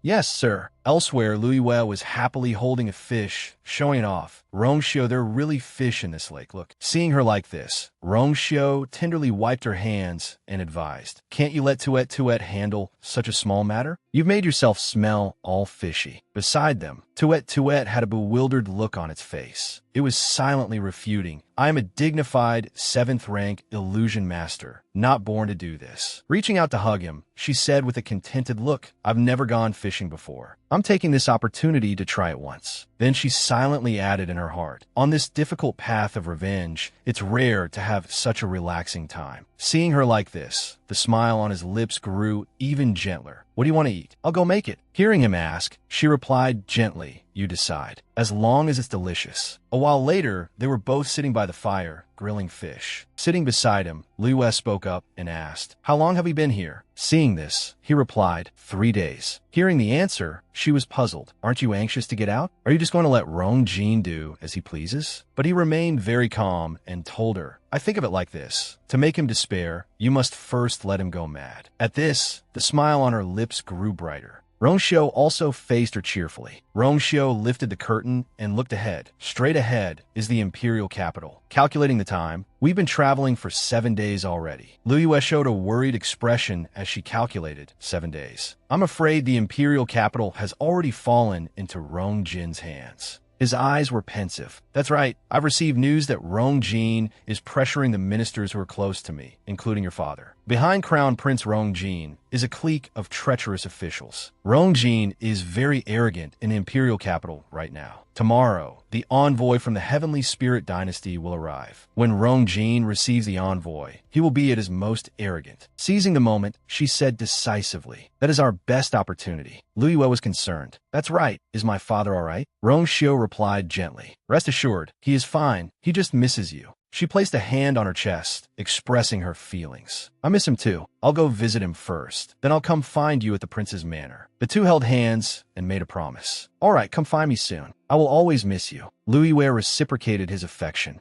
"All right." Before they parted, she deliberately left a gentle kiss for Rong Xiu. Her heels had already stepped off the carriage. She left Rong Xiu, who was still frozen, and waved goodbye. "I'm leaving now. Goodbye." With the elegant demeanor of a scholar, he placed his fingers on his cheek where the feelings still lingered. At the Chu manor, Chu Ning sat slumped on the doorstep, waiting for news of his daughter. "Yue, you've been missing for 7 days. Why haven't you returned? Where on earth have you gone?" Just then, the manor gate opened. Thinking Lu Yue had returned, he shot up, about to call out, "You!" But he was mistaken. The one who swaggered into the manor was none other than Chu Yan. "I heard Chu Lu Yue went missing during the demonic beast disturbance. I'm afraid not even her bones are left. Although you two are not considered part of the Chu family, we were once brothers. Your younger brother is worried about you. The dead cannot be brought back to life. Brother, you must restrain your grief." Hearing those words from the dog-like scoundrel made Chu Ning's anger flare. "Shut up." Chu Yan had a gloating smile on his face. "Big brother, don't be angry. I really mean well. After all, I have to thank Chu Lu Yue. Only with her dead does my mentor have the chance to go to the Heavenly Spirit Dynasty." As if unable to listen to any more of his filthy words, Chu Ning sent him flying with a kick. "Get out." He grabbed Chu Yan by the collar and hauled him up. Chu Ning, having lost all reason in his anger, beat him until his mouth was full of blood. "Yue is not dead. Yue will come back. She will come back." Suddenly, there was a loud call. "Father!" Chu Ning seemed to awaken from a daze. This is Yue's voice. At this, he let go of the bruised and battered Chu Yan. Lu Yue stood at the door, her voice full of longing. "Father, I'm sorry, Yue is late." Chu Ning was so overjoyed that his voice stammered.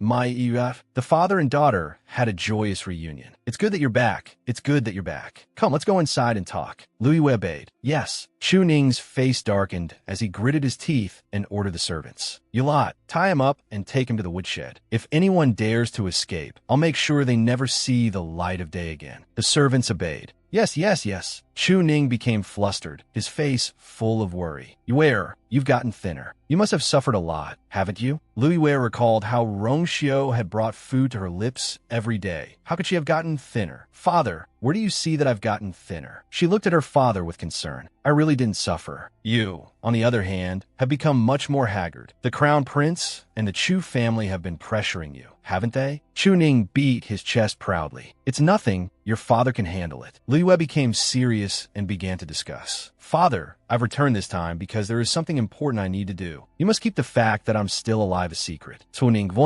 What is so important? Lu Yue replied enthusiastically. "To settle the score with Crown Prince Rong Jin." In the main hall, all the civil and military officials were gathered, looking very lively. Crown Prince Rong Jin had a righteous expression on his face. Master Dong asked in confusion, "Elder Son, why didn't the academy head come to meet the envoy himself?" Elder Son replied, "Martial Uncle is researching the Yuan Dan and didn't want to come. I could only come in his place." The old man turned to instruct. Seating Chu Xianmin, in a moment the envoy from the Heavenly Spirit Dynasty will test you too. You must be cautious and not cause any trouble. The two of them said in unison. "Yes." A eunuch announced, "The envoy from the Heavenly Spirit Dynasty has arrived." Into the solemn main hall, a person in golden armor flew in, riding a sword. The person landed on one foot. It was none other than the Heavenly Spirit envoy, Mu Qinghe. Emperor Rong Xiao saw Mu Qinghe arrive and joyfully spread his arms to welcome him. Deputy General Mu. He immediately acted with propriety. "Rong Xiao, long time no see." He stepped aside to introduce Crown Prince Rong Jin. "General Mu, you have traveled a long way. We were unable to welcome you from afar, and I hope General Mu will forgive us. This is my son, Rong Jin. All of your activities will be arranged by him." The fellow acted sensibly. Rong Jin pays his respects to General Mu. "If you need anything, just tell me, Rong Jin." A competitive glint flashed in Rong Jin's eyes. By receiving this envoy, my status will be recognized by the Heavenly Spirit Dynasty. No one will be able to shake my position. Mu Qinghe didn't waste words and asked directly, Rong Xiao, I heard you have a genius here. Where's this genius? Xianmin suddenly spoke up, surprising others. General Mu, I dare not accept the title of genius. I just work harder than others. Rong Jin gestured to introduce her in the face of Mu Qinghe's skeptical expression. That is Chu Xianmin, first place in the martial artist assessment. She is also my future crown princess. She looked delighted to have Rong Jin's attention. Indeed, as long as I'm back in first place, Brother Crown Prince will definitely accept me. From two of Mu Qinghe's fingers, a spell was cast. The spell grazed Xianmin's shoulder, catching her off guard and unable to block. He still pointed at the person before him. Zhu Xianmin, but I heard the genius's name is Chu Luiwei. Speak, why did you deceive me? Where is Chu Luiwei? She was terrified, her mouth stammering, I didn't deceive you. That Chu Luiwei is already buried in the Wanling Mountains. She can't come. Seeing the urgent situation, Rong Jin had to interject to defend her. That's right, Chu Luiwei's talent was not bad, but her luck was poor. She encountered the black-winged, heaven-swallowing python and lost her life. Chu Xianmin's talent is also very high. She is now the #1 martial artist and will surely have a bright future. Mu Qinghe showed regret. A 7th-level demonic beast. Unavoidable, what a pity.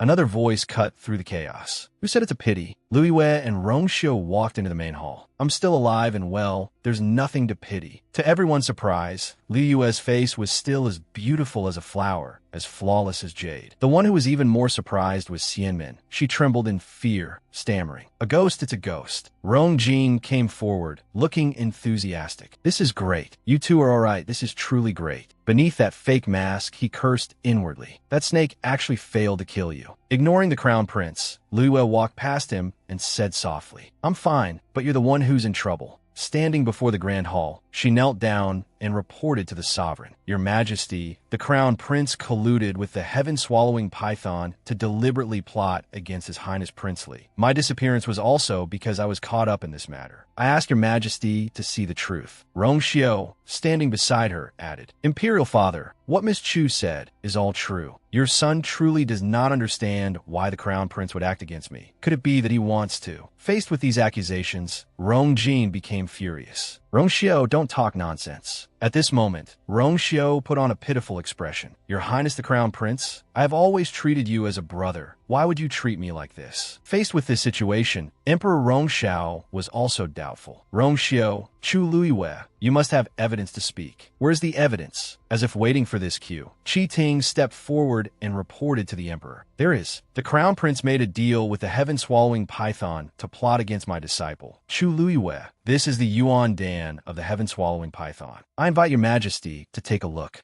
In his hand, he held a large, golden yuan dan. The scene before them was of Rong Jin making a deal with the large python, its mouth dripping with human flesh and blood. As long as you help me, then from now on, I will bring people for you to eat every day. He continued, kill Princely, Rong Xiu, and while you're at it, kill Chu Luiwei too. Emperor Rong Xiao became enraged and pointed at the inhuman man. Rong Jin, you are actually such a cruel person. Slaughtering your own brother, slaughtering innocent people. This position of crown prince, you shall not hold it any longer. Rong Jin, as if his soul had left him, collapsed onto the floor. It's over, it's all over. Luiwei was satisfied. Evil begets evil. Mu Qinghe looked at Luiwei and asked curiously, is this Chu Luiwei? Emperor Rong Xiao turned to talk. General Mu, my family matters have made a fool of me before you. Mu Qinghe replied coldly, I came here this time to find talent. I have no interest in your family matters. Luiwei reported, Your Majesty, I suddenly feel unwell and ask for leave to withdraw. He approved. You may withdraw. Mu Qinghe loudly stopped her. Chu Luiwei, please wait. She turned slightly, revealing half of her face. Is there something? When he saw Yueyue's face clearly, Mu Qinghe was surprised. Memories of Shang Wanyu suddenly returned. She looks so much like that person. Mu Qinghe shook his head. No, it's impossible. In this world, no woman can compare to her. Facing the person before her, Luiwei couldn't help but have her own thoughts. Mooching face is so familiar. He was clearly my confidant back then, but now he's become the hunting dog for that pair, Jiang Yuqin and Shang Wanwan. This is a betrayal. Mooching was curious. Chu Luiwei, I wonder which you character is your name? Luiwei didn't hesitate. The you from Shinzhou Jiyu. He was surprised. What? She explained. It means dazzlingly brilliant.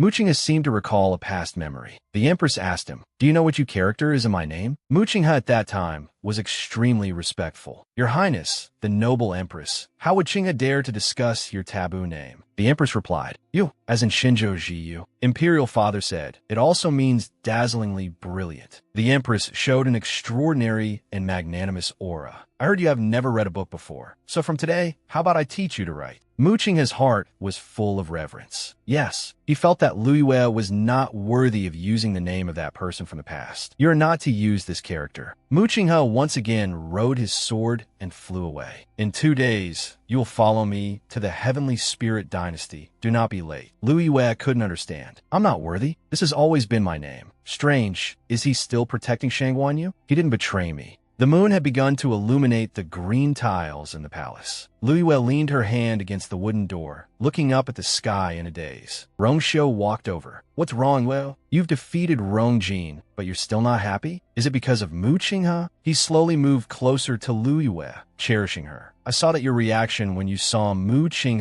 was very strange. If you want to talk, I will listen. Luiwei began with a question. Rongxiu, if someone you cherish dearly is separated from you, and when you meet again, they have suddenly become your enemy, how would you treat them? Rongxiu's gaze remained gentle. Affection and enmity are but a moment apart. Liu Yue's brow relaxed. I don't quite understand. Rongxiu comforted her. Don't overthink it. Everything will become clearer. She rested her head on his shoulder. I have something to attend to tonight and can't stay with you. I'll come find you again tomorrow. Luiwei agreed. All right. The paper flowers seemed even more fragile under the moonlight. A new day came, and another day ended. He was still nowhere to be seen. Luiwei waited expectantly. He said he would come today. I've waited all day and still haven't seen him. Her eyes widened. The white lion, Shueshua, pounced on her, whimpering. Shueshua, why are you here? Where's Rongxiu? Luiwei touched Shueshua's still bleeding wound, asking worriedly, this wound of yours, who injured you? Where's Rongxiu? Has something happened? Quick, take me to find him. On the water's surface, Luiwei rode on Shueshua's back, crossing the water towards a strange light ahead. She wondered, why did Rongxiu hide a teleportation array here? Why would he do that? What secret is here? Luiwei entered the teleportation array, passing through an illusion like intertwining ribbons of light. Luiwei slowly determined. This place is. She was now in another space. Before her was an incredibly complex formation, the Heavenly Curtain Realm, the territory of the Heavenly Spirit Dynasty. Luiwei couldn't help but be surprised. A voice echoed from somewhere. Your Highness the Holy Sun, long time no see. In the air, a figure in a black cloak sneered. I didn't expect your strength to have diminished so much. Rongxiu also flew up over the water's surface and replied, it seems your life in the Wushuang Hall has been too comfortable lately, which is why you've deliberately come here to seek death. Rongxiu's expression was extremely resolute. The hooded man laughed loudly. Seek death? Your Highness the Holy Sun. It's not yet certain who will live and who will die. Luiwei thought to herself, Rongxiu, Your Highness the Holy Sun. That title doesn't exist in the Miaoshan Kingdom. Where did this identity of Rongxiu's come from? The man waved his hand, conjuring power. This is outside the Heavenly Curtain Realm. Your realm is suppressed to the 7th level. Your strength is greatly weakened. You won't be able to withstand 10 of my moves. As long as you die, my Wushuang Hall can seize the position of Holy Sun. Rongxiu chuckled softly. Rest assured, even outside the Heavenly Curtain Realm, this Holy Sun can still see you off on your way. She frowned, thinking, Rongxiu's realm is suppressed. Doesn't that mean he's at least a 7th level martial artist? He's not even 20 this year, yet he's that powerful. This talent is no less than my own in my previous life. The hooded man found it ridiculous. Your Highness the Holy Sun, you are injured now and have no strength left. Your life is definitely in my hands. He waved his hand, directing purple smoke towards him, but Rongxiu managed to conjure a large orb to block it.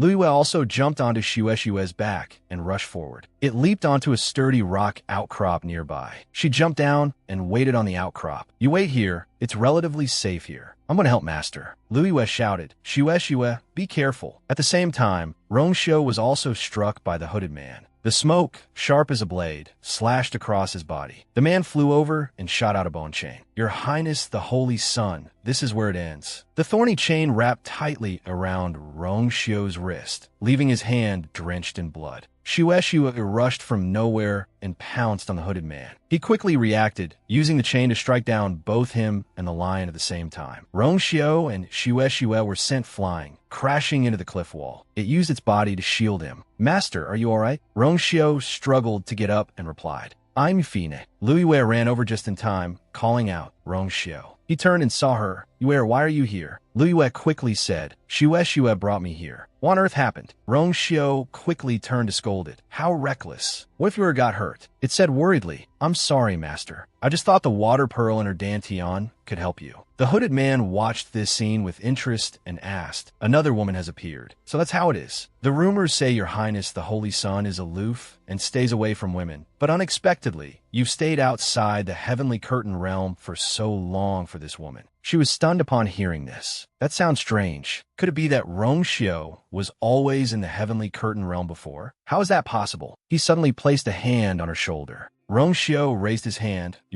Close your eyes. Luiwei hurriedly shut her eyes tightly. Immediately after, he conjured a special stream of energy. Many ancient characters appeared in the space. The hooded man exclaimed in astonishment. The Holy Sun's golden body. How is that possible? How can you use this outside the heavenly curtain realm? You won this time. We will meet again. Rongshio did not let him have his way, directing the stream of energy to pursue him. Break. A large cloud of smoke folded and split into multiple directions, surrounding the hooded man. He retreated in fear. The space is collapsing. Damn it. A spatial gate opened, and the hooded man was sucked inside. No. Luiwei watched in astonishment. The space collapsed. This isn't something a 7th-level martial artist can do. Just who is Rongshio to possess such heaven-defying methods? She hesitated. Rongshio. You. But before Luiwei could finish, Rongshio placed a kiss on her lips. Luiwei closed her eyes, lost in the moment. He lifted her chin, teasing, Since when have you been secretly looking at me? Luiwei blushed and turned away. I wasn't. Rongshio smiled and replied, all right, you weren't. It was me secretly looking at you. The two only separated after a moment. Rongshio quickly spoke first. I want to go to the Heavenly Spirit Dynasty with you. There, I will tell you everything. Luiwei asked in surprise. You want to leave the Miaoshan Kingdom? He put his arm around her shoulder. I am not just the 7th prince, Rongshio. Luiwei understood and agreed. All right, let's go to the Heavenly Spirit Dynasty together. Time passed quickly. In the nuptial chamber, only the bride was left waiting. Xianmin sat inside, grinding her teeth in anger. That bitch Chu Luiwei isn't dead yet, and she even caused Crown Prince Brother to lose his power. I can only be a concubine. There will definitely be a day when I take everything back. Suddenly, someone entered the room. She changed her tone to a soft one and called out, Your Highness, you've finally come. Rongjin quickly swung his hand, violently yanking off Xianmin's veil, causing her to cry out in pain. Crown Prince Brother, what are you doing? Rongjin pointed a finger and angrily scolded, What Crown Prince? I'm about to be deposed. Father Emperor forced me to marry you tonight to show his submission to General Mu. Indeed, the weak can only obey. You ugly, hateful bitch. Puffed. With that ugly face, you dare to dream of climbing into my bed? Get out. Xianmin hurriedly chased after him. Crown Prince Brother, Crown Prince Brother. He coldly brushed his hand and left. Take Chu Xianmin to the cold palace, never to be let out. Humiliated, she angrily placed the blame. Chu Luiwei. It's all your fault, all because of you. If I can't live well, don't you even think about living well either. Xianmin quickly bit her finger until it bled, and she wrote a letter with her own blood to the esteemed Lady Gu. Time passed quickly. A horse-drawn carriage leisurely approached. Inside, Luiwei was gently applying medicine to Rongshio's face. She said gently, You're so handsome, you can't be left with a scar. He was nonchalant. It's fine. Even with a scar, you'd still be mine, right? Luiwei pulled her hand back and smiled lightly. That depends on my mood. From outside came the coachman's voice. Your Highness, we've arrived at Tianlu Academy. Rongshio instructed, wait for me to handle this matter. Then I will go directly to the Heavenly Spirit Dynasty to find you. She lifted the curtain and stepped out. All right, remember to apply the medicine on time. Luiwei had finally arrived here. She looked at Tianlu Academy ahead with a sense of accomplishment, thinking, although the wait wasn't long, I'm truly reluctant to leave. A clear voice suddenly called out, Chu Luiwei. Hong Yu ran from somewhere and hugged her tightly. You're really not dead. This is great. You're alive. Lu Yue was startled. Mulhunk igreku. She cried loudly. Chu Lu Yue, I heard you have to leave. I really can't bear to part with you. She comforted her. Don't cry. Even if you cry your eyes out, I still have to go. Lu Yue took out a stuffed bear. Here, last time at Wanling Mountain, I happened to find a golden pine bear cub. This one is still young and needs someone to take care of it. It's for you. Hong Yu's eyes lit up. Really? Thank you, Lu Yue. She chuckled. All right, stop crying. Come with me to see the masters. She also returned to her usual lively demeanor. Lu Yue entered the main hall and bowed in salute. Little Heavenly Doctor, Elder Sunday. You two masters, I have to go to the Heavenly Spirit Dynasty, so I came this time to bid farewell to everyone. Qi Ting pretended to be annoyed. Little Lu Yue, I helped you with such a big matter this time. Now you're bidding farewell, and you still won't call me master once? She turned and bowed politely to him. Master, please accept this disciple's bow. Only then did Qi Ting smile. Good. I have prepared a gift for you. You must take it with you. Master Dong stepped forward and asked, Chu Lu Yue, I have something to ask you. Did you see Gu Mingzhu at Wanling Mountain? She recounted simply, I did. She was swallowed by the heaven-devouring python. He sighed, such is fate. A pity. Lady Gu suddenly burst in angrily. Don't stop me. Chu Lu Yue, you killed my daughter Mingzhu. You must pay with your life. In the reception hall, Lady Gu rushed forward, screaming, Chu Lu Yue, I'll kill you. Elder Sun quickly stood in front of her and conjured a protective barrier. Lady Gu, calm down. Your words concern a person's life. How can you be so sure that Gu Mingzhu was killed by Chu Lu Yue? The woman stood outside, able to do nothing but pound on the barrier and yell, Of course I'm sure. I know that the last time Gu Mingzhu was seen, she was with Chu Lu Yue. She sneered. Who told you that? It wasn't Chu Xiamin, was it? These words made Lady Gu freeze for a moment. Lu Yue calmly explained, You're trying to frame me based on your mere words. Do you have any proof? You're a poor judge of character. You deserve to be deceived by Chu Xiamin. Hong Yu, standing behind, also chimed in. That's right, Chu Xiamin is the real venomous woman. Her words can't be trusted. She said loudly, Don't you twist black and white. Lady Gu pounded on the barrier and shouted, Chu Lu Yue, I ask you, how could you have escaped from the black-winged, sky-swallowing python? She replied coldly, I have no need to tell you. These words enraged her even more. You don't want to say it. It must be you. You killed Mingzhu. It was you. Chu Lu Yue, I must kill you. Kill you. Suddenly, Chu Ning walked over and interrupted. With just you, if you want to touch my Yuer, you'll have to get through me first. Seeing this, she ran to hug the Gu family head's leg and beg. Family head, you're finally here. You must seek justice for our Mingzhu. Chu Lu Yue is the murderer who killed Mingzhu. You must kill her. Kill her. Chu Ning calmly advised. Lady Gu, Yuer is the only person in the Miaoshan Kingdom with a Daijing Yuan Meridian. She is a genius recognized by His Majesty. By fabricating such a story, do you wish to oppose His Majesty? To oppose the entire Miaoshan Kingdom? The Gu family head hurriedly bowed to make peace. General Chu, it is my failure to discipline her properly. I will take her back immediately. I still hope that for the sake of my recently deceased daughter, we can turn a big matter into a small one and a small one into nothing. He looked at her coldly. This matter affects Yuer's reputation. I want Lady Gu to apologize to Yuer herself. Lady Gu was forced to her knees by a group of people. I'm sorry. Unwillingly, she turned to the Gu family head for help. Family head, are you just going to watch as others bully my daughter and me? He only said in a cold voice. Apologize. Lu Yue said sympathetically to her. Lady Gu, I'll give you one last piece of sincere advice. You shouldn't listen to certain people. Lady Gu swallowed her resentment and spat out a few words. I'm sorry. The Gu family head stood to the side, his face dark, thinking, well done, Chu Xianmin, using the Gu family's loss of a daughter to sow discord, aiming to destroy my Gu family. As long as my Gu family still exists, Rongjin shouldn't even think of making a comeback. He bowed to Chu Ning. Thank you, General Chu, for your forgiveness. This matter ends here. I will take my wife home first. He only replied faintly, I won't see you out. Chinga suddenly burst through the main door, urging impatiently, It's been 2 days. Let's go with me. Lu Yue said reluctantly, Father, Yuer doesn't know when she'll return this time. I can't fulfill my filial duties to you. You must take good care of yourself. Chu Ning looked at her affectionately. Don't worry, Yuer, I have my own plans. He placed his hand on Liu Yue's shoulder. My Yuer has grown up. This time, you must cultivate well in the Heavenly Spirit Dynasty. Make good use of these resources and opportunities and strive to break through. She smiled, yes, I'll remember. Then she took out her sword, and the two of them also rode their swords and flew off. In the celestial realm, there was a row of soldiers standing guard neatly. Qinghe introduced, "Look, that is the heavenly curtain realm, which the heavenly spirit dynasty is in charge of guarding." He handed Luiyue a token. There are two ways for cultivators outside the heavenly curtain realm to pass through it. One is to break through to level 7 and pass automatically. The other is to be let in by someone. Although you have a Daijing Yuan Meridian, you're only a level 1 warrior. I will give you a token to help you pass. The greatest standard of the Heavenly Spirit Dynasty is respect for the strong. You should manage on your own. She took it. Thank you, General Mu, for your guidance. Luiyue walked through the world gate with pride. Although I have the potential for level 4, I haven't been able to advance further. The path of the water bead. In the Heavenly Spirit Dynasty, there are many talented people. If I want to have a place, I must cultivate diligently. 2 guards in front of the door blocked the way. This is the Heavenly Curtain Realm of the Heavenly Spirit Dynasty. Who are you?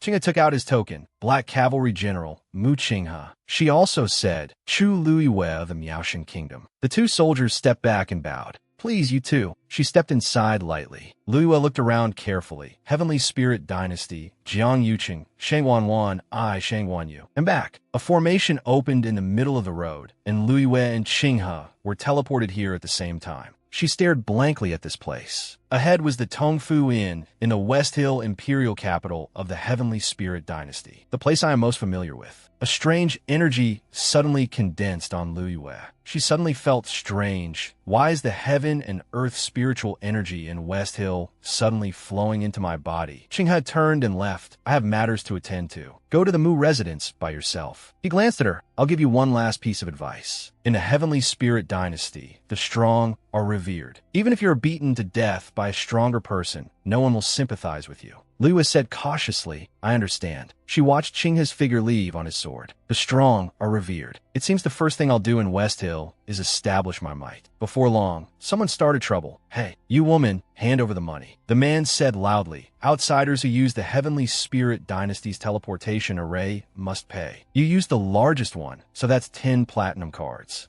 Luiyue sneered. 10 platinum cards is 100,000 taels of gold. You're too greedy. She thought to herself, the opportunity has arrived. The troublemaker frowned. You're not paying? Luiyue calmly tucked her hair back. You're not the one in charge, so of course I won't pay. The man shouted, first time in West Hill, you have to learn the rules. I'm a level 5 warrior. You're just a level 1 warrior. If I tell you to pay, you pay. It would be a pity if this pretty face gets ruined. She was stubborn. I refuse to pay. What are you going to do about it? If you have the guts, come and take it. The troublemaker raised his fist, courting death. Luiyue quickly grabbed his hand. She swung her arm and threw the troublemaker hard to the ground. Luiyue stepped on his body. She drew her sword and said coldly, you're weaker than I thought. Do you admit defeat or want to continue? The man trembled. You win. Luiyue flew her sword right in front of the troublemaker's face as a show of force. 10 platinum cards. Are you paying or not? The man's face turned pale. I'll pay. Some onlookers chatter about the scene. A level 1 warrior from outside the Heavenly Curtain Realm. Since when did they become so strong? The 10,000 competition is about to start. Is she going too? Hearing this, she inquired, excuse me, what is this 10,000 competition that you two just mentioned? They smiled and replied, it's a competition specially organized by young Master Jiang and Princess Shangwanwan for the strong, but participants must have a Daijing Yuan Meridian. I heard the prizes are very rich. Luiyue replied, thank you. She pondered, so it's organized by Jiang Yuqing and Shangwanwan. Then I must go to the 10,000 competition to meet them, but it's a bit strange. Mu Qinghe also values my Daijing Yuan Meridian. Why must participants have a Daijing Yuan Meridian? Luiyue arrived before the city gate. What on earth do Jiang Yuqing and Shangwanwan want to do? It turns out the garden I used to grow medicinal herbs has also been taken over by Shangwanwan. She stepped in lightly. She really has stolen everything from me. Luiyue handed over the registration form. Hello, I'm here to register for the 10,000 competition. The manager looked at the papers and approved. Chu Luiyue, Daijing Yuan Meridian, checked. Tomorrow is the preliminary round. Remember to be on time. Suddenly, she felt something inside her body. Luiyue collapsed and screamed in pain. The manager ran over. What's wrong with you? She clutched her stomach. My Yuan Dan is about to explode. It hurts so much. This feeling, am I not about to break through now? Luiyue went to the Mu residence, but was stopped by the guards. Halt. Who goes there? She held up the token. I am Chu Luiyue from the Miaoshan Kingdom. Quickly take me to my room. They quickly replied, yes. They led her to a room. Miss Chu, as you instructed, all the servants of this room have been dismissed. If you have any requests, just call out and we will come. Luiyue replied, all right, thank you. In the room, she took a pill and immediately Luiyue entered a state of leveling up. I hope the pill master gave me can protect me for a successful breakthrough. I can already feel the boundary of level 2. I can definitely break through successfully. A golden pearl quickly took shape. She smiled, level 2 done. Luiyue clenched her fist. The large pearl flew into the sky. What's happening? The water bead is out of control. Her body grew weaker. She coughed up blood. Luiyue clutched her chest in pain. Why is the heaven and earth yuan qi still flowing into my body? If this continues, my yuan meridian won't be able to withstand it. At best, I'll be injured. At worst, I could lose my life. The pearl suddenly turned back, flying quickly and stabbing forcefully into her forehead. Luiyue let out a fierce scream. The pearl inside her continued to level up, level 3 warrior. Luiyue fell down exhausted, sighing in relief. A scare but no real danger. Having passed this trial, I have more confidence to participate in the 10,000 competition. Luiyue smiled faintly. I've broken through to level 3. Rongxiu will definitely be very happy when he finds out. Her eyes filled with sadness, but he is not by my side. I can't share this joy with him. A blood ferret suddenly jumped onto Luiyue, chirping. She exclaimed happily, it's you, why are you here too? It licked Luiyue's cheek affectionately. I'm here, I'll be with you. She laughed, stop fooling around. Luiyue pulled the blood ferret away to look at it. It struggled and jumped onto her shoulder. The two of them watched the night scene outside the window. The moon was high in the sky. Elsewhere, Rongxiu, wearing a fur cloak, stood before a vast army. His voice was full of powerful authority. Wushuang Hall sent people to assassinate this king. Their rebellious intentions and clear evidence must be punished. Rongxiu's face darkened. Today, this king will personally lead the expedition to punish Wushuang Hall. Kill them all. They shouted in unison, as you command, Holy Sun. They raised their swords high, kill, kill, kill. On a large arena, Luiyue walked out to the stands. As expected, all the contestants had Daijing Yuan meridians. She suddenly overheard several people talking. Have you heard? The third princess isn't coming to this competition either. They said, that's right, she manages everything in the Heavenly Spirit Dynasty. For this preliminary round, of course she won't come, but she sent her fiancé, who is also the eldest young master of the Jiang family. She frowned, Jiang Yuqing. The people continued to discuss the Jiang family's eldest young master, the eldest son of Grand Tutor Jiang Lizhua, wasn't he previously? The other person raised a hand. Shu, don't you want to live anymore? How dare you say such things? He looked bewildered. What's wrong? 2 years ago when I came to West Hill, wasn't it still said? They whispered, it's not the same now as it was before.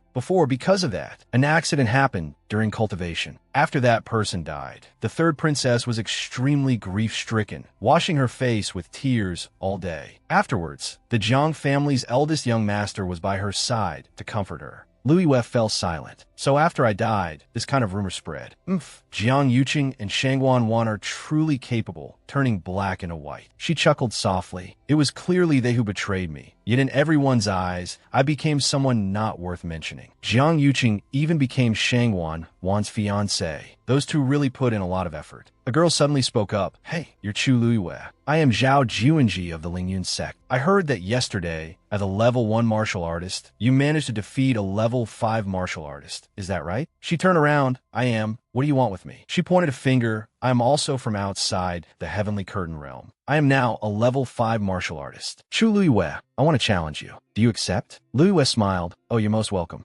Juanji angrily scolded. Don't pretend to be so relaxed. Let me tell you, I'm from the Lingyun sect, not like those other level 5 weaklings. She feigned surprise. Is that so? Then let me tell you something too. Luiyue provoked. I am now a level 3 martial artist. She was stunned. What? The people in the stands buzzed. My God, advancing 2 levels in one night. She's a genius among geniuses. Don't be ridiculous. How is that possible? That young lady is truly formidable. The little lady from the Lingyun sect is definitely going to lose. There's a good show to watch today. Juanji rushed forward in frustration. enough. Even if you leveled up, you're still just a level 3 martial artist. I'm a level 5 martial artist. I won't admit defeat. She grabbed her and dragged her away. I'm going with you to make the arrangements now. My first opponent must be you. Liu nodded. All right, let's go. The arrangements were quickly made. On the stage, only the two of them remained, ready to fight. Liu summoned a flame, calculating, this is the time for my primordial fire of a heavenly doctor to appear. A voice rang out. 10,000 competition qualifiers begin. Juanji charged forward with her sword, to be defeated by my ice sword. Your trip here won't have been in vain. The ice sword and the flame collided, quickly generating a great force. But soon, she was overcome by the heat of the flame, causing her to drop her sword. What is this monstrous thing? The red flame transformed into ropes that bound Juanji. Liu threw her to the ground and mocked. Admit defeat. My primordial fire can suppress your ice sword. You are too careless, with poor reaction skills. It's right that you lost. Juanji sobbed. I didn't lose, I just didn't win. The stands erupted in cheers again. Chu Liu wins. She chuckled softly. Say what you will, I won anyway. From behind the stands, Liu suddenly sensed something. Yuqing had witnessed everything from behind. This primordial fire, this smile, so much like her. This Chu Liu, who is she really? She turned coldly in that direction. Jiang Yuqing, the traitor, was right in front of her, so vividly alive. Now I no longer feel the pain of betrayal, only the desire to take revenge on you. Liu calmed herself down. Chu Liu, you must stay calm. To overthrow Jiang Yuqing, you need a careful plan. You absolutely cannot act on impulse. Suddenly, there was a scream from behind. On another stage, two people were also fighting. One fell down in pain. Are you a beast? Why are you eating human flesh? The other guy spat out a piece of flesh. Want to continue? The referee shouted, Jiang Wenzhou wins. The other guy fled in panic. No, I surrender. Wenzhou frowned. TSK, this guy's flesh stinks. He and Liu made eye contact at the same time. Wenzhou rushed over and said, You are Chu Liu.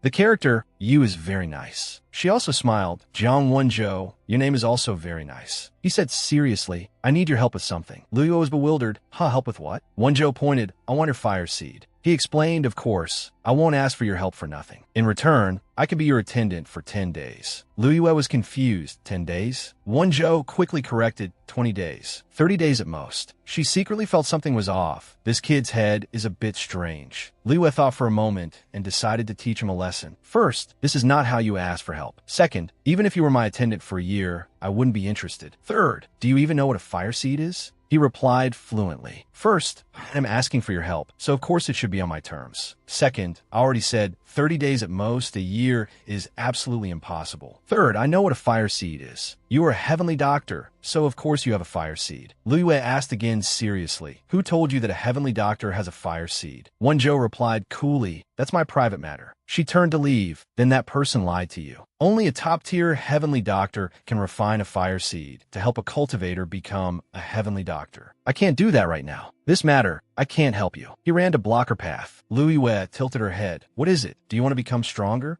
Wenzhou said seriously, I know you can help me, but you feel I'm not sincere enough. He explained, I want to find someone. I have cold energy in my body and must rely on a fire seed to survive. Without a fire seed, I'm afraid I'll die before I find that person. She asked again, Is that person very important? Wenzhou looked around. To me, that person is the most important. Liu thought to herself, so it's the person he likes. Finally, she said, I can help you. He held out his pinky finger. Really, let's make a pact. Liu was stunned. A pact? Wenzhou waved his hand. This is the highest level pact between people. That person was the first to make a pact with me. You are the second. Liu agreed and hooked her pinky with his. All right then. This young boy really values me. She stepped forward and ruffled his hair vigorously. All right, from today on, you are my attendant. Wenzhou cried out in alarm. Hey, what are you doing? Don't rub my head. Liu felt like teasing. What's wrong? You just made a pact, and you're already resisting your master? He lowered his head, aggrieved. I wouldn't dare. She looked Wenzhou up and down, assessing him. As my attendant, your clothes are too unsightly. Liu quickly pulled him along. Come with this young lady to buy some good things. We'll have mooching a pay for everything. Wenzhou cried out again, I know. Stop rubbing my head. She threatened domineeringly. I'll rub it if I want to. Liu walked ahead magnanimously, leaving Wenzhou to follow, carrying a pile of things. Shopkeeper, wrap all these up for me. Little Zhou, we bought a lot. Let's go back to the Mu residence. She walked over and took a few packages. Let me help you. You're really diligent. If you keep this up, others will bully you. He was taken aback. What did you say? Liu didn't answer and turned to walk ahead. Let's go.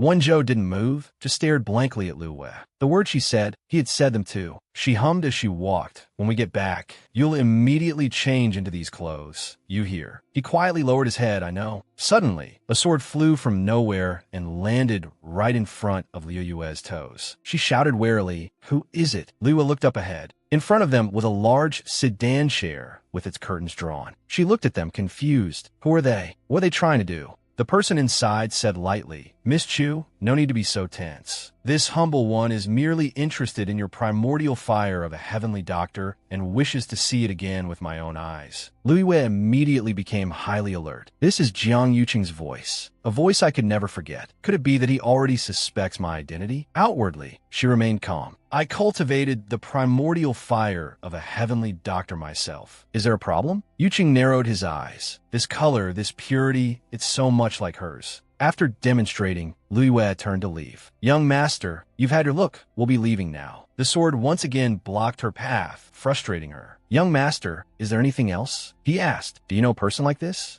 Liu Yue was suspicious. "Like what?" Yuqing replied. "A woman, very powerful, very noble, also a heavenly doctor like you." She pressed her lips together. "He really suspects that I'm Shangwan Yu. How should I answer this?" Liu Yue denied. "I only have one master, the headmaster of Tianlu Academy in Miaoshan Kingdom, Yi Jiding, and I don't know any powerful woman. If you're looking for a woman, forgive me, but I cannot assist." She pulled Wonjo's hand. "Let's go," he said loudly. "Stop them." Immediately, the sedan chair carriers leaped forward and surrounded them. He threatened, "Miss Chu, if you continue to be uncooperative, I'll have no choice but to invite you to my place for a while." Liu Yue sneered. "Just for a while? I'm afraid I won't make it back alive." Wonjo stood in front of her. "If you want to touch Chu Liu Yue, you'll have to get past me." Yuqing revealed a vicious expression. "Go." Suddenly, an agile figure rushed into the middle of the encirclement. With just one move, he took down all the surrounding men. Rongxiu came forward to support her. "You wear a long time no see." Liu Yue covered her mouth and smiled. "Rongxiu, you're so handsome." He pulled her into his arms and said coldly, "This young master, Chu Liu Yue, is my fiancé. It's not good to snatch people like this. I have some abilities myself. If you're not convinced, you can come and have a discussion." Inside the sedan chair, Yuqing was so angry he gritted his teeth. "I can't even see that man's cultivation level. It's best to leave first. There's really no need to ruin my great ambition for an unknown woman." Rongxiu hugged Liu Yue and asked gently, "Did you miss me?" She smiled and replied, "Very much, very much. I thought of you every minute, every second." He affectionately kissed Liu Yue's forehead. Wonjo saw this scene and coughed loudly. Only then did she come to her senses. "I almost forgot, little Zhou is still here." Liu Yue quickly pushed Rongxiu away. All right, there are outsiders here." She introduced, "This is Jiang Wonjo, a guard I just acquired. This is Rongxiu, my fiancé." He looked at the boy with a cold expression. Rongxiu put his arm around Liu Yue's waist and declared bluntly, "Fiancé, this form of address is not bad. Call me that more often in the future." She blushed. "Scoundrel." Wonjo frowned. "I have no interest in idle people." He gave a fake smile. "I also have no interest in the guard beside my fiancé." Liu Yue looked at them, confused. "Hey, the atmosphere right now is a bit strange." Rongxiu pushed her to go first. "Yue, let's go." Liu Yue also turned away. "Oh, okay." She instructed, "Little Zhou, help me carry some things. Don't lose them. It's all money, even though it's not my money." He said softly, "Yes." So Wonjo walked behind the two who were chatting. Rongxiu asked, "Whose money did you use to buy these?" Liu Yue replied, "Mukvinges. He's very wealthy." He was a little displeased. "Why did you use his money?" She tilted her nose up. "I don't have any money. Besides, I'm staying at the Mu residence, so I can use the Mu residence's money as I please." Rongxiu was slightly startled. "You're staying at the Mu residence?" Liu Yue tilted her head. "That's right." Feeling uneasy, he handed her a treasure. "There's enough money in this Qinkuan ring for you to buy a new house. That way, you won't have to live in someone else's house. Mu Qinghe doesn't look like a good person. You should stay a little further away from him. Don't wrong yourself." Her eyes lit up as she looked at the treasures inside the ring. Liu Yue picked it up and examined it. "This is way too much. Forget buying a house. This could buy an entire country." Rongxiu chuckled softly. "It's all yours." Go pick a house that you like. Sometime later, at Chu Yue's new house, she turned her head to look at him and smiled. Rong Xiu, my taste isn't bad, right? He looked at her, shimmering under the moonlight, and replied softly, not bad. Lu Yue held a lantern, turned around, and asked, Rong Xiu, tomorrow I'll be participating in the qualifiers for the 10,000 competition. Will you come and watch? He gently hugged her from behind. I'm sorry, my matters aren't settled yet. I'm afraid I can't go with you tomorrow. Lu Yue lowered her head sadly. How long do you plan to be gone this time? Rong Xiu said softly, I will return quickly. She put on a cheerful smile. What a pity you won't be able to see my heroic posture as I dominate in all directions. He went along with it and teased. Yes, what a pity. Rong Xiu felt playful and blew lightly on Liu Yue's ear. So, I want to preview tonight. She blushed and pushed him away. Don't, Xiao Zhou is still. Rong Xiu frowned. I've already sent him back to his room. He won't disturb us. He wrapped his arms tightly around Liu Yue's waist. Rong Xiu swept her up into his arms. Let's go. Outside, a formation was being deployed, and a lively crowd had gathered to watch. The elders solemnly announced, as you can all see, this barrier contains a special transportation formation. The destination is the Heavenly Spirit Divine Domain. In the past, only those with royal blood could enter the Heavenly Spirit Divine Domain. But the third princess has decided to open it to give more cultivators a chance to become stronger. Therefore, the finals of this 10,000 competition will be held in the Heavenly Spirit Divine Domain. Hearing this, everyone was extremely excited. One person praised, the Heavenly Spirit Divine Domain is where the ancestor of our Heavenly Spirit dynasty ascended. I heard the ancestor left behind quite a few treasures. Maybe we'll encounter some fateful opportunity this time. Another person added, the Heavenly Spirit Domain is the Heavenly Spirit Divine Domain. To be able to enter once, I'll have no regrets in this life. The man praised endlessly. The third princess truly has a generous heart to be willing to open the Heavenly Spirit Divine Domain. Such magnanimity is truly unparalleled. Lu Yue and Jiang Wenzhou stood at the back, listening to everything. She felt extremely uncomfortable. The Heavenly Spirit Divine Domain is a forbidden area created by the ancestor. How can others be allowed to enter so casually? It's one thing for Shangwan Wan to not respect her predecessor. The Divine Domain is extremely dangerous. Even those with royal blood have a slim chance of survival, and for ordinary people, it's almost a certain death path. Why is she pushing them to their deaths? The elder pointed to the steel and announced loudly, I declare, the rules for the finals of the 10,000 competition are, the names of the contestants are carved on the jade stone. Anyone who is seriously injured within the domain will be automatically eliminated, and their name will be erased. The last person remaining will be the winner. Now, everyone will enter in order. Lu Yue was extremely surprised to hear this. She gave Jiang Wenzhou a medicinal pill and instructed him carefully. Here, this is a pill I just refined to suppress cold energy. It's for you. He immediately put it in his mouth. Seeing Jiang Wenzhou's lack of suspicion, Lu Yue asked curiously, Aren't you afraid I poison it? He replied nonchalantly, I am your attendant now. This is what should be done. While the elder was calling out the participants' names one by one, Lu Yue discussed with Jiang Wenzhou. This transportation formation could send us anywhere. We can't be sure we'll end up in the same place. Jiang Wenzhou then reassured her, I will go after you. Before I find you, the contract temporarily doesn't count. Lu Yue replied calmly, Actually, that's fine. If we meet, that's naturally good, but if we can't. Jiang Wenzhou remained resolute. No, I will definitely find you. Lu Yue happily agreed. All right, just then, the elder called out a name. Chu Lu Yue. She thought to herself, sometimes this stubborn kid is quite interesting. I just hope he can really find me. She walked toward the barrier and put her hand through it. Instantly, Lu Yue was transported to the Heavenly Spirit Divine Domain. She couldn't help but marvel at the scene before her. This is the Heavenly Spirit Divine Domain. To the right is a swamp. To the left is a desert. I should go left. It feels safer. After walking for a while, Lu Yue gradually became exhausted. It's so hot. I'm starting to regret this a little. Suddenly, the water bead appeared. She was overjoyed. The water bead is absorbing primordial energy. My body feels much more comfortable. This is truly an unexpected gain. Suddenly, Lu Yue noticed something in the distance. Hey, over there is. As the mist cleared, she exclaimed with joy, the ancestor's sword. Lu Yue ran quickly towards the sword, unable to hide her excitement. I heard that back then, Ancestor Shang Wanqing borrowed 81 heavenly lightning bolts to forge this sword. summoning the heavenly Tao above, slaying divine beasts below. It swept through the world undefeated and was called the Long Yuan Sword. Suddenly, a strange light emanated from the sword. Suddenly, that light wrapped around Liu Yue's leg, causing her to scream in panic. That scream attracted Jiang Wenzhou's attention. He immediately sensed that something was wrong. "It's Chu Luiyue. Something must have happened. Hold on a little longer. I'm coming to find you." Then he sped off in the direction of the scream. At this moment, Luiyue was being pulled closer and closer to the sword. She panicked. "What is this?" In the chaos, the water bead suddenly appeared, and on it, the word "enter" unexpectedly materialized. Seeing this, Luiyue was quite confused. "Enter? You mean you want to enter this golden fire? I'm afraid I'll be burned to ashes. But there's no other way. I might as well take the initiative." She shouted, "Go." Suddenly, Jiang Wenzhou ran over from a distance and called out, "Chu Luiyue, Chu Luiyue."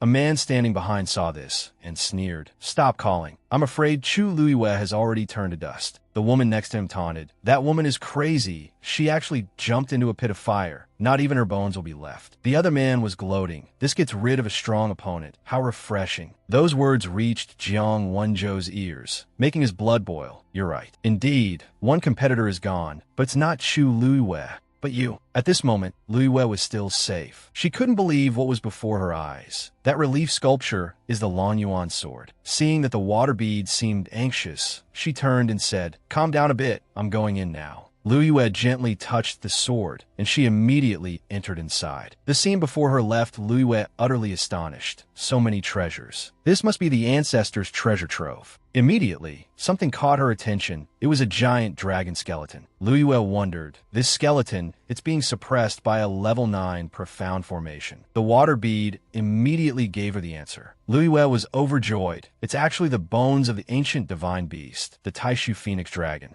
So, the ancestor managed to suppress it. First, the sword chi of the Long Yuan sword pulled me in. Then the water bead led me here. What is this all for? Could it be to lead me here to break this profound formation? But this is a level 9 profound formation. I'm only a level 3 martial artist. How can I break it? She stared at the water bead, her pride a little hurt. It seemed she was being looked down upon. Seeing this, the water bead said, "Still looking at me?" Luiyue made up her mind. "Then let me try." Then she closed her eyes to focus and gather her strength. The time has come. Luiyue unleashed a terrifying power, borrowing the power of the heavenly Tao to break the profound formation. Seeing that the situation looked promising, Luiyue thought, "There's hope." The barrier was broken in an instant. She was overjoyed. "It's broken," Luiyue celebrated inwardly. Whether for cultivation or refining medicine, this skeleton is a masterpiece. Seeing her struggling to pull the skeleton, the water bead cheered from the side. "Keep going." It seemed a bit too much for Luiyue, but it's too heavy. If only Rongxiu were here. From behind, a man suddenly appeared and said, "You've taken my things, and you still want to leave? Little girl, that's not very nice." Luiyue was startled and whipped around. "Your things, could it be that you are the ancestor?" The ancestor loudly criticized, "You thief, put down that bone in you, or don't blame me for being ruthless." Luiyue then threw the bone down. She was too emotional to speak. "Ancestor, I actually get to meet the ancestor." Seeing Luiyue's teary eyes, the ancestor was very flustered. "Hey, little girl, what are you crying for?" You don't cry. If you want the thing in your hand, just take it." She immediately stopped crying and gave a satisfied smile. "Thank you, Ancestor Senior." He rushed in front of Luiyue and said, "You don't need to be afraid. I am just a remnant of consciousness left in the Long Yuan sword. The heavenly spirit divine domain. In the past, only members of the royal family could enter. What is your name? Where are you from? How did you get in here?" She answered calmly, "This junior is Chu Luiyue from the Miaoshan kingdom outside the Tianma realm. I entered the heavenly spirit divine domain this time for the 10,000 competition." The ancestor was a little displeased, letting outsiders into the sacred land. This is truly outrageous. This Shangwan Wan, although her aptitude is not good, it's not so bad that she would forget her ancestors like this. Luiyue added, "I heard that something went wrong with her primordial vein." The ancestor sighed and turned away. "No wonder. Forget it. It's better that I don't know about these things. For the heavenly spirit royal family to have such a devious descendant is truly a disgrace. Speaking of which, how were you able to enter this grand hall?" Luiyue was flustered. "Huh." The ancestor suddenly remembered. "The door to this grand hall can only be opened by someone from the heavenly spirit royal family." "Who exactly are you?" Luiyue was utterly panicked. "No way. My reincarnation hasn't been discovered, has it?" Suddenly the ancestor laughed loudly. you have a treasure on you, one related to the Heavenly Spirit dynasty. She was very surprised to hear this. A treasure? The ancestor continued. However, perhaps the time is not yet right. The time is not yet right. Since you were able to enter this place, you and I share some fate. I originally wanted to pass this Long Yuan sword on, but now it's better to give it to you. Lu Yue hesitated slightly. Senior, do you mean this Long Yuan sword is? The ancestor said decisively. That's right. The Long Yuan sword has already chosen you.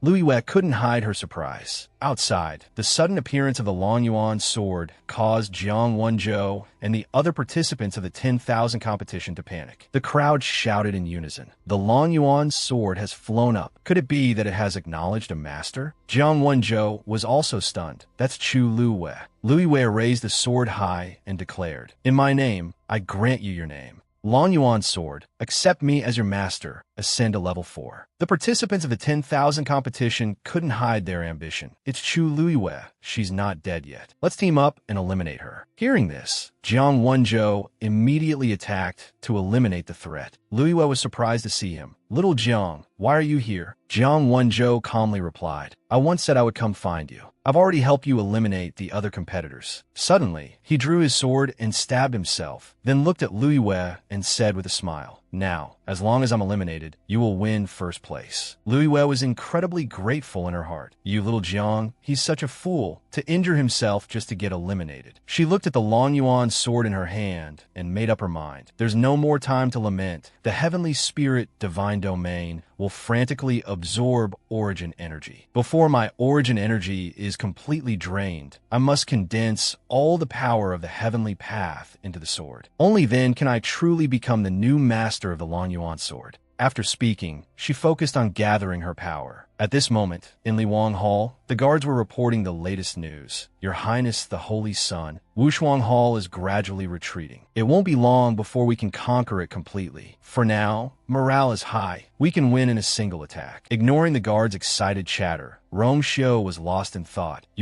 I really can't underestimate you. To ascend to level 4 so quickly and even obtain the Long Yuan sword. Seeing his silence, a few guards whispered to each other. What's going on? Why did His Highness suddenly smile? I don't know. Suddenly, he gave an order. Assemble the soldiers and attack Wushuang Hall with me. Rong Xiu thought to himself. After dealing with them, I can have some peace and quiet for a while. Yue, wait for me. At this moment, Lu Yue had teleported back before everyone's eyes. She was extremely satisfied with her achievements. Lu Yue announced loudly, I, Chu Lu Yue, am ranked first in the 10,000 competition. The onlookers erupted into chaos. Oh my god, Chu Lu Yue won first place. Is this real or fake? I'm afraid I'm seeing things. How is this possible? I don't believe it. Didn't Chu Lu Yue cheat? The winner has already won. Stop talking nonsense. From a distance, Jiang Wenzhou called out softly, Chu Lu Yue, I found you. He didn't go back on his word. Lu Yue was deeply moved. You didn't go back on your word. Thank you, little Zhou. An elder walked towards her. Chu Lu Yue, congratulations. You are much more formidable than I imagined. You deserve this first place. Lu Yue replied humbly, Elder, you flatter me. Lu Yue was just lucky. He suddenly remembered. All right, just now young Master Jiang told me that he and Princess Shangwan are hosting a banquet at Xinli Garden, and they hope you can attend. She bowed in thanks. Since young Master Jiang has invited me, I will definitely go. Though she said this, Lu Yue did not let down her guard. For Shangwan Wan and Jiang Yuzhen to hastily organize a banquet like this, there must be a problem. I must be careful.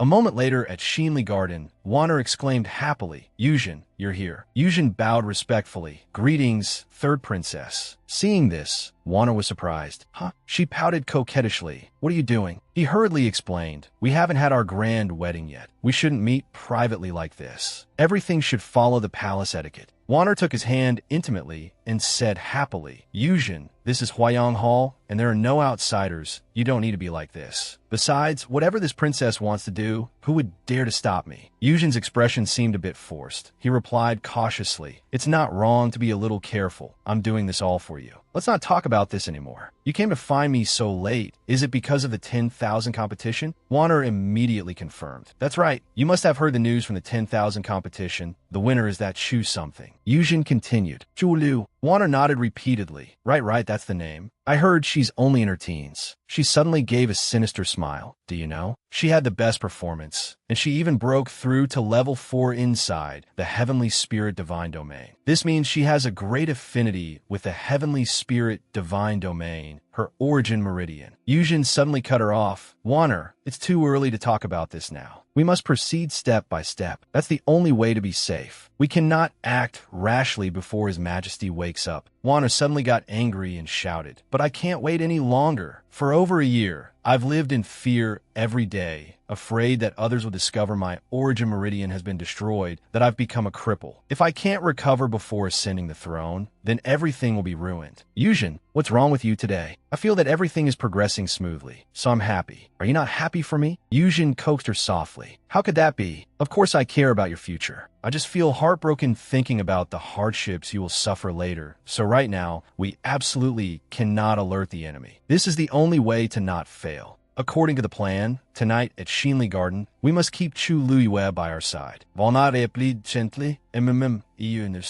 A moment later in the main hall, a servant announced, "The third princess has arrived. The prince consort has arrived." Wanner and Yujin appeared like an inseparable pair of lovebirds. Luiyue thought to herself, no matter how powerful they are, in the end, it's all just stolen goods. The others, however, were full of praise. I finally get to see Princess Shangwan. Her aura is truly extraordinary. Luiyue had now made up her mind. Shangwan, I will definitely chop you into 100 pieces to erase the hatred in my heart. Wanner then called out, "Which one is Chu Luiyue, the first place winner?" Luiyue replied respectfully, "Chu Luiyue of Yeshan Kingdom greets the third princess." Wanner ordered, "Raise your head." Liu Yue's eyes were full of defiance as she gave a confident smile. Chu Luiyue of Yeshan Kingdom greets the third princess. She immediately recognized it. Those eyes that smile, it's clearly an illusion. It must be an illusion. There are many people in the world who look alike. This must be just a coincidence. The Shangwan Yu who self-immolated her origin meridian back, then is already dead. She can't come back. Seeing Wanner frozen, Yujin interrupted. The third princess greatly admires Chu Luiyue.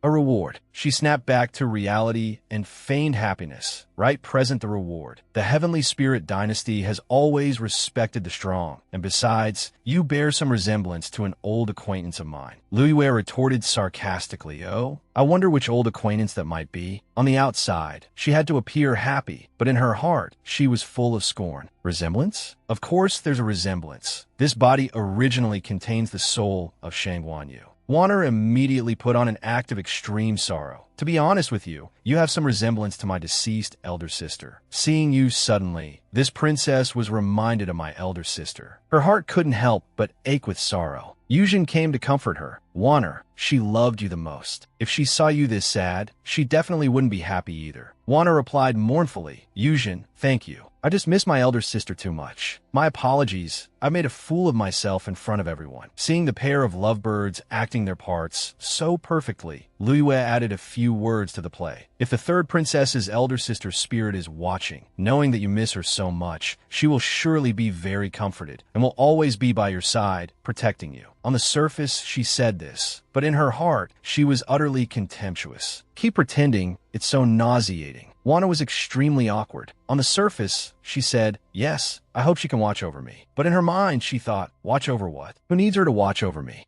How hateful. Yujin then introduced, "Chu Luiyue, our Heavenly Spirit Dynasty has 4 great sects, including Lingyun's sect, Zixiao Sword Sect, Longya Mountain, and Chongshu Pavilion. According to the competition's tradition, you can enter any sect you wish. Which sect do you want to join?" Luiyue immediately made her choice. "I choose Chongshu Pavilion." Yujin looked confused. "Huh? Chongshu Pavilion is the weakest of the 4 great sects. Have you thought this through?" She remained resolute in her decision. "I have thought it through. I, Chu Luiyue, want to enter Chongshu Pavilion." Suddenly, Jiang Wenzhou appeared out of nowhere and said, "Me too. Whatever she chooses, I will choose that. I also choose Chongshu Pavilion." As soon as he finished speaking, Luiyue happily patted his head. "I knew you were a very clingy kid." Jiang Wenzhou pouted, "Don't pat my head." Yujin glanced at Wanner, thinking to himself, Chongshu Pavilion, that was Shangwan Yu's sect. It will be troublesome to deal with Chu Luiyue in the future. A master suddenly appears and decisively chooses Chongshu Pavilion. Strange, truly strange. Luiyue walked away proudly. "Third princess, Prince Consort, we are injured. We'll take our leave first." Jiang Wenzhou also followed and said, Goodbye. Seeing the two of them leave so defiantly, Wanner's face turned green with anger. How rude. Leaving just like that, completely disregarding me. This Chu Luiwei and Shang Wanyu are equally detestable. She gritted her teeth and said haughtily, "This princess is tired." Returning to the palace, Yujin said respectfully, "Third princess, I will see you off." Back in her chambers, Wanner was like a madwoman, smashing things everywhere, then angrily accused, "You knew all along, didn't you?" Yujin remained calm, as if nothing had happened. "Knew what?" She screamed. "You've met Chu Luiwei before. Why didn't you tell me?" "What does she look like?" He made up an excuse. "It's just that her face has a few similar features. Why do you need to care so much?" Wanner gave a scornful smile. "Do you really think so? You dare say?" Looking at her face, "You really had no thoughts at all? If you don't have a guilty conscience, then why didn't you tell me before?" He then whispered sweet nothings into Shangwan Wan's ear. "Wanner, have I ever lied to you? I don't like her, but for the sake of her origin meridian, you must endure it for now. If it weren't for the origin meridian, I would definitely kill her." Shangwan Wan gently caressed Yujin's cheek. Her voice is sweet as baked sugarcane. "Yujin, in this entire place, you are the only one who treats me well. That year I lost my origin meridian, you did not abandon me. Later, you even did everything in your power to help me find a way to recover my origin meridian. Now, her origin meridian is right before my eyes. I can't wait any longer. Therefore, we must act quickly." He immediately agreed. "I understand, Wanner. You're tired too. Go get some rest." Shangwan Wan replied softly. After Yujin left, she immediately summoned Chan Yi, who announced, "Your servant is here." Shangwan Wan then ordered, "Investigate Chu Luiwei, find out what her background is. Also, have someone follow the Jiang family." At this time in the Yue's room, Jiang Wenzhou was extremely worried. "Miss, you have an internal injury." Luiwei was surprised. "Huh, what injury?" Jiang Wenzhou was a little flustered. "Didn't you say at the banquet that you were injured and wanted to go back to rest?" Seeing how naive he was, Luiwei burst out laughing. "Are you stupid? You believe that? I don't have any internal injuries. I just made an excuse to leave." Jiang Wenzhou was dumbfounded. "Is that so?" Luiwei handed him a medicinal pill and instructed, "But your external injuries still need to be taken care of properly. This is a pill specifically for external injuries. You must take it on time." Jiang Wenzhou obediently followed.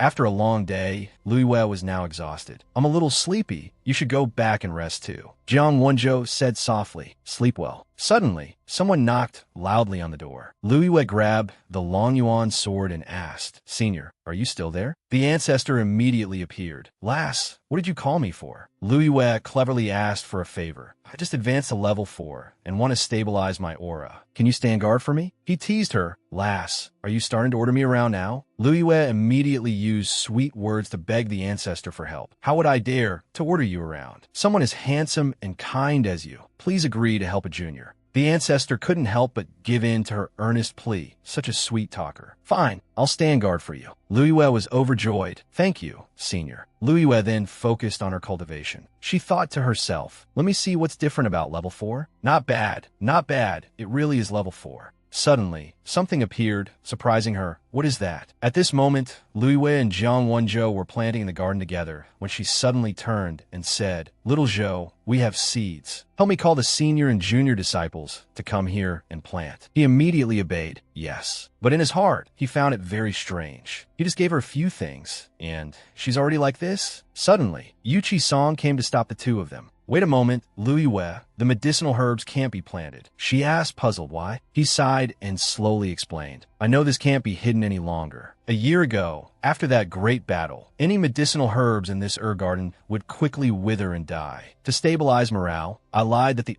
garden had been abandoned." Luiwei was extremely surprised. Did someone break in and destroy the garden? Perhaps so. Unfortunately, I have investigated for a year, but still have no results. Luiwei frowned in annoyance. This is too vicious. To completely destroy the foundation of a sect, but what method did he use? Suddenly, Jiang Wenzhou held out a clump of grass and said, "Hunyuan sand." "There's Hunyuan sand under the soil." Luiwei was puzzled. "What is Hunyuan sand?" Jiang Wenzhou immediately explained. "Hunyuan sand is extremely toxic. It looks like ordinary sand, but it can seep anywhere like water. These medicinal herbs withered so quickly because they absorb the Hunyuan sand. The person using Hunyuan sand will absorb the primal chi in the earth's veins to rapidly increase their cultivation level. If we don't dig up all the Hunyuan sand quickly, this entire mountain range will collapse. Seeing that he seemed knowledgeable about this poison, Lu Yue asked, "Then do you have a solution?" Jiang Wenzhou thought for a moment and said, "There is a solution. Hunyuan sand is very sensitive to human blood. We can use fresh blood to attract it and make it coagulate into a mass, then eliminate it. It's just that this blood must be fresh blood that has never flowed out of a human body." Hearing this, Lu Yue was extremely alarmed. "You mean we actually have to use a living person as bait?" She didn't hesitate at all and was very resolute. "I know. Let me do it." Jiang Wenzhou immediately stopped her. "No. The concentrated Hunyuan sand will quickly absorb the primal energy in a person's body. After absorbing all the primal energy, it will start to gnaw at the body. In an instant, the body will be gone." Lu Yue reassured him, "Don't be nervous. I won't do things I'm not sure about."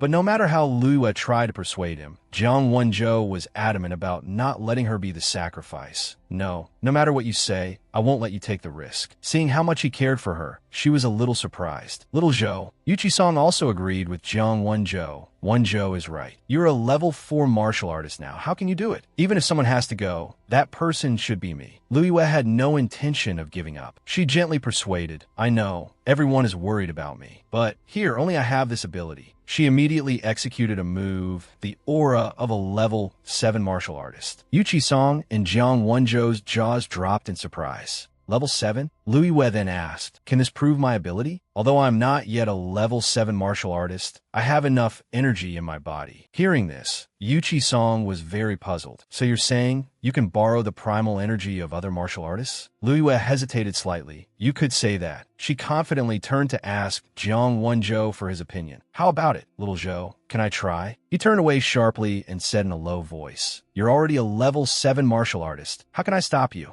Do as you wish, but you must be careful." Lu Yue replied happily, I know." At this time, in the Holy Sun's bedchamber, the court officials were in an uproar in protest. For the Holy Sun to suddenly want to destroy Wushuang Hall is truly too stubborn. No matter what crime Wushuang Hall has committed, you shouldn't be so ruthless. Just because you hold great power, do you disregard us? Rong Xiu replied calmly, "This Holy Sun has always been like this. Are you all planning to report this Holy Sun?" Suddenly, a loud laugh rang out. Ming 36 appeared from above and said magnanimously, "This is a world where the strong are revered. What's wrong with His Highness being like this? I heard that His Highness has finally dealt with the Wushuang Hall crowd recently. This old man is very pleased, so I came specially to congratulate you." He immediately threatened the rebellious officials. "Whoever wants to oppose, feel free to step forward. If there's nothing else, then leave quickly." The officials were frightened and requested to leave in unison. "Your Highness, the Holy Sun, I will take my leave." As soon as the group left, Ming 36 sneered. "Humph, a bunch of incompetents. All they know is how to shout here." Rong Xiu said with a smile, "Thank you, Elder Zun, for helping this junior out of a tight spot." The old man presented a letter and smiled. "Don't say such polite words. I was merely acting as a matchmaker for you."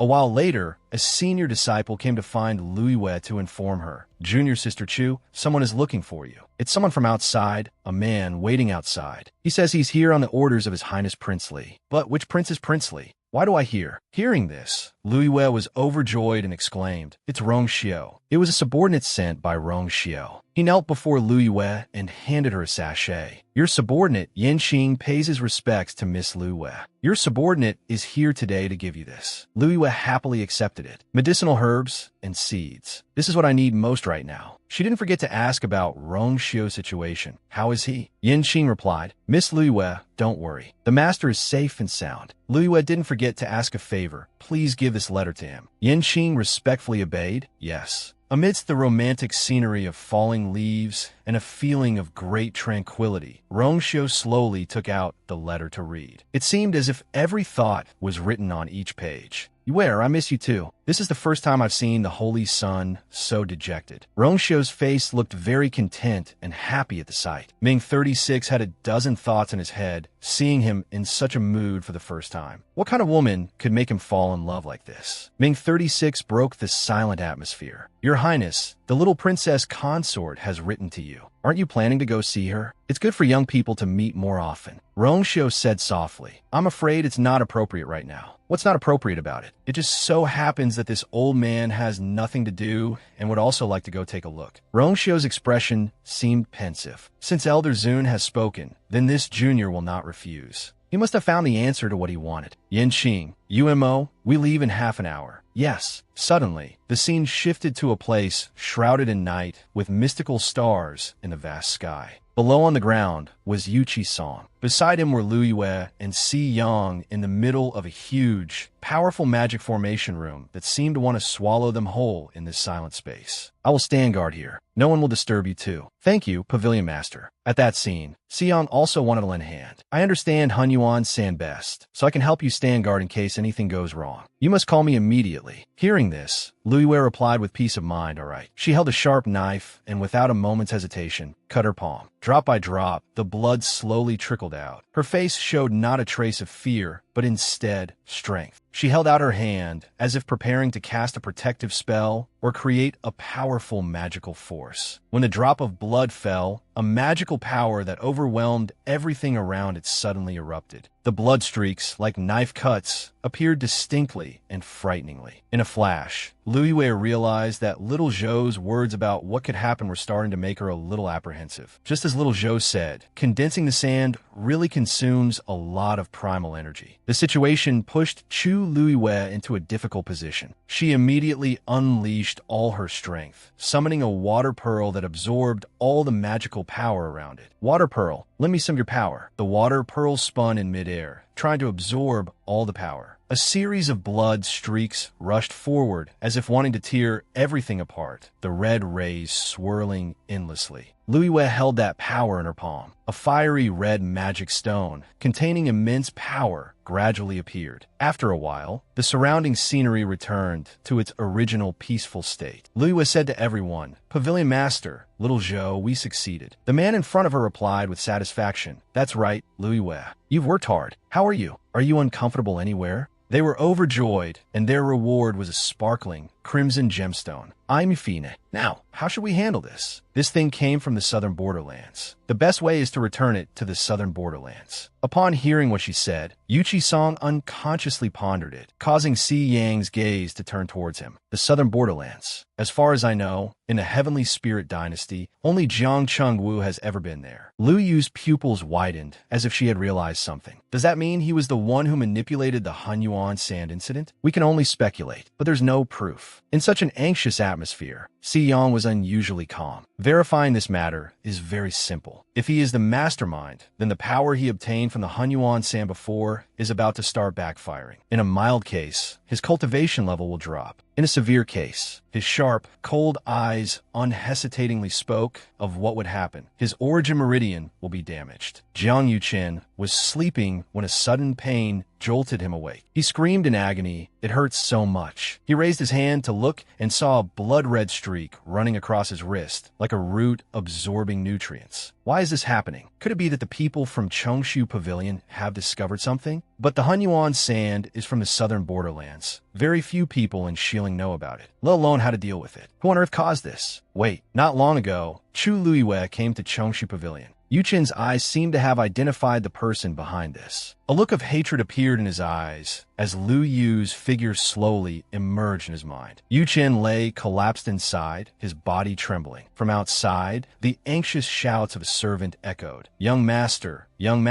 are you all right? He then strenuously managed to reply, Pass on my order. From today onwards, I have caught a cold. I will not be receiving any guests. The servant quickly complied, yes. Yuchen was alone, fighting against the tormenting pain. He clutched the blanket, gritting his teeth to suppress the misery in his heart. Absolutely no one can know about this. Absolutely not. The news that he had secluded himself in his private room reached Guan Wan's ears. Her voice, filled with panic, rang out. Yuchen has shut himself in and won't come out? The female servant continued to report. This servant has only just heard this news. It is said that he has a cold and is not seeing anyone. Guan Wan was a little suspicious. She pursed her lips with a question in her mind. Now is the crucial moment for me to restore my origin meridian. Why would he suddenly shut himself in? So she decided to go and confirm herself, urgently ordering someone to the Jiang Manor. The servant naturally obeyed as you command. Before she could even set foot at the gate of the Jiang Manor, an arm stretched out to block Wan Wan. Princess, please stop. Guan angrily scolded in a high voice. Are you trying to rebel? A bunch of servants dare to block this princess. Princess. In that tense moment, a coughing sound was heard. Yuchen had appeared before Guan could enter. He cleared his throat and asked, Waner, why have you come here? Guan rushed over. Yuchen, I naturally came to visit you. But faced with her somewhat eager reaction, Yuchen hastily dodged. Waner, my cold is contagious. Don't come near me. Guan, stubborn and petulant, raised an eyebrow and retorted, I am the third princess. I do as I please. You dare to stop me? Yuchen could only let her do as she pleased. I wouldn't dare. But in his mind, he sighed helplessly, so difficult to deal with. Seeing his hand covered in messy red bloodstains, Guan couldn't contain her curiosity and asked, Yuchen, what's wrong with your hand? He gave a perfunctory answer. It's nothing, just a symptom of the cold. Guan also nodded as if she believed him. Is that so? But she was smart and knew full well about his secretive attitude. Lies, I don't believe it. A moment later, she looked at Yuchen with pity and caringly advised him. Since you are ill, I won't bother you any further. Yuchen, I care for you very much. You must rest well and recover. Yuchen expressed his gratitude. Yes, I will follow the princess's instructions. In contrast to the awkward atmosphere at the Jiang Manor, when Zhou and Lu Yu were leisurely strolling through the streets. But in reality, only Lu Yu was enjoying herself, laughing and sightseeing. Seeing this, when Zhou impatiently asked her, why are we looking for Jiang Yuchen and are strolling through the streets instead? She then told him, calm down. Don't be so hasty. Right now, we have to go to the Hunter garden to do business. When Zhou was extremely surprised, he held the huge roll of cloth Lu Yu had just tossed him and asked again, business? She cheerfully swayed as she walked and answered concisely, just follow me. Hold on to that tightly. That very morning, the two of them continued on to another place. Lu Yu took the initiative to start the exchange. Shopkeeper, this is a bag full of high-grade medicinal herbs. Are you buying or not? The shopkeeper stroked his long beard and scolded her quite harshly. Little girl, you boast without shame. Do you even know what high-grade medicinal herbs look like? Trying to fool me with a tattered bag. Scram.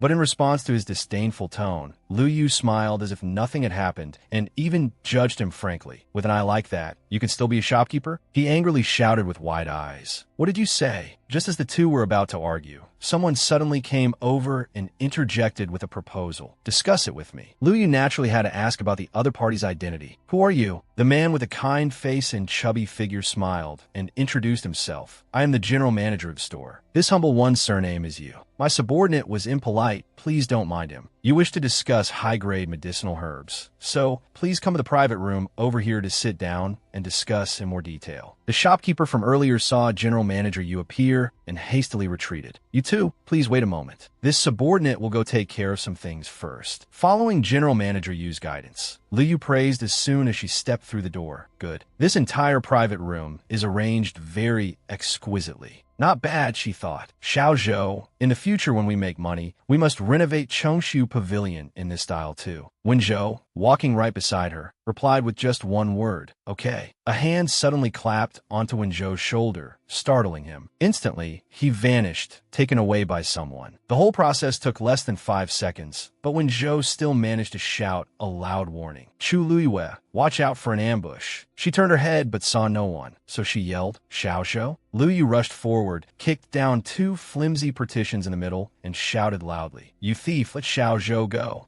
A hand suddenly grabbed hers tightly. Rongxiu looked at Lu Yu with great tenderness. He whispered, intentionally teasing her, when you're with me and you mention another man's name, I'll get jealous. Seeing Rongxiu, Lu Yu's gaze shifted from astonishment to happiness. A radiant smile appeared on her face. Rongxiu, it's really you. You're back. Rongxiu's demeanor was gentle yet full of deep affection. Rongxiu gently brought Lu Yu's hand to his lips, touched it lightly, and confessed, I missed you. Lu Yu wasn't shy at all. She stood lightly on her tiptoes, wrapped her arms around Rongxiu's neck, and expressed, I missed you too. As she was speaking, she suddenly remembered, oh right, was it you who took Xiao Zhou away? Rongxiu smiled lightly and replied, Han Qing took him away for a match. A feeling of jealousy suddenly welled up in Rongxiu's heart. He chided Lu Yu, don't think about others anymore. Right now, it's just me. She was a bit surprised by this once-in-a-blue-moon expression from Rong Xiao, so she immediately nodded in agreement. All right. A second later, Rong Xiao proactively pulled her waist close to him and gently placed a kiss on her lips. The two stood in the quiet room, sharing a sweet kiss after so many days apart. A while later, Lu Yu sat on Rong Xiao's lap, letting him hold her snugly in his arms, and slowly asked, Rong Xiao, is this pharmacy yours? He smiled and replied, that's right. If you have any requests, just tell old you.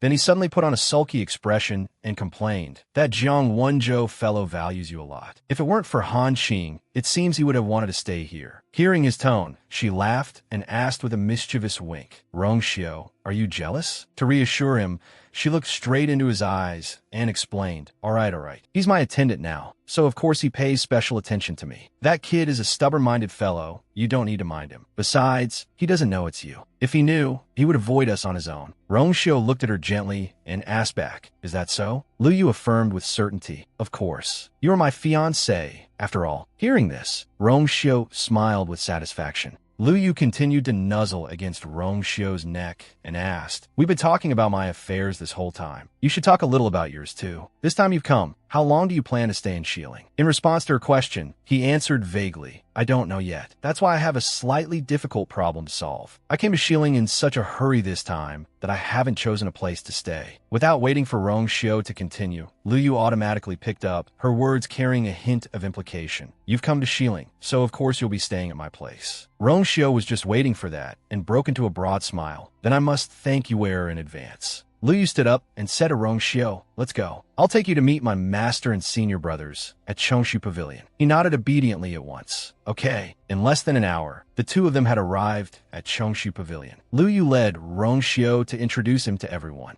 The two elders stepped out with curious and doubtful eyes. Chi Song pointed at Rong Xiao and asked, Lu Yu, this is... She immediately gripped Rong Xiao's arm tightly. Seeing this, he whispered a reminder to her. Many people are staring at us. She still didn't understand and was a bit dazed. Huh? Senior brothers and sisters, everyone come out. And so, everyone slowly stepped out. Chi Jiao laughed awkwardly and scratched his head. What a coincidence. We were just... Lu Yu immediately introduced him to everyone in Chongshu Pavilion. This is Rong Xiao, and he's also my fiancé. Everyone was surprised and happy for Lu Yu. You have a fiancé already? If he's Junior sister's fiancé, then he's considered half a member of Chongshu Pavilion. If you need anything in the future, just say so. Don't be a stranger. Junior sister, you didn't say anything before, and now you have such an outstanding fiancé. Rong Xiao gently waved his hand, signaling a servant to bring something in. He bowed slightly, holding a carefully wrapped box. With a respectful attitude, he bowed his head before the two great seniors of Chongshu Pavilion. Pavilion Master, Elder, a small meeting gift. In the future, you wearer will still have to rely on you too. The two elders both appeared satisfied and agreed. Good. With a talent like Lu Yu, our Chongshu Pavilion will naturally nurture her well. That's right. Rong Xiao then sincerely turned to Lu Yu's brothers and sisters. I came in a bit of a hurry today and didn't have time to prepare anything for the senior brothers and sisters, so I can only offer a small gift. Thank you all for taking care of you wearer during this time.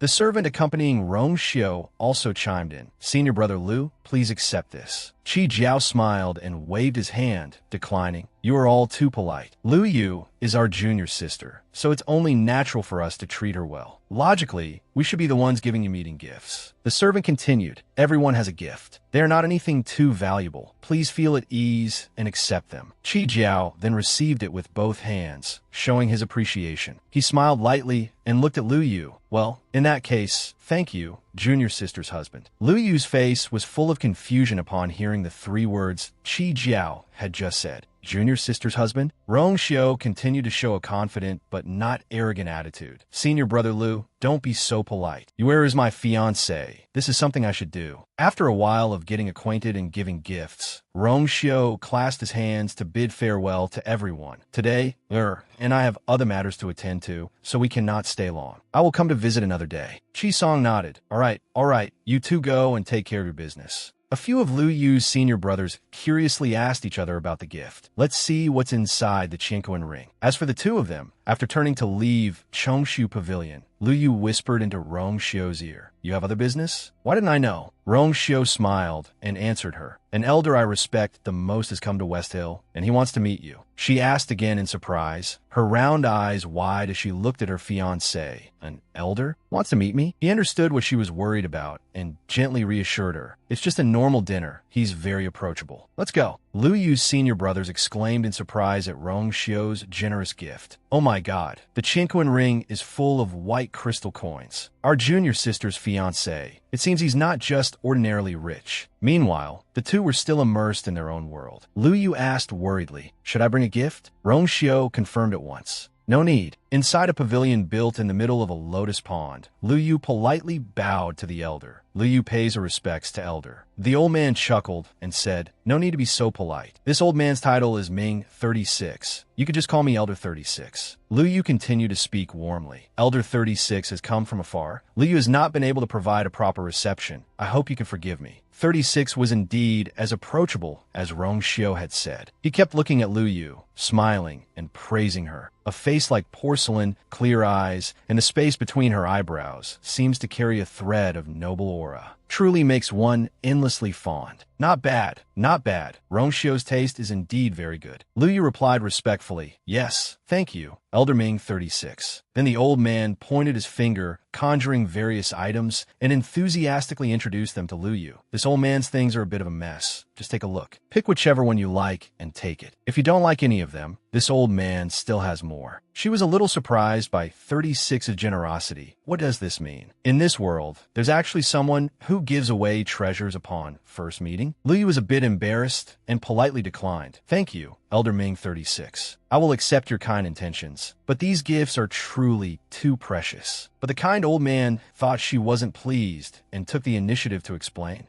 You don't like any of them? Actually, this old man still has some better items. It's just that those are all heirlooms of my sect, so I can't give them to you right now. She hurriedly replied, that's not what I meant. But 36, his eyes sparkling with anticipation, interrupted her. When you and Rong Shio have your grand wedding, I will of course give all of those items to you. Lu Yu was a bit flustered and didn't know how to handle it, so she shot a pleading look at Rong Shio. Quick, help me. He smiled, his gaze sharp. Don't worry, I understand. Rong Shio opened his palm and sucked all the items that 36 had laid out into a single ring. He looked at Lu Yu and said, this is a small token of Elder Ming 36's goodwill. You should accept it. She was stunned and cursed inwardly. Who asked you to accept it on my behalf? But since the items were already accepted, Lu Yu had no choice but to suppress her embarrassment and turn to say, thank you, Elder Ming 36. 36 was delighted, laughing heartily. Good.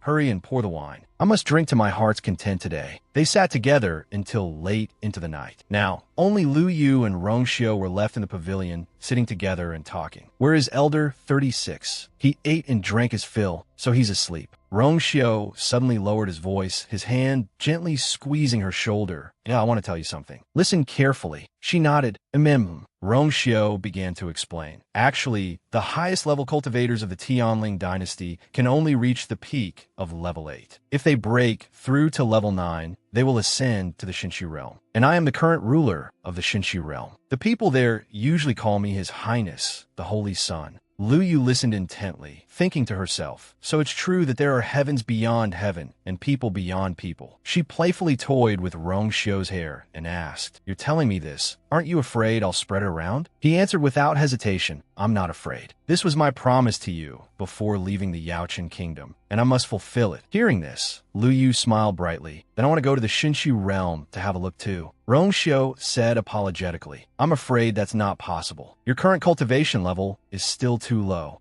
Lu Yu feigned anger. Are you looking down on me? Rong Shio smiled gently and comforted her. No, you will definitely be able to go there. It's just a bit difficult right now. Lu Yu suddenly wrapped her arms around Rong Shio's neck and said, since you believe in me so much, then I must cultivate diligently so that I can go to the Shinshi realm and be by your side. He half closed his eyes, brought his face close to hers, and whispered, all right, I'll wait for you. Just when it seemed they would share another kiss under the moonlight, Lu Yu suddenly swayed, startling him slightly. She pressed her face against his chest, her cheeks flushed red, her eyes shut tight, unable to open and added in a dreamy voice, Rong Xiao, one more cup. Rong Xiao understood her actions at a glance. He sighed helplessly, chiding her with a doting tone. You're formidable in everything except your tolerance for alcohol is too low. And so, he had no choice but to carry her back, giving her a caring reminder as he walked. Don't be so eager to drink in the future. In contrast to the peaceful atmosphere from before, at Chongshu Pavilion, an arrow suddenly shot out from nowhere, as if in challenge. Qi Jiao and Ran rushed out with their swords and shouted, "Who goes there, daring to cause trouble at Chongshu Pavilion?" A young man, leading 4 allies, stepped forward. "I'm the leader of the 9-Star Alliance. I've heard that your Chongshu Pavilion is one of the 4 great sects, so I've come especially to challenge you."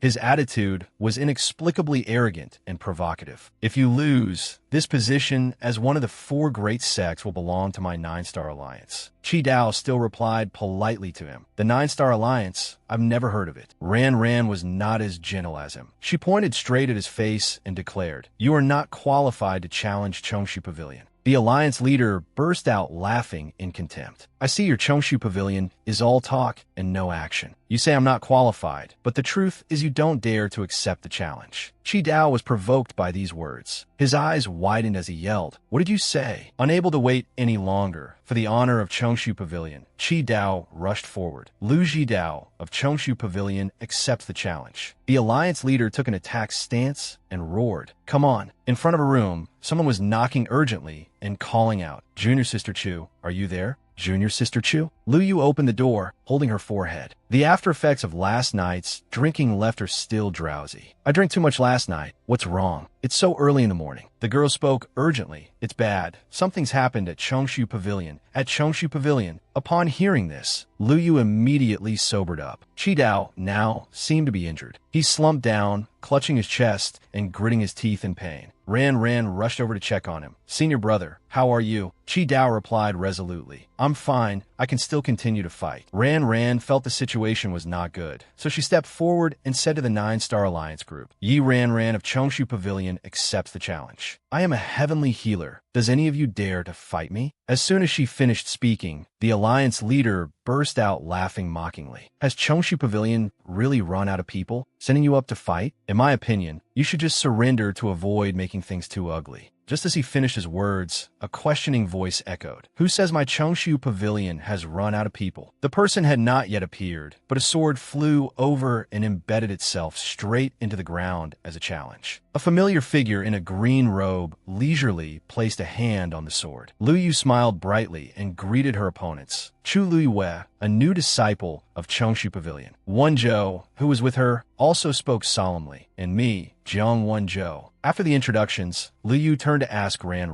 "We're not late, are we?" She replied excitedly, "Not late, not late. You came at the perfect time." The alliance leader immediately shot an arrow as a greeting. "So it's the 2 famous new disciples of Chongshu Pavilion. This alliance leader thought you were too cowardly to come. Perfect. I'll take care of you both at the same time." Lu Yu quickly grabbed her sword. With just a light swing of her sword in a circle through the air, she sent the alliance leader flying. Not only that, but his clothes were also burned away by fire. Having dealt with the leader, Lu Yu declared in a very relaxed manner, "I win." The people who came with him tucked tail and fled, telling each other, "Run, save your own skin." Rong Xiao, watching from a distance, was extremely proud, as expected of my wearer. The 2 servants also whispered to each other in praise. "His Highness's lady is really quite formidable, isn't she?" "Indeed, look how proud our Highness is." He flicked his sleeves lightly, a proud expression on his face as he ordered his servants, let's go meet Yuer." The 2 of them replied in unison, "Yes," just as Rong Xiao called her name. A cheer suddenly echoed from afar. "Congratulations, congratulations." A girl with a fair face, but dressed in simple servant's clothes, spoke up. "I just arrived in time to witness Miss Chu's heroic posture in defeating her opponent. This servant is a handmaiden from the 3rd Princess's palace, and I have come especially to invite young Miss Chu to the palace for a visit. If it is convenient for young Miss Chu, please follow this servant to the palace now." Lu Yu sighed and smiled to herself. herself. So eager to have me enter the palace. It seems Shangwan Wan's patience is not as good as before. Then, she gave her answer. To be so sincerely invited by Her Highness the Third Princess is Lu Yu's honor. Please wait a moment. I will hand over some matters, and then I will follow you to the palace. After speaking, Lu Yu quickly scribbled on a piece of paper,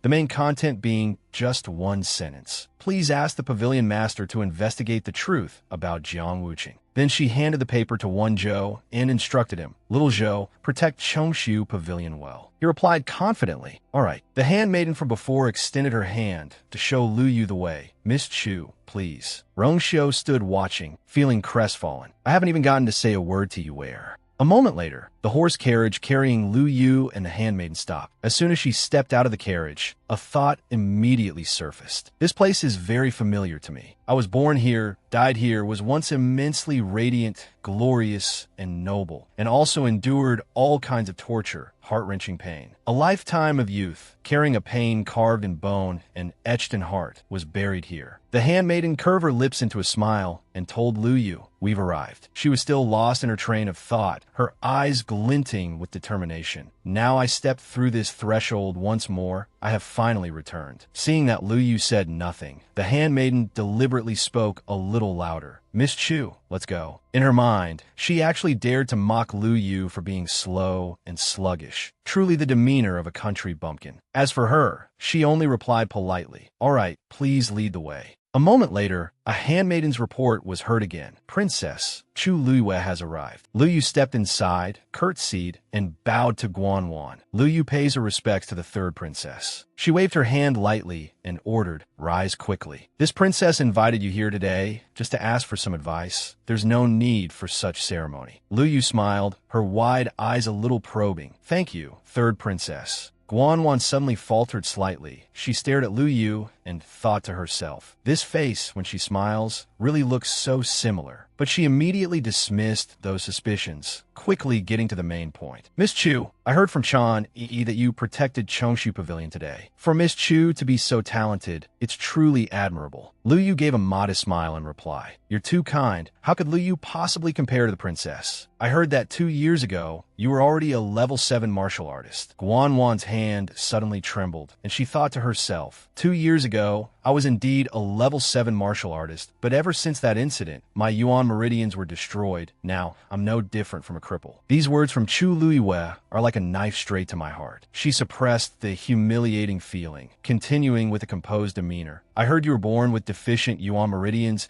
and only recently began to formally cultivate. How did your Yuan meridians recover? Lu Yu suddenly tensed, narrowing her eyes at Guanwan. So it's about this. I was the one who destroyed all of your Yuan meridians, and you still haven't recovered to this day. How could you not be impatient? After thinking, Lu Yu unhurriedly replied, it's true that I was born with deficient Yuan meridians, until one day I happened to meet a mysterious person. That person gave me a medicinal pill, and not long after I took it, the Yuan meridians in my body returned to normal. When I went to look for that person, there was no news of them at all. After hearing this, Guanwan crossed her arms, pouted her lips, and probed. Is that all? Lu Yu gave a thumbs up and replied very confidently, yes, that's all. Lu Yu even added with a cheerful laugh. Many people in the Yaochen Kingdom have asked me about that period of time. I didn't expect your highness the third princess to be so interested as well. Guanwan gave a forced smile, waved her hand, and replied, this princess is just a little curious. To be able to do this, that person must have great supernatural powers. If there's a chance, this princess would also like to meet that mysterious person. But in her mind, she was extremely wary, thinking, does she take me for a fool? What mysterious person? It's complete nonsense. Chu Luiyue is definitely hiding something. I will definitely find out her secret. The conversation came to a swift end. News of the two meeting quickly reached Wuqing's ears. He shot up in alarm and asked again, what did you say? The third princess invited Chu Luiyue to the palace. The servant immediately reported again, yes, she left a while ago. Wuqing hurriedly walked towards the door and ordered, prepare the sedan. I want to go to the palace. But just then, the servant spoke up to report again. Young master, Pavilion Master Yiji Song of Chongshu Pavilion has arrived and is waiting for you outside. He stopped and narrowed his eyes, wondering, Yiji Song? Is it because of the cataclysmic sand? Wuqing had no choice but to put aside his intention of going to the palace. Focusing on the matter at hand, show him in.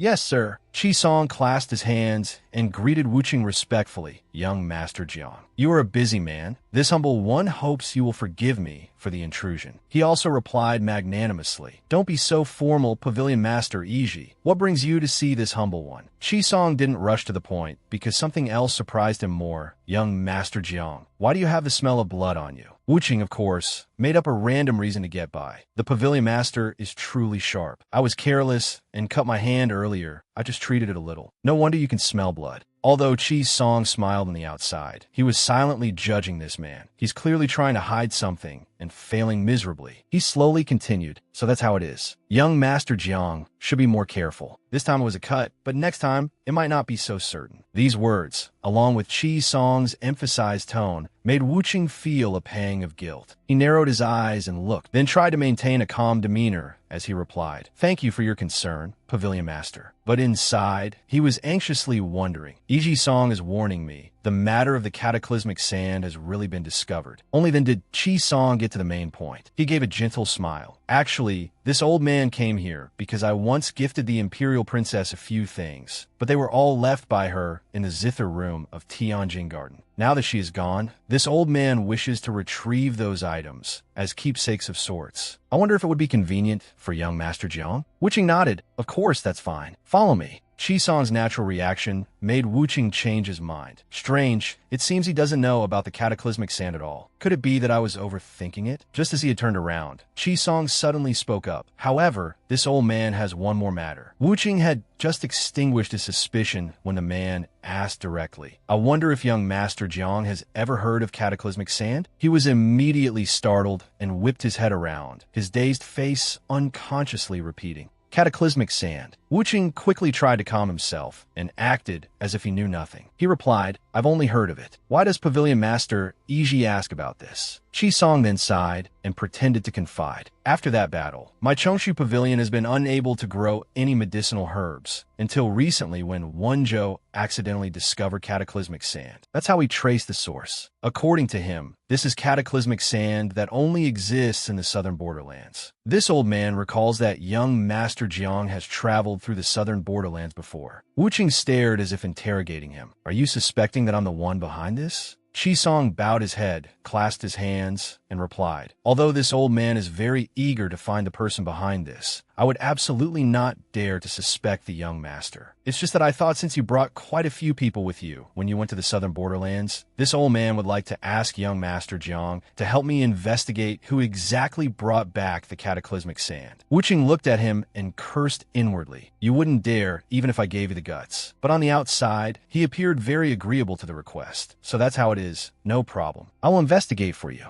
Chi Song bowed his head and thanked him profusely. Thank you, young master. If you can find the culprit, you will be the great benefactor of our Chongshu Pavilion. Back at the palace where Lu Yu and Guan Wan were talking, Chani entered at this moment and reported, "Princess, Master Jiang has arrived. Are you attending the TR class today?" Guan Wan replied quickly, "I know. Tell him to wait a moment." Lu Yu paid close attention to the name Master Jiang. Since when did Shangwan Wan start learning tea art? She took the initiative to withdraw. In that case, I won't disturb the princess's elegant pastime any longer. I will take my leave first. Guan Wan also agreed to let her go. All right, I'll invite you again another day. Lu Yu walked outside unhurriedly. Someone was already hiding behind a large pillar, waiting for her. Seeing that peeking hair and face, Lu Yu smiled to herself, thinking it was Jiang Wu Qing. Seeing her silhouette still slowly walking forward, Wu Qing pursed his lips and watched. That glance just now, did she spot me? He was so engrossed in watching Lu Yu that he didn't notice Guan Wan had come to stand right behind him at some point. Did you rush here in such a hurry for Chu Luiyue? And so sneakily, afraid of being seen. Wu Qing hurriedly defended himself. I was just thinking of her reputation. Guan Wan turned her back to him and quickened her pace, her voice intentionally rising in subtle reprimand. Wu Qing, recently many court officials have been urging us to set a wedding date. What do you think? Wu Qing was a little bewildered. What? Why are they suddenly rushing it? Didn't we say it would be in a few months? At this, Guan Wan suddenly stopped, threw a disgusted look at him, and said, "The marriage agreement exists, but the wedding date has never been set because you keep avoiding it." But in her heart, she knew very well that she was the one who truly held power in the heavenly spirit dynasty. Whether to marry or not must be her decision. Wu Qing quickly came up with an excuse. "Wanner, it's just that I care too much, which is why I'm being so cautious. I have only just stabilized my foundation. I can't be too hasty." More importantly, His Majesty has not yet woken up. Guanwan couldn't suppress her anger. She scowled and scolded him in broad daylight. "Does that mean if Father Emperor never wakes up, we can never get married?" According to the ancient rules of the heavenly spirit dynasty, only a married person can truly take power. The day of my great wedding will also be the day this princess ascends the throne.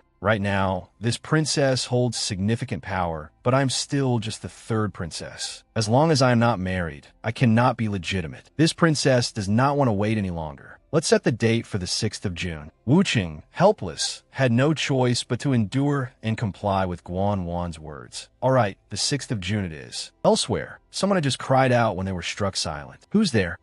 Liu had secretly come to Wu Qing's Jiang Manor. She smiled slyly and thought, "The pavilion master sent a letter telling me that Jiang Wuqing is indeed the one behind it. While Jiang Wuqing isn't back yet, I must gather evidence about the cataclysmic sand to avoid being discovered." She put on a mask, then quickly and nimbly rummaged through every nook and cranny of each room. She couldn't help but sigh internally. As expected, not even a single piece of paper was kept. Jiang Wuqing is very careful and wouldn't leave any obvious evidence. But after a painstaking search, Lu Yu discovered a white bandage strip still soaked with Wuqing's blood. She thought to herself, this cloth must have been used by Jiang Wuqing to bandage the backlash wound caused by the cataclysmic sand. If I can find out what medicinal herb were used on the cloth, I can expose the fact that Jiang Wuqing used cataclysmic sand. While her guard was down from discovering the item, Wuqing had returned and entered the room. Seeing her in a servant's attire, he immediately asked, "Xiaomu, why are you in my room?" Lu Yu had no choice but to confront him head-on. She extended her hand, pressing her fingers tightly together, then curled it into a fist and channeled a bit of spiritual power into it, throwing a straight punch right into the middle of Wuqing's stomach. He fell backward onto the ground, raising his hand and shouting an order to his servants. "There's an assassin. After them. Quickly, after them." Liu tried to speed up. She landed and escaped by jumping over the wall in the Jiang Manor's backyard. Behind her, she could still faintly hear the chaotic shouts of the servants. "There's an assassin. Fire the signal flare. We must catch him." As soon as the shouts ended, a large firework display appeared. Lu Yue watched and felt tired just looking at it. Is this an attempt to mobilize the entire manor's forces to catch me? I have to run away quickly. Back inside the Jiang Manor, Wuqing was helped onto the bed by a servant. He helped him remove his clothes to tend to the wound. "Luckily, your Dantian wasn't injured. I didn't expect Commander Xia to ambush you." Wuqing resolutely refused to believe what had just happened. "It can't be Xiaomu. With his skills, he couldn't have injured me." And so, without a moment's rest, he stood up and impatiently ordered, "Immediately dispatch a team for me. I want to personally go and catch that assassin." The servant was endlessly worried. "Young master, your body is still." But he resolutely brushed it aside, paying no mind. "This young master understands my own body." He gritted his teeth and thought to himself, "Today's wound is utterly humiliating. I want to personally tear that person into 1,000 pieces." Lu Yue was still running headlong to escape. Hearing the urgent footsteps very close, she grew anxious. It must be the people from the Jiang Manor catching up. Just as she was mustering her strength to run faster, a strip of blue silk shot out from nowhere and wrapped around her waist. Panicked, Lu Yue let herself be pulled along, unable to defend herself. A hand caught her shoulder from behind. Lu Yue reacted quickly, flipping around and using her other hand to grip that person's wrist tightly. In an instant, she had subdued the opponent, shouting loudly. "Who is it?" That slender hand removed her mask, and a familiar, teasing voice rang out. "You were in such a hurry?" It turned out Rongxiu had acted in time to save her. Seeing her so flustered, he deliberately teased her. "A face this beautiful wearing a mask. You shouldn't, you know." His hand crept down to her waist.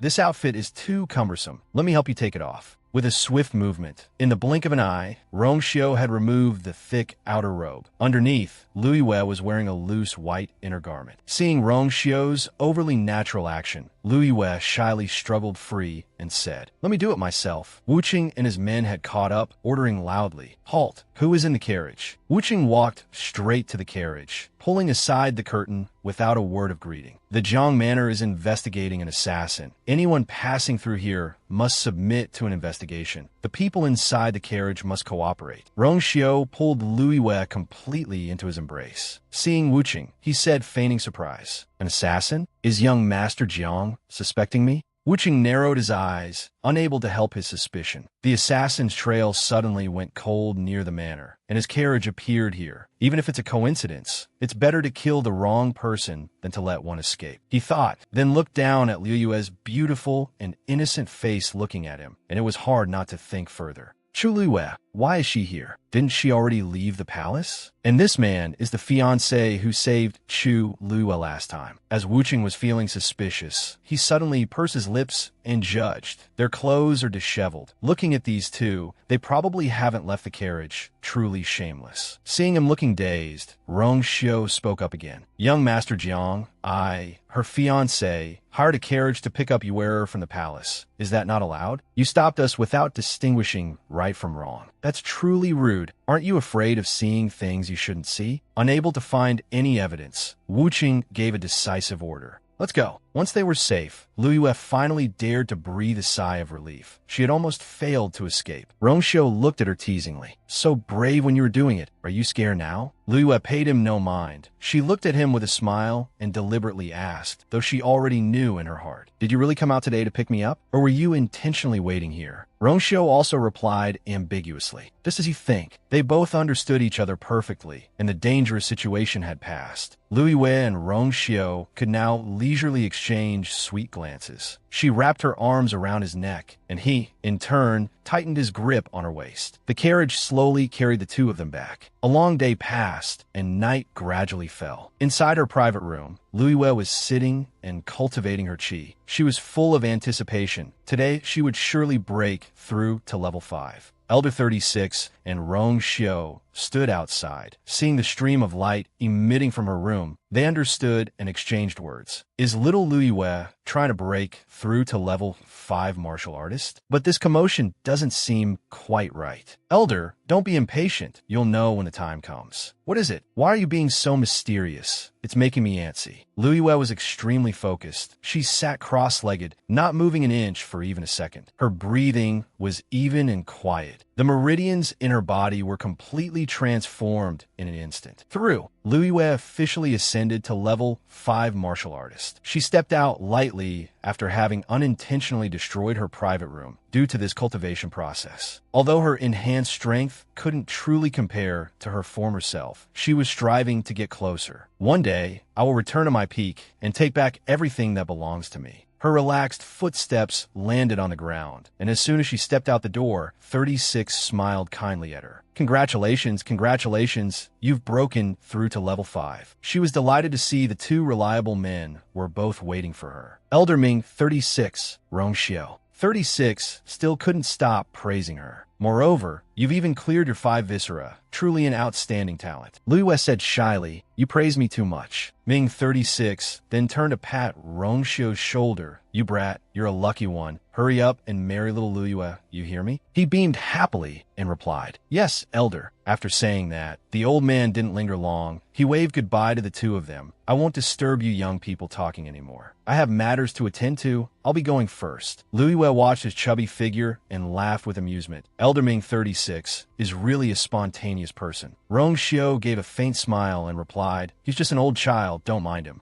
Then he suddenly became tense and said to Lu Yue, "Today, news was announced from the palace. The grand wedding of the 3rd princess and young Master Jiang will be held on the 6th of June. Lu Yue understood immediately, automatically continuing. Shang Wanwan finally can't hold back her desire to rise in status. The 6th of June, calculating the time, there's only a little over 3 months left. Rong Xiu frowned and asked, "Do you have a plan?" She didn't answer immediately, feeling secretly pleased. Right now, Shang Wanwan is just a cripple with a destroyed Yuan Meridian.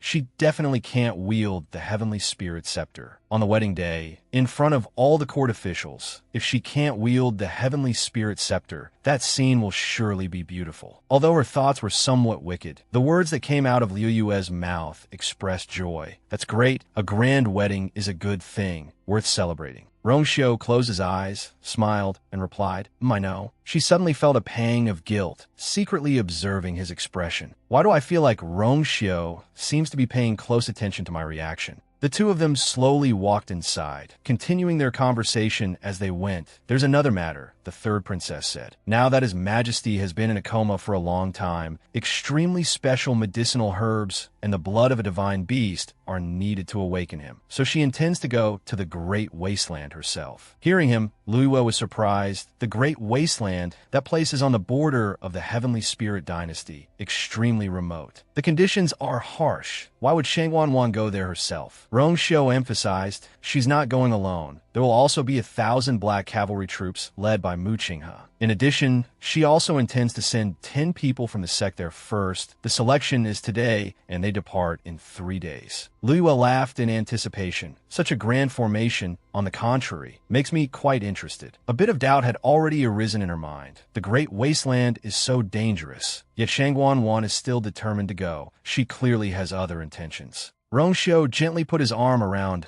Liu Yue's shoulder and spoke in her ear.